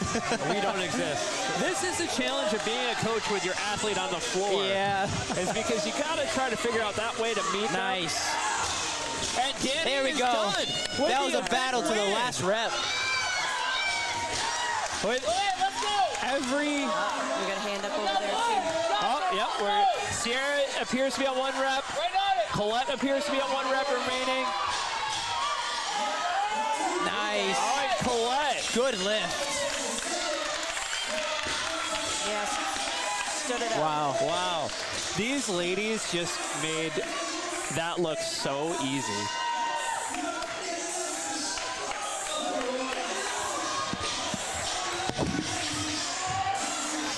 But don't worry, coach's notes are being taken mentally right now. The mom and me can't handle that.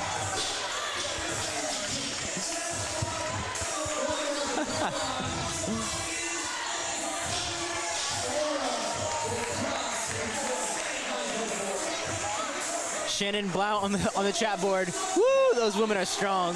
Yes, they are. There we go. We got 1 more remaining. 2 more. And Caroline Wolfall and Aurora Vallant are working through this.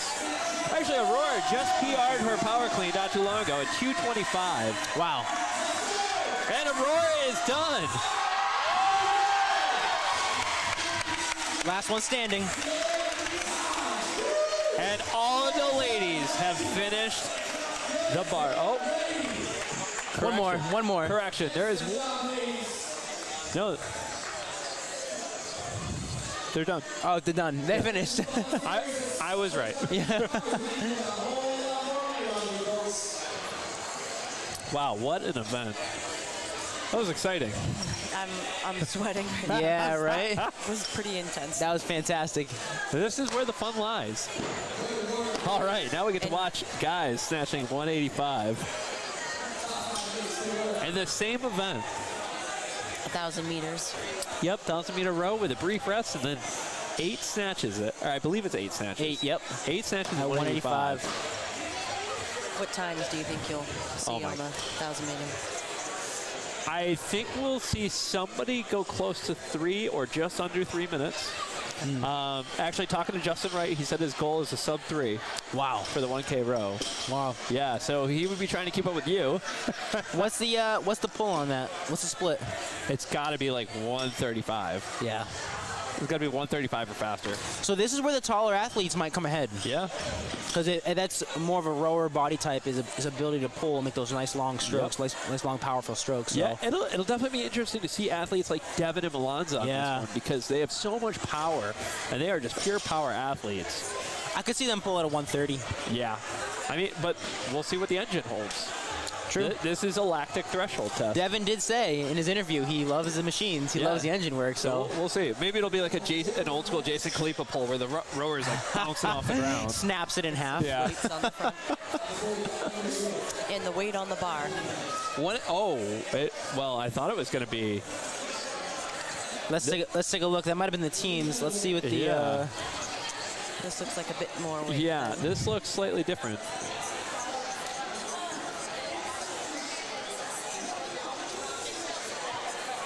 $315. Oh, clean. 8 cleans at $315. So the snatches were just for the teams. Yep, that was just teams. Oh. The row stays the same, 1,000 meters. Okay, sorry, this changes things dramatically. Yes. If I see anybody go touch and go, I would be shocked. Yeah, for sure. I don't actually, now that I think about it, I don't even know if I've ever even seen somebody touch and go 315 and clean. Yeah, it's Or actually, no. Correction, we did all in semifinals because everybody that hit 315 plus. Sure. So I stand entirely corrected. Yeah.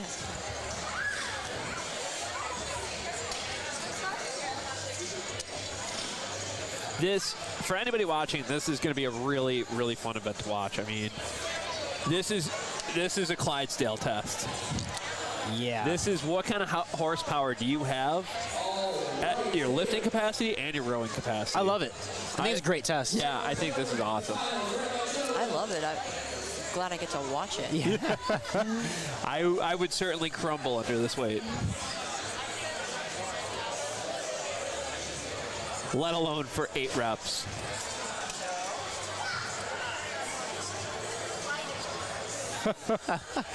The best lighting. Hey. Best lighting in the house. Once again, best production team in the house. Once again, shout out Lost Art. Yeah. Shout out Along the Keel. Shout out production team. Yeah, best production team. Shout in the out Along the business. Keel.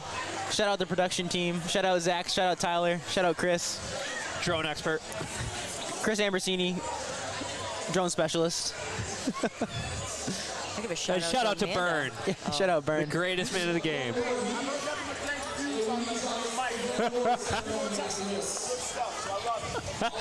What did he say? I don't know. He said people started texting him. I don't know, but he was happy. Yeah, when I got on the. Oh, okay, I was gonna say I don't think Bern realizes we can't hear much. We can't with the hear mics anything. on. Yeah, we can't hear anything. We can only hear each other. So I have some discount codes. Ooh, oh, we got let's hear it. codes? Okay. It's all one word. New Peachy Babes, and that gets 10% off of all products. What is it? Are you typing in? New Oh. Peachy Babes.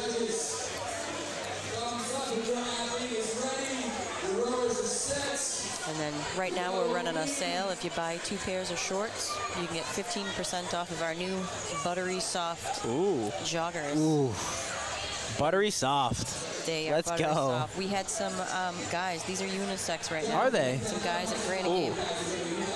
Ooh, that is butter. Real live. That is okay. Buttery soft. Okay. Buttery soft. I need a pair of those. Confirmed buttery soft. Yes. Can confirm. All right, here we go. All right, here's the men.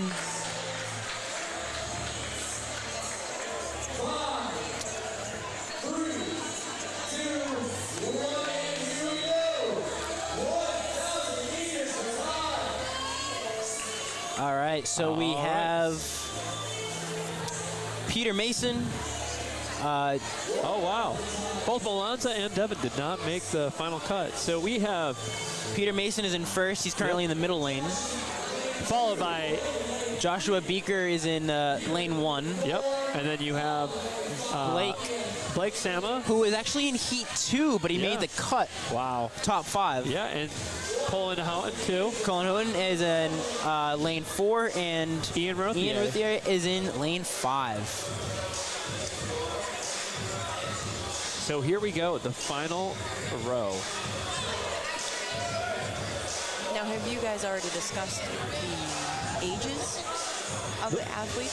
So athletes on the floor right it's now? kind of a crazy spectrum that we have. Yeah. It was more so among the females with a masters athlete on the floor that was not only competing, she won event 1, Collete Casey, and a mom of 3. What a girl.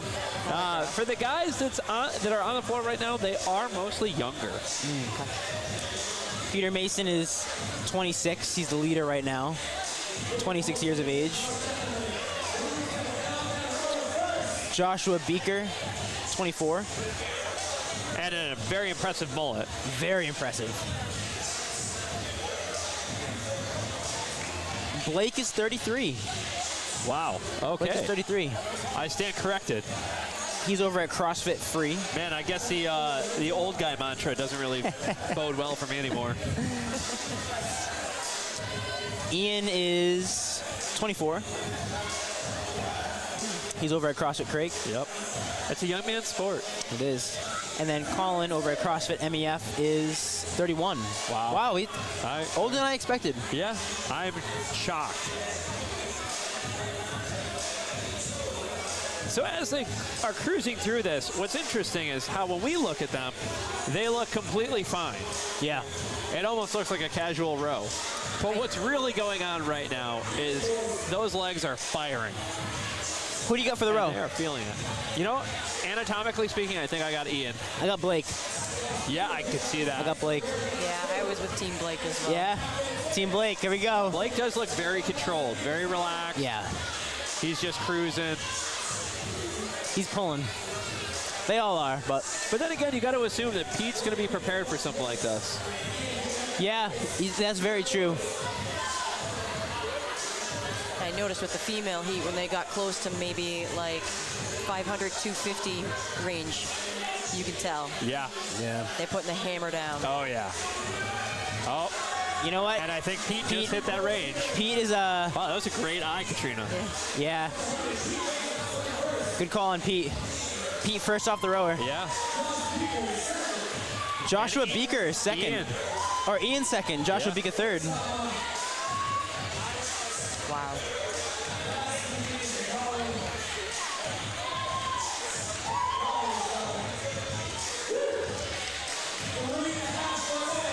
Man, what a showdown we have lined up for us.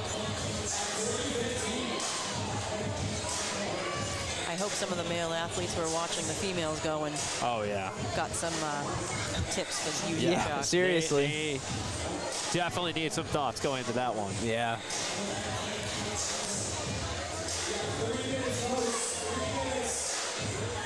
Pete's ready.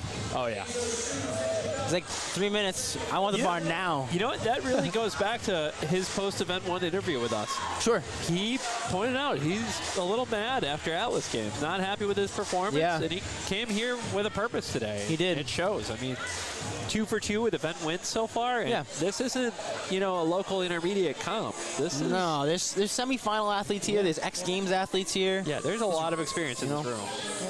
A lot of up-and-comers. You can't just walk off the street and show up today. No. No. I think that's great, though, that he has this avenue to work that out. And yeah, he said, hey, he's here to have fun, but he's here to win. Yeah. You know, sometimes you need that kind of re-engagement after a tough semifinal like that. Yeah. Semifinals are a very emotional experience for a lot of these athletes. It's stressful, and you know, it's everything leading up to it that people don't think about: the training, the hours, the stress. Yeah. Chandler Smith has been pretty public about his, his experience and, you know, how disappointed he's very hard on himself. You know, a high-level athlete. And he's a local guy too, or he's been training CrossFit New England. Yeah. It's interesting to see the ways that athletes process that experience. I mean, it's something they work for all year long. This isn't something just like a weekend show up and let's throw some weight around thing. Yeah, it never sacrifice. You know, I guess you guys get to see that closer than most people, working with the athletes like you do. You get to bond with them. Yeah. Do you guys interact pretty closely with your sponsored athletes? Yes. That's awesome. Yeah, that's cool. Consider most of, actually all of them friends. That's so cool. You know, feel connected to them and be able to share. Yeah. Oh my God. Some special things. With hey, them. you were my eyes on the ground at Granite Games. I was. That was a very stressful time for me. Just watching Danny compete. It was like watching my own child out there. Yeah, that's like the hardest thing is whether you're coaching or just supporting an athlete, like you take on that stress and that anxiety. All right, check out 45 seconds. Check out Josh Beaker. He said, headband? No, not today. I'm going full mullet for the cleans right now. He's just letting the bro flow out. This is the best part I love right here is watching them. They're like lions. Oh, yeah. Yeah. Just staring it down. It's ready. Yeah. You could feel the tension in this room. Absolutely. The crowd's all on their feet. Everybody's watching diligently. Oh, here we go. Who wants it? And we're off. All right, so all the men walk up to their bars to approach their first attempt. And at about the same time, they all jump off. And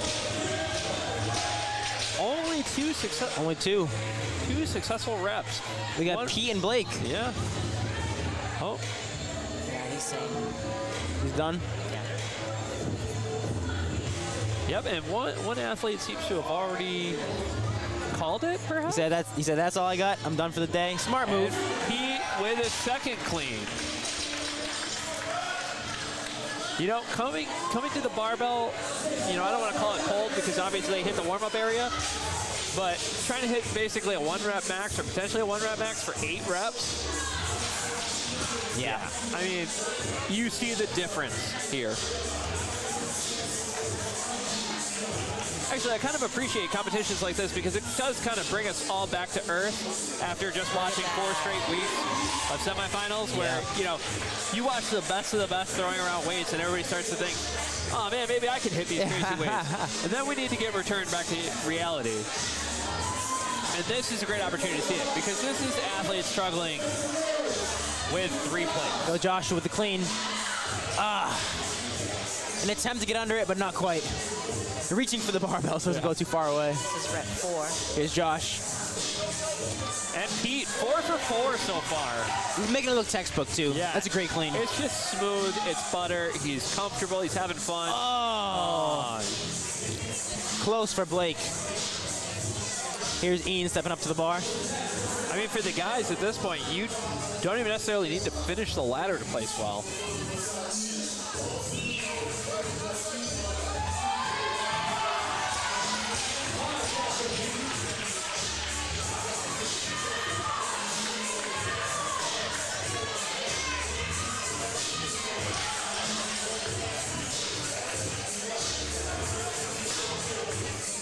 Yeah, I kind of got to give it to Colin Houghton.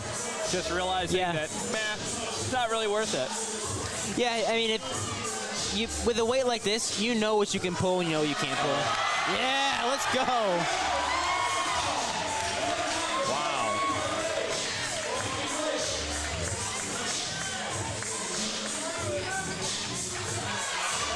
And there's Pete, once again, another textbook clean.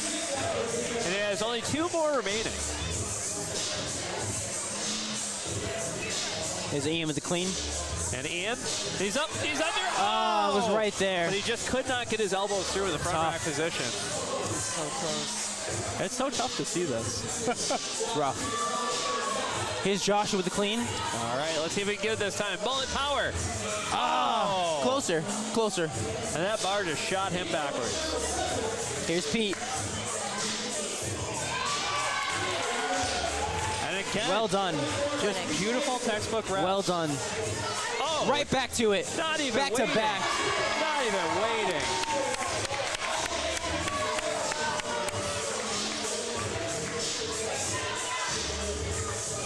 Here we go. And another Solid. event win for Pete Mason. And Ian Routhier.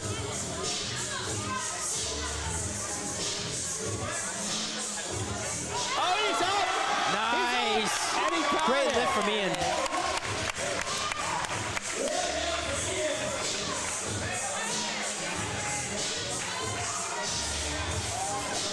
Man.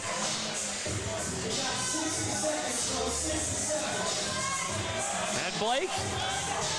Oh, he's got it. Nice. He's got it. That was beautiful. That was a beautiful clean. Great clean. That was arguably the lowest hang clean I've ever seen in my life. He pulled it off the ground, paused at his mid-shin, and then continued to pull. Wow.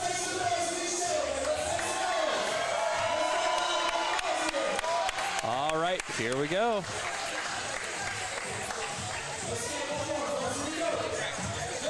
Does he have one more clean in him?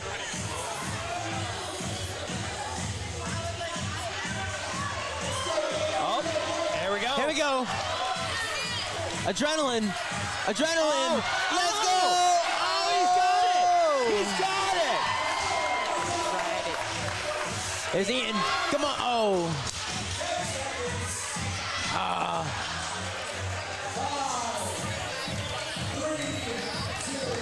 Wow. What a way to end the day. What a way to end it. Any initial immediate thoughts? I'm still trying to process how easy he just made that look. Yeah. That is just so impressive. And that, ladies and gentlemen, is the difference of semifinal athletes and then the mere mortals that are the rest of us. Yeah. But as always, stand by for the award ceremony. But otherwise, thank you for joining us today, and thank you for joining Peachy Athletic and Katrina for sharing some time with us today. It's been an absolute blast. Thanks for having me, guys. Absolutely. We loved every second of it, Katrina. Yeah, thanks for coming on. Thanks for helping us announce the last part. Yeah, that made it even more fun. It was.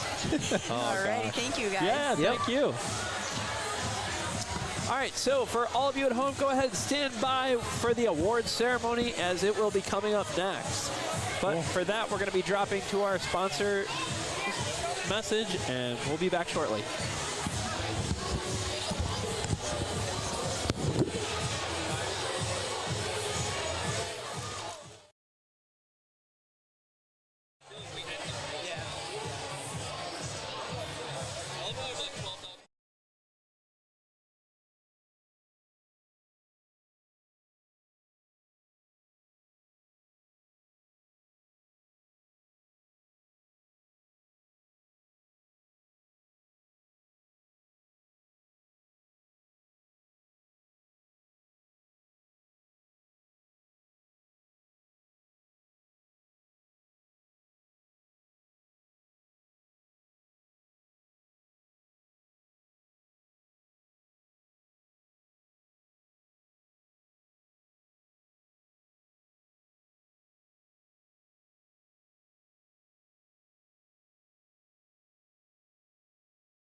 so strong.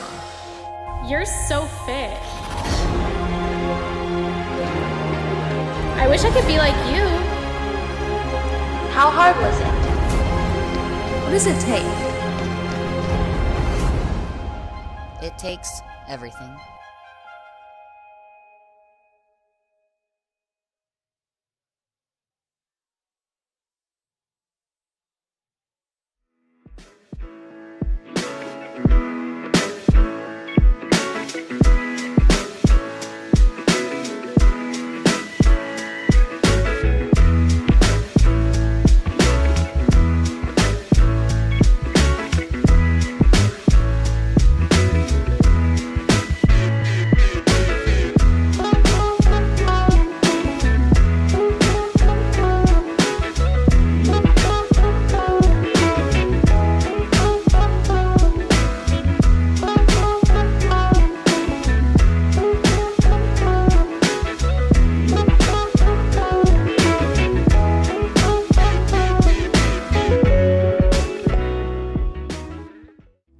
What's up guys, Dr. Matt here.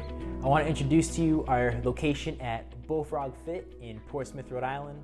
This is a great brand new facility with a combination of free weights, Olympic platforms, a studio, and a full-scale PT room downstairs, all of which we can use to help you get back to health and get you back to the activities that you love.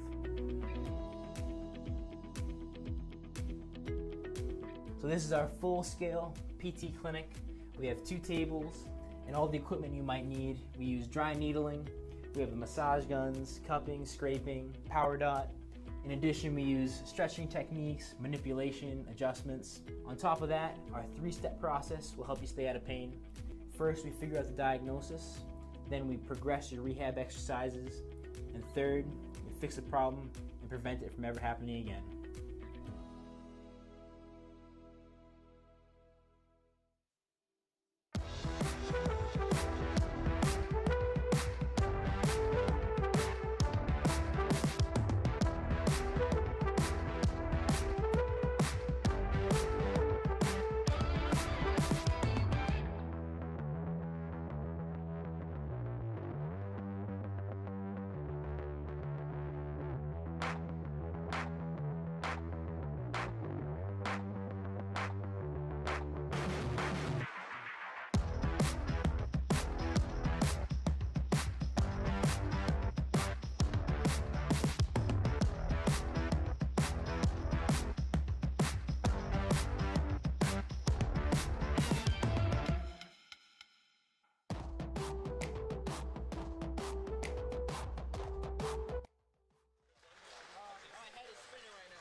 So Bern just announced the first place team out.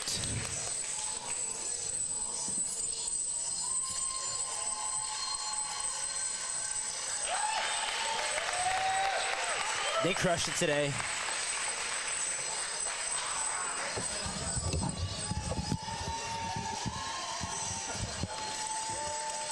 Can you hear it?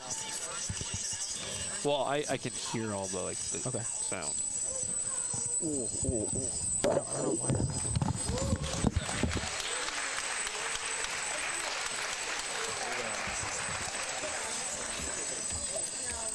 Hey,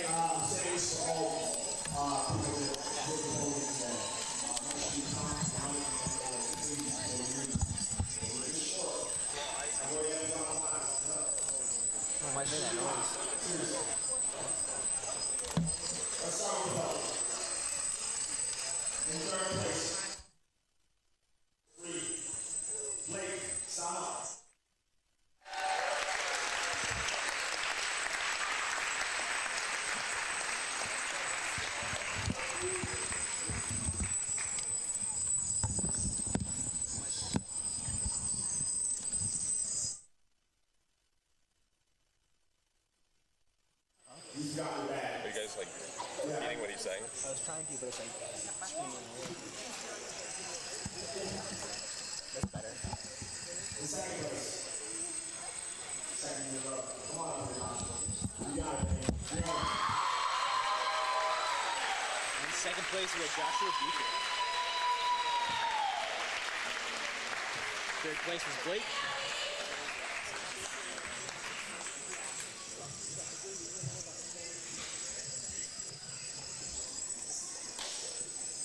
First place, coming fresh out the semifinal. Yeah, baby. Love it. Listen to that. Love it. Mr. Pistol Mason.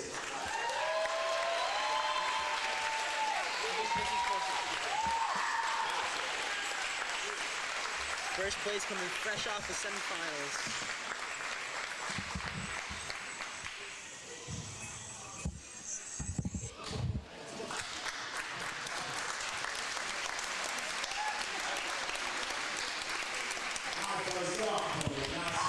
First, second, third, Peter Mason of CrossFit Free. Second place, Joshua Beaker on Prodigy Fitness. Third place, Blake Sama of CrossFit Free.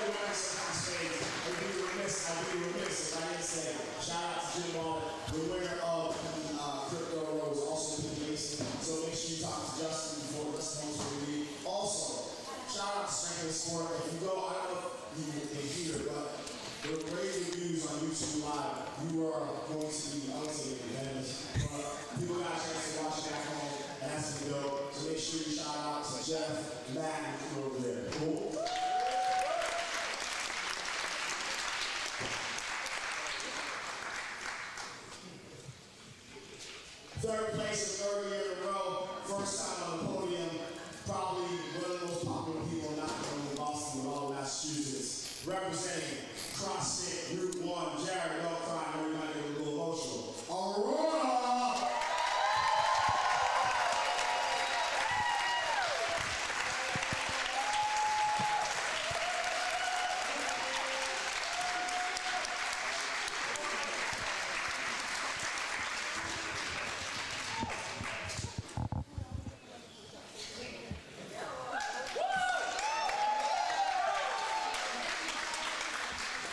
Also, third year in a row, time of being here.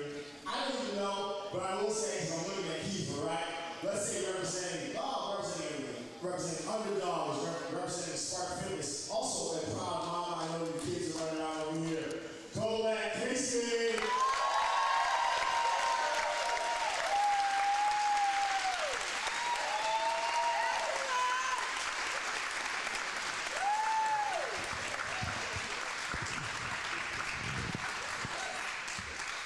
Also another team, first place coming fresh off a semifinal, what, 14 days ago? Yeah, 2 weeks ago. I don't even know. Can you tell me what the gym is, Emma? Emma Moscow, thank you, whoever said that. I don't want to butcher it. Either way, you got a big crowd. You showed out. Danny!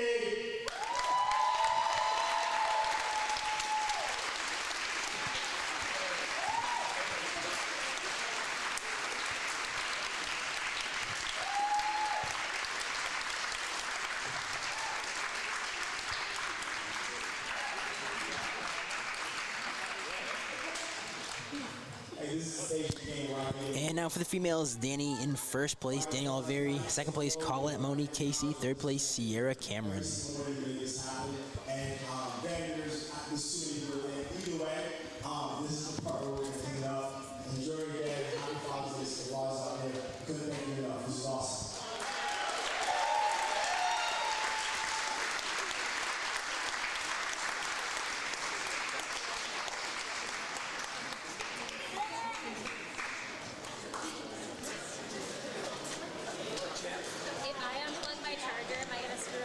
Yep, you're good. Okay, great. You gonna unplug the charger? Yeah. Oh, okay, yeah, that's fine. Cool. All right, and that's a wrap. Thank you guys for tuning in, and enjoy the rest of your weekend.